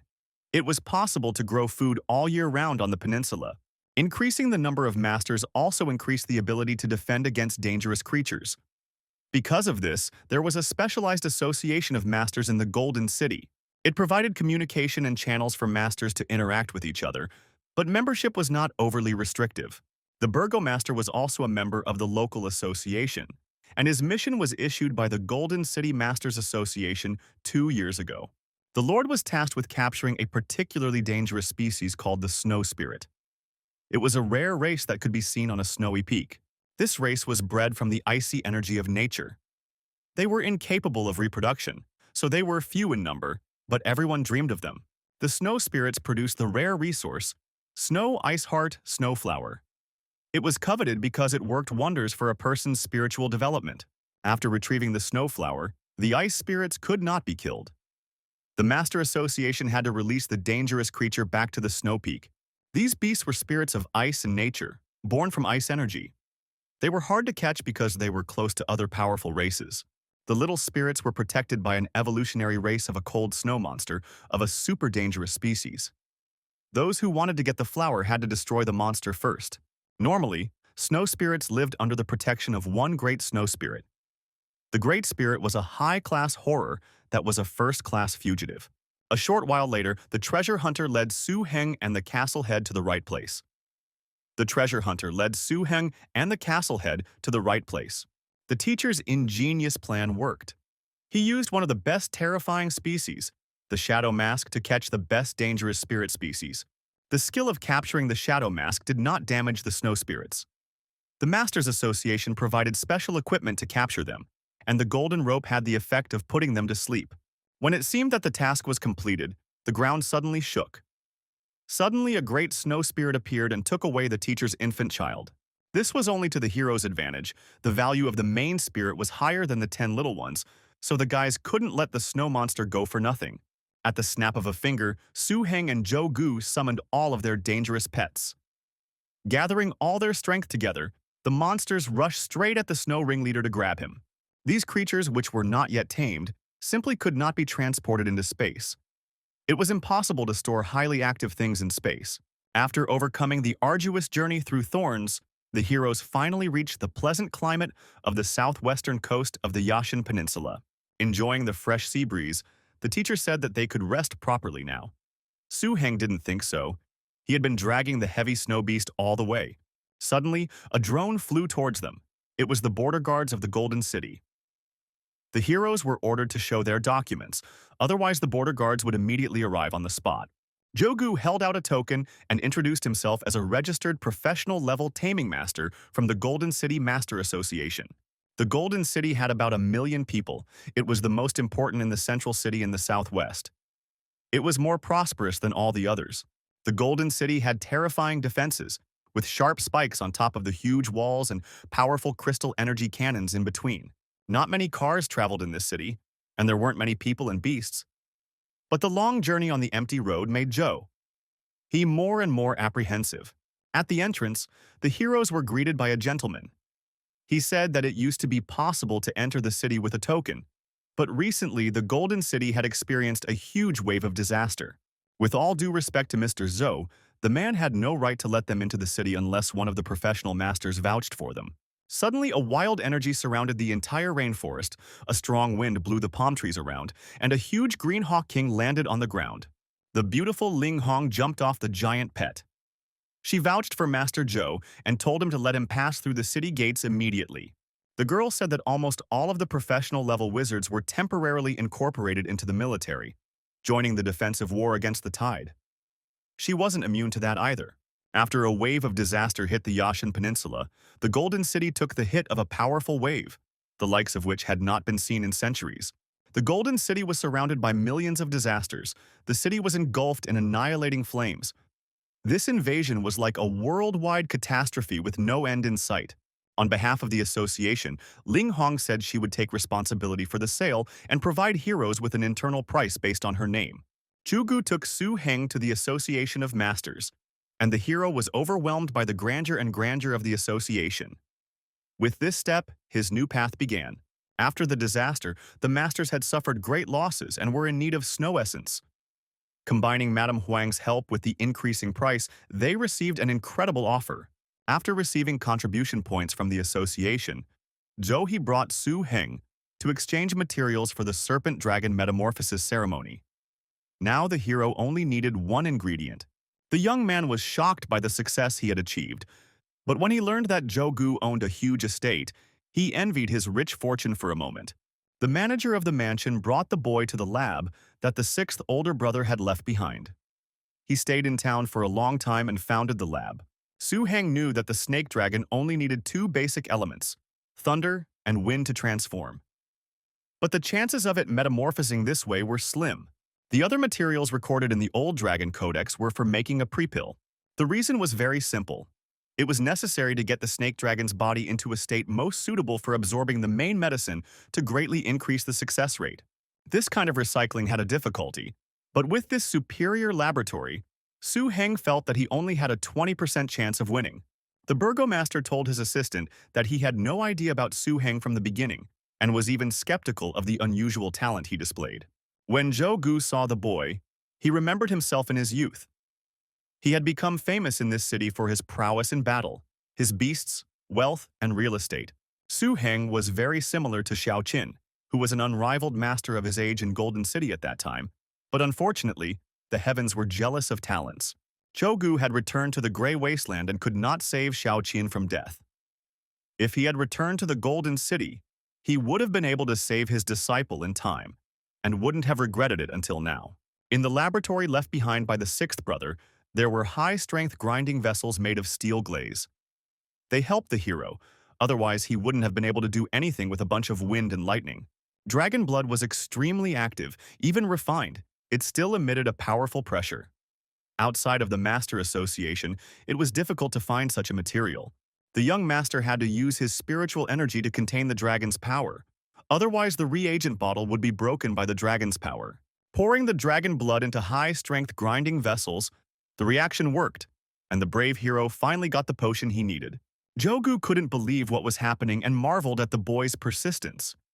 The final transformation was only one step away, but it might be a bit painful. To follow its master to the top of the world, the snake dragon swallowed the potion. At the same second, the dragon fell to the ground, its body like 1,000 fetters, and tension radiated from it. The energy of wind and thunder penetrated into every cell of the dragon. The process was like pressing bones and sucking out marrow, but that was the price of metamorphosis. The young man couldn't leave his pet in suffering and took all the pain upon himself. The incredible pain pierced his body with the force of thunder. Su Heng screamed at the top of his voice. The head of the castle watched the incredible transformation with horror. He was not going to interfere and wanted to give the heroes a chance to cope on their own, so that they would not be equal. The thunderbolts completely enveloped the dragon's body. It was in great pain, but there was no turning back. This caused the dragon to produce a strong stream of thunder energy. Suddenly, something amazing happened. The snake dragon itself severed the connection with Su Heng's mind. It didn't want its master to suffer even more. Finally, the bloodthirsty dragon's body made its first changes. His scales changed color, his muscles became stronger, and his limbs grew several times larger. Libo couldn't believe that a race like the snake dragon could master the electric shock technique and wind blade skills. This was a huge achievement that would be enough to turn the world of masters upside down. It was clear now why the head of the castle had taken the boy under his wing and worried that he wouldn't be able to protect him. After helping the serpent dragon absorb the medicine, the hero also rested for 2 days before finally recovering his condition. On the one hand, he was helping the pet familiarize himself with new skills, and on the other hand, he was putting training a crystal rock dragon on the agenda. After this incident, the castle head completely believed in Su Heng's metamorphosis method and once again solemnly informed him. It was now their shared secret. The young master took part in the written examination of the Masters Association and tried to join. In those years, the hero could only study. The second part of the entrance exam included a combat test. The examination center was located in the event hall. The arena was divided into 5 parts by the Windstopper Tower, a low-level horror species cultivated by the association. The aftermath of the battles would not affect the other rooms. Meanwhile, Su Heng and the little fatty were sitting in the waiting room of the sparring test, holding their reference cards and waiting for the examiner's instructions. At this moment, the hero finally realized that the little fat man's name was Idong. He was a few years younger than himself and was only interested in himself. The exam was based on the life status of the pets. Cultivation and skill development were evaluated in points, and each candidate was limited to 1 beast. The first to enter the arena was Su Heng. The color of the dragon's scales was rated as abnormal, and its length and bone mass exceeded the norm for normal members of the species. The light armored leopard was placed as the opponent of the snake dragon. It was a dangerous and unique kind of beast. The snake dragon was on the same list as the leopard in terms of rarity, but it wasn't afraid. The pet immediately used the wicked armor to strike the enemy first. This attack had no effect, and the unique leopard rushed into action. He jumped high and struck the dragon with his huge paw. Without waiting for the enemy to fall, the leopard struck another critical blow. The tail strike was the most successful attack of the beast. Even the wicked armor was powerless here. The brave dragon wasn't going to retreat. It used its speed power and rushed forward. The pet wanted to use brute force to kill the enemy. The armored monster surrounded itself with light protection, and as the dragon approached, the leopard immediately pounced back at it. It was a real brutal fight to the death. The leopard did not spare his opponent and struck hard. The dragon only deftly dodged it. The opponents were on equal footing, and the fight dragged on for a long time. Gathering his strength together, the snake dragon used an evil beam and directed a stream of killing energy directly at the leopard. The attack worked and slightly injured the leopard, but the leopard was even more enraged. He wanted to finish off the dragon as soon as possible and activated the slashing technique to strike incredibly hard. Su Heng's beast had to concentrate hard, for his opponent could break through the energy with a single strike. The dragon chose the frontal attack tactic and once again directed the crushing energy at the enemy. At this moment, the armored leopard did the same and the two energies collided foreheads. They competed with each other in terms of strength. Suddenly, something happened that no one could have expected. The ground in the arena shook violently, and it was as if someone was knocking the leopard down. It seemed simply unbelievable. A snake dragon could use two different skills at the same time. It seemed impossible to the teachers, since it had been hatched 6 months ago. The teacher realized that instead of relying on his master's orders, the dragon had devised a battle plan based solely on its own instincts. Such a beast was always the most reliable support. After the last fight in the forest, the grizzly dragon liked to use the power of the earth from the back. Sharp stones came out of the ground and pierced the leopard's crystal bells. An incredible rage awakened within him. The leopard roared loudly to the entire arena and used a combined sharp blade skill. The dragon looked his death straight in the eyes. This crushing attack was too strong and unexpected for the dragon. The force of the sharp blades swept through his body with great speed, the dragon's blood spurting in all directions. An ordinary snake dragon would not have been able to withstand such a deadly attack, but the little one bravely kept on his feet. The blood trickled to the ground, but the snake dragon had incredible stamina. It was time to end this battle. The dragon awakened all the demonic rage of his ancestors and roared at the top of his voice. The walls of the arena literally shook from the dragon's roar. At this point, Su Heng's trial was over, and the dragon was sent to the beast healing room. The frog healer carefully licked all of his wounds. The hero said that if the lightly armored leopard used its wind and thunder attributes, it would be able to avoid the attack. But if the dragon met one in the wild, it would not be able to defeat it. At this moment, the young man's cultivation status, skill development, willingness to fight, and combat experience scores arrived on the young man's study watch. The final score for the combat test was 99 points. Suddenly, a fat classmate walked into the treatment room. He congratulated the young man for passing the high-stakes test, but Su Heng replied that it was a fluke. After the exam, the young man was brought back to the burgomaster's mansion.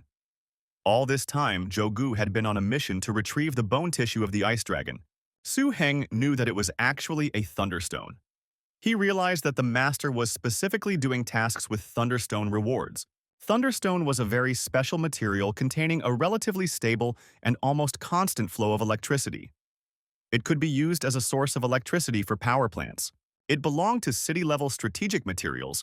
The Master Association didn't have it, so it wasn't on the list of items for points.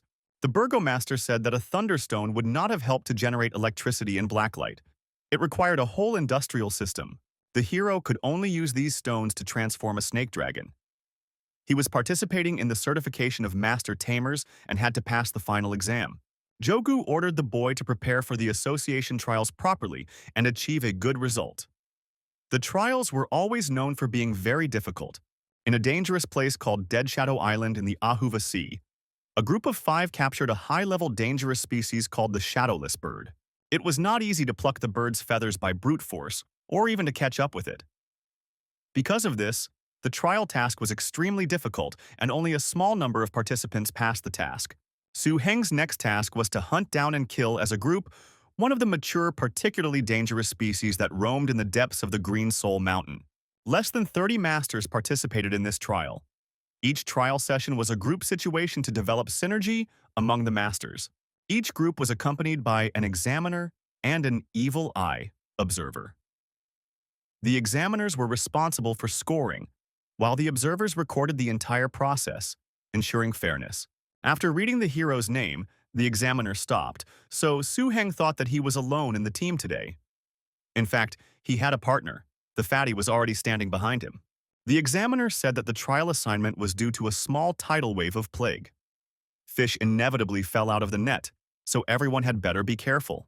The examiner's job was to ensure complete safety, but every year people died on test missions. So the mission was not to be taken lightly.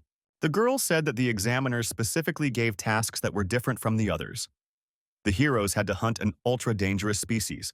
On the way to the trials, the burgomaster said the assignment was harsh, but she replied that the wave of disasters didn't end so easily. Many masters in the association were too cowardly to engage in battle. From now on, even newcomers would have to face the harshest realities. The examiner said that it was assumed that almost a third of the participants in this test, including the examiners, would have been injured. Only through brutality would the students have had a chance to survive. In the beginning, the trial went well, but soon most of the accompanying examiners were summoned by the chief examiner to precipitate a great wave of calamity on Green Soul Mountain. They weren't far from the appearance of battle. Many examiners felt cheated. It was just a cover. They were all going to be sent to war. Since then, the examiners left the squads, leaving only one observer from the Evil Eye Society for the squad. Things got so bad that squad members were responsible for the observers' safety. Monsters that had escaped from the disaster wave invaded the testing area. Most of them were so strong that the participants lacked the strength to defeat them. Each group began to decrease in numbers. As the passage progressed, the frequency of dangerous creatures increased and the attrition became more severe. The death rate increased tenfold. On the fourth day of the test, Su Heng encountered 3 teams that were completely annihilated. The broken limbs, the bloody scorched earth caused the fatty to feel uneasy. If not for Su Heng, the fatty would have been buried in the Green Soul Mountain. That same night, the heroes encountered another injured contestant. She was unconscious, but the guys found her in time. It seemed that hope had dried up, although hope always died last. Idong was very upset. He wasn't sure if they would ever return to the city again. At that moment, a white streak appeared on the hero's path. The young girl finally woke up and began to rise to her feet, but her appearance was still unimportant. The sweet girl thanked her saviors. She said that after she became a master, they had learned telepathy, but because of nerves, she had completely forgotten. Gongshuan was one of the group. All the others except her were killed by a dangerous higher-stage species. She managed to escape with the help of a flying harnessed pet. When the girl was almost saved, a mature flying bird of a supremely dangerous species soon caught up with her and chased her all the way to Su Heng's ambush site. The young master allowed the snake dragon that was sitting in ambush nearby to stealthily attack and kill the most dangerous species in the mature stage, completing the trial task and saving the girl. After 3 days, Su Heng and the 2 little troubles were hiding in the Green Soul Mountain. They were trying to leave and avoid getting caught by the monsters, but so far, they hadn't encountered any horrors. The 2 little crybabies proved to be understanding. They chose to starve themselves but still let the hero have all the food and water. The cave was the master's resting place after Gongshuan lost consciousness. There was a bear den on the steep slope, but now it was also Su Heng's. That evening, the 3 survivors were sitting around the fire, counting supplies. Suddenly, a wild cry was heard in the dark forest, scaring away all the birds. This sound was already familiar to the hero. He went out to reconnoiter and saw his master's lava tyrannosaur above the forest. Su Heng's face suddenly changed. Looking at the signs of battle coming from the distant sky, the boy still couldn't contain his anxiety. Idong and Gongshuan sat in the cave while the young man ran to the depths of the mountain. There was nothing he could do to help the master, but he had to come over and watch. After passing through the dense forest, the boy finally took his binoculars and saw the battle scene deep within the Green Soul Mountain. The dragon was ready to snap there at any moment. The master stood side by side with the chief examiner, who, graying at the temples, floated and hovered in the air. Below them, several huge creatures fought. With the help of a lava tyrannosaur and a fire avatar, the master fought the nightmarish-looking ice ring. This battle was truly dangerous. According to the records of the old codex, the bone marrow of the ice dragon's spine and the ice poison capsule were auxiliary materials to transform the ice crystal lion dragon into a dragon. The head of Blacklight was fighting desperately against the special monsters, but he needed backup. He appealed to the monkey lord to take action immediately. The battle was getting more and more violent. The lord rose up, swung his hand, and created an incredible energy that summoned a giant ape. It was a true infernal monster. The monkey attacked the ice-cold opponent with fury. She swung hard, hitting him squarely in the jaw, and a multitude of stones flew at him. It was the master's second assistant, the Monkey Lord. The cold demon hissed and wrapped itself around the monkey from all sides, clutching its long body tightly. With all his might, the Monkey Lord tried his best to get out. From above, a horrible view with a perfect combination of 5 systems: earth, beast, power, air, and attack. The true pinnacle of horrors awakened all of the monkey's rage and screamed even harder. This species had incredible strength and enduring stamina. The monkey was about to finish off the ice opponent, so it snapped out of its seat and used the power of the earth to kill it. The ice beast didn't sit idly by either. It activated all its skills and created a magic vortex which it directed at the monkey. The two strongest enemies clashed in a face-to-face battle. The hero watched the scene with horror. He had never seen such a battle before. He immediately recognized the horrible-looking rage burst and atmosphere burst techniques that the serpent possessed. The battle was very fierce and was dragging on. The burgomaster snapped his finger and summoned a huge black hand outside, which immediately tried to grab the ice serpent. The cold beast was definitely not expecting such an attack. The black figure, which quickly flashed over the forest, squeezed the serpent as hard as it could, and it turned into a bloody mess. The young man realized that it was a powerful black sin pet. It had a strange ability that was so terrifying that it could easily stun a nightmarish-looking beast. To Su Heng's surprise, Jogu's black sin beast still killed the ice dragon and took away the dragon transformation materials. This minor wave of disaster ended with the death of the ice dragon. The end of the nightmarish ordeal had come. The large number of deaths caused a lot of criticism in the city, but the chief expert didn't want to explain anything. After that, the results of this trial were officially announced. Su Heng had unquestionably won first place and received an award from the Golden City Masters Association. With the thought that he shouldn't have been a fool if there was fur, the hero ran to the research institute with proof in hand. He wanted another pet for himself. When the hero went inside, he was immediately met with a kick to the head. Chihuahua was not quite in his right mind and said that he liked hitting people because he was the embodiment of the reader's father. At that moment, another young man in a white coat took the hero aside. He reported that the doctor was sometimes like that. There was no need to pay any attention to him. In the entire research institute, there were 7 dangerous species that posed the greatest health risk. Su Heng only saw cute animals behind the bars. There were a total of 3 particularly dangerous cubs. The golden jade grass was unique to Golden City. It was a pet of 3 systems: herb, blood, and healing. Combining the blood and healing system, the golden jade herb was able to heal penetrating wounds, lacerations, and even repair minor limb deformities to some extent. During the fascinating story, the hero noticed a strange creature behind the bars. There sat a little girl with huge gray wings. The guy said it was a young pet, mixed bloods, and had a mix of light and dark systems that were completely incompatible. This unbelievable kind of pet really interested Su Heng. He couldn't believe his eyes and asked the assistant to open the cage, because it was literally a hybrid of darkness and light. The pet resembled a small angel. Even without reproductive isolation, it would be difficult to create a powerful hybrid between different elements. There were 2 completely incompatible energy systems in it. Judging by its strength, it was below the terror species. However, the young man noted that the pet was no less dangerous than the super dangerous species. The little girl contained completely opposite light and dark energies, and once out of control, her power was infinitely close to that of a terrible species. No one had ever seen such a mysterious creature or been able to identify her parents.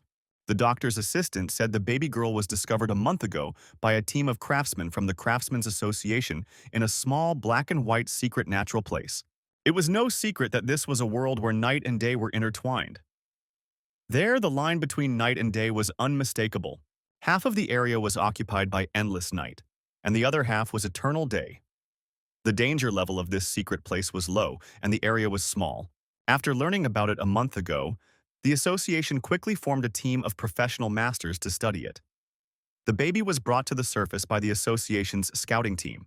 It was later discovered that it had the ability to heal with light, and its life force was rapidly depleting.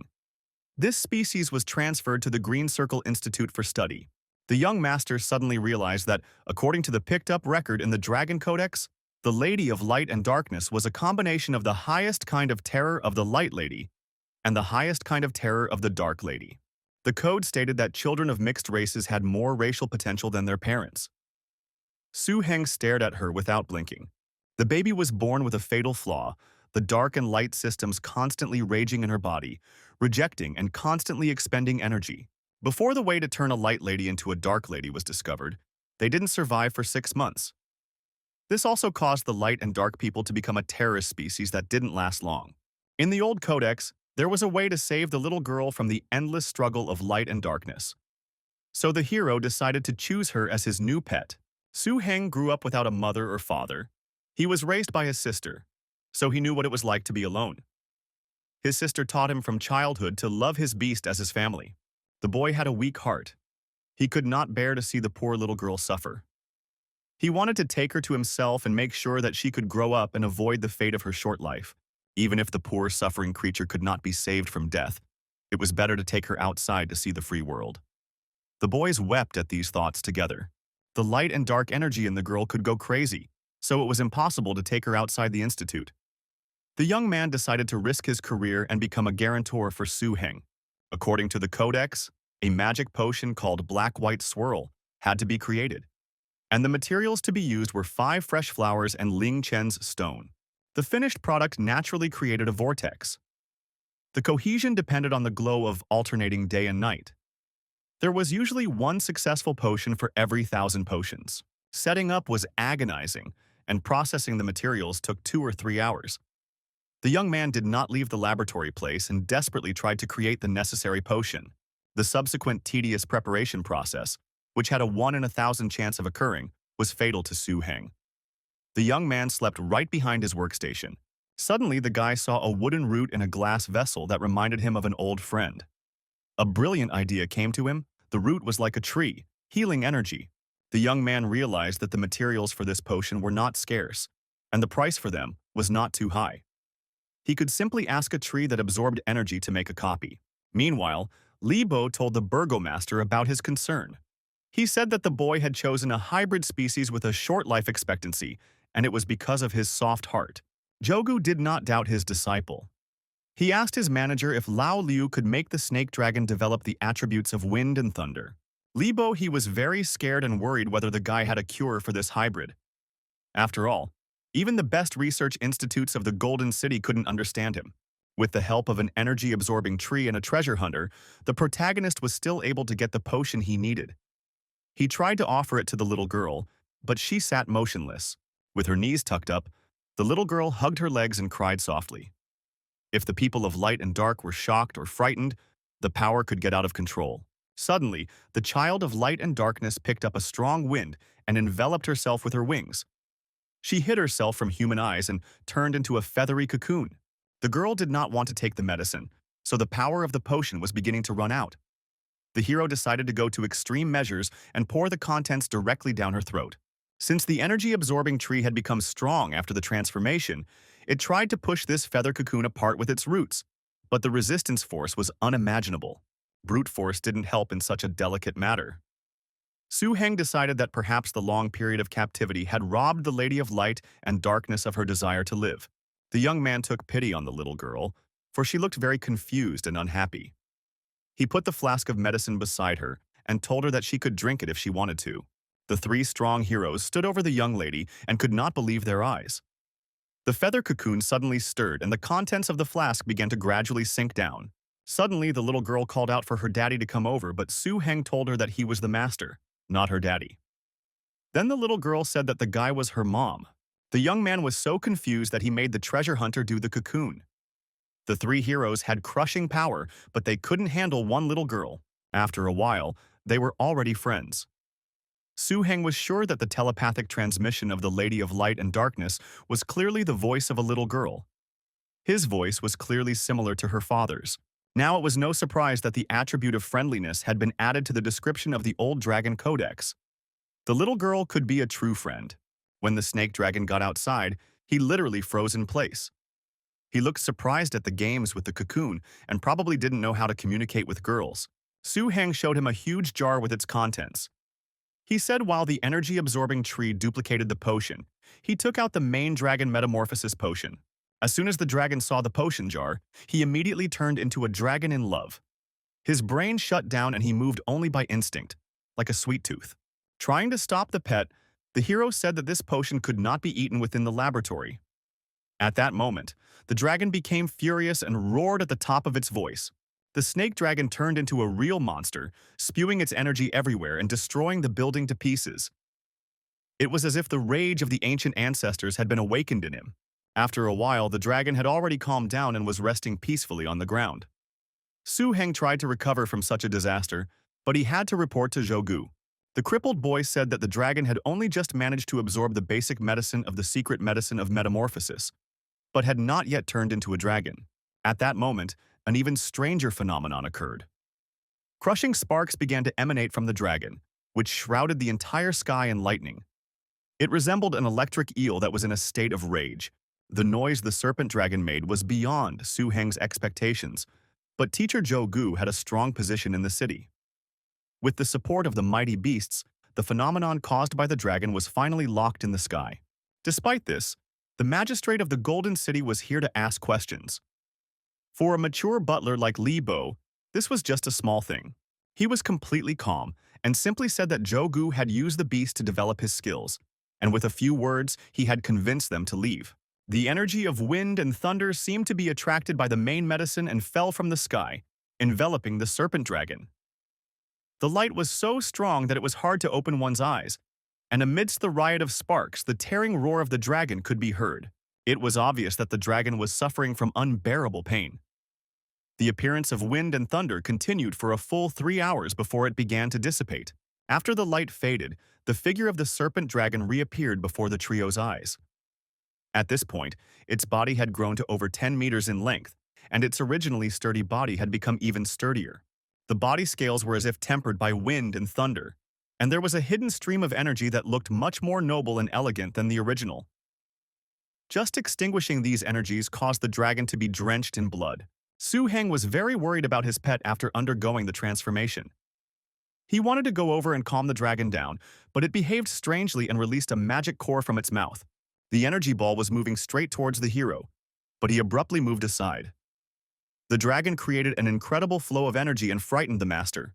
This technique created a huge magical explosion. After taking the main drug, the snake dragon received enhancement in the form of level 5 abilities, enlightenment, plasma sphere. The snake dragon had enough strength for the showdown, but it was badly injured. The beast could barely stand on its feet and held its huge body, trying not to fall face first into the mud. At this moment, the little girl arrived just in time. The outline of her body glowed with a bright glow. She used her healing technique to help the snake dragon survive. Thanks to her light healing, the dragon's deep wounds healed quickly.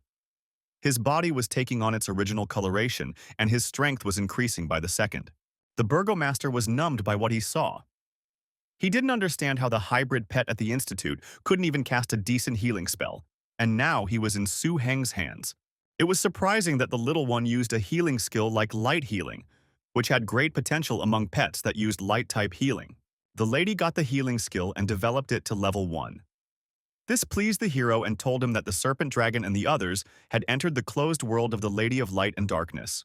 The young man told the master that it wasn't easy to complete the metamorphosis. There wasn't enough wind and thunder energy. And in order for the snake dragon to absorb enough wind and thunder energy, it needed special conditions. The serpent dragon would transform into a serpent dragon of wind and thunder, which would be in an environment where the energies of wind and thunder intertwined. Powerful squalls and lightning bolts pacified the serpent dragon's form. They allowed him to thoroughly digest the essence of the main medicine. With the help of Counselor Yu Zhou, Gugu managed to find a dragonhawk in the databank, which, like the wind and thunder serpent dragon, combined both wind, lightning, and dragon system. When a beast reached the level of a terrifying species, it was more intimate with its habitat. The Wind and Thunder Cliff was a natural secret place where the eagle tribe dwelled. It could fulfill the dragon's need for metamorphosis. The giant dragon eagle dwelt in the node where the wind, thunder, and lightning systems intersected with the densest energy. Zhou and Su Heng needed to get to the place where the wind, thunder, and lightning systems intersected with each other. The planned operation was rushed after a snake dragon accidentally ingested a key drug in the lab. In order to get there as soon as possible, Zhou immediately took out his dream ice butterfly pet. It was the strongest, super terrifying pet and also one of his strongest pets. As a very terrible species that combined the dream system, insects, and spirits, the butterfly was not the best at flying, but was a very fast beast. It possessed the unassembled ability of the tail of sleep. The sleep tail skill greatly increased the distance the butterfly could fly with each flap of its wings. Often, the phantom of the frozen dream butterfly could only be seen in the air. And the body of the frozen dream butterfly had already flown a great distance on its wings with the support of the dream tail technique. Butterfly had the best ice dream skill that could freeze the target's mind or soul, causing it to remain in a frozen dream forever. Following the butterfly, the heroes finally found themselves in the right place. The symbol was a thunder pine, and now it was time to begin.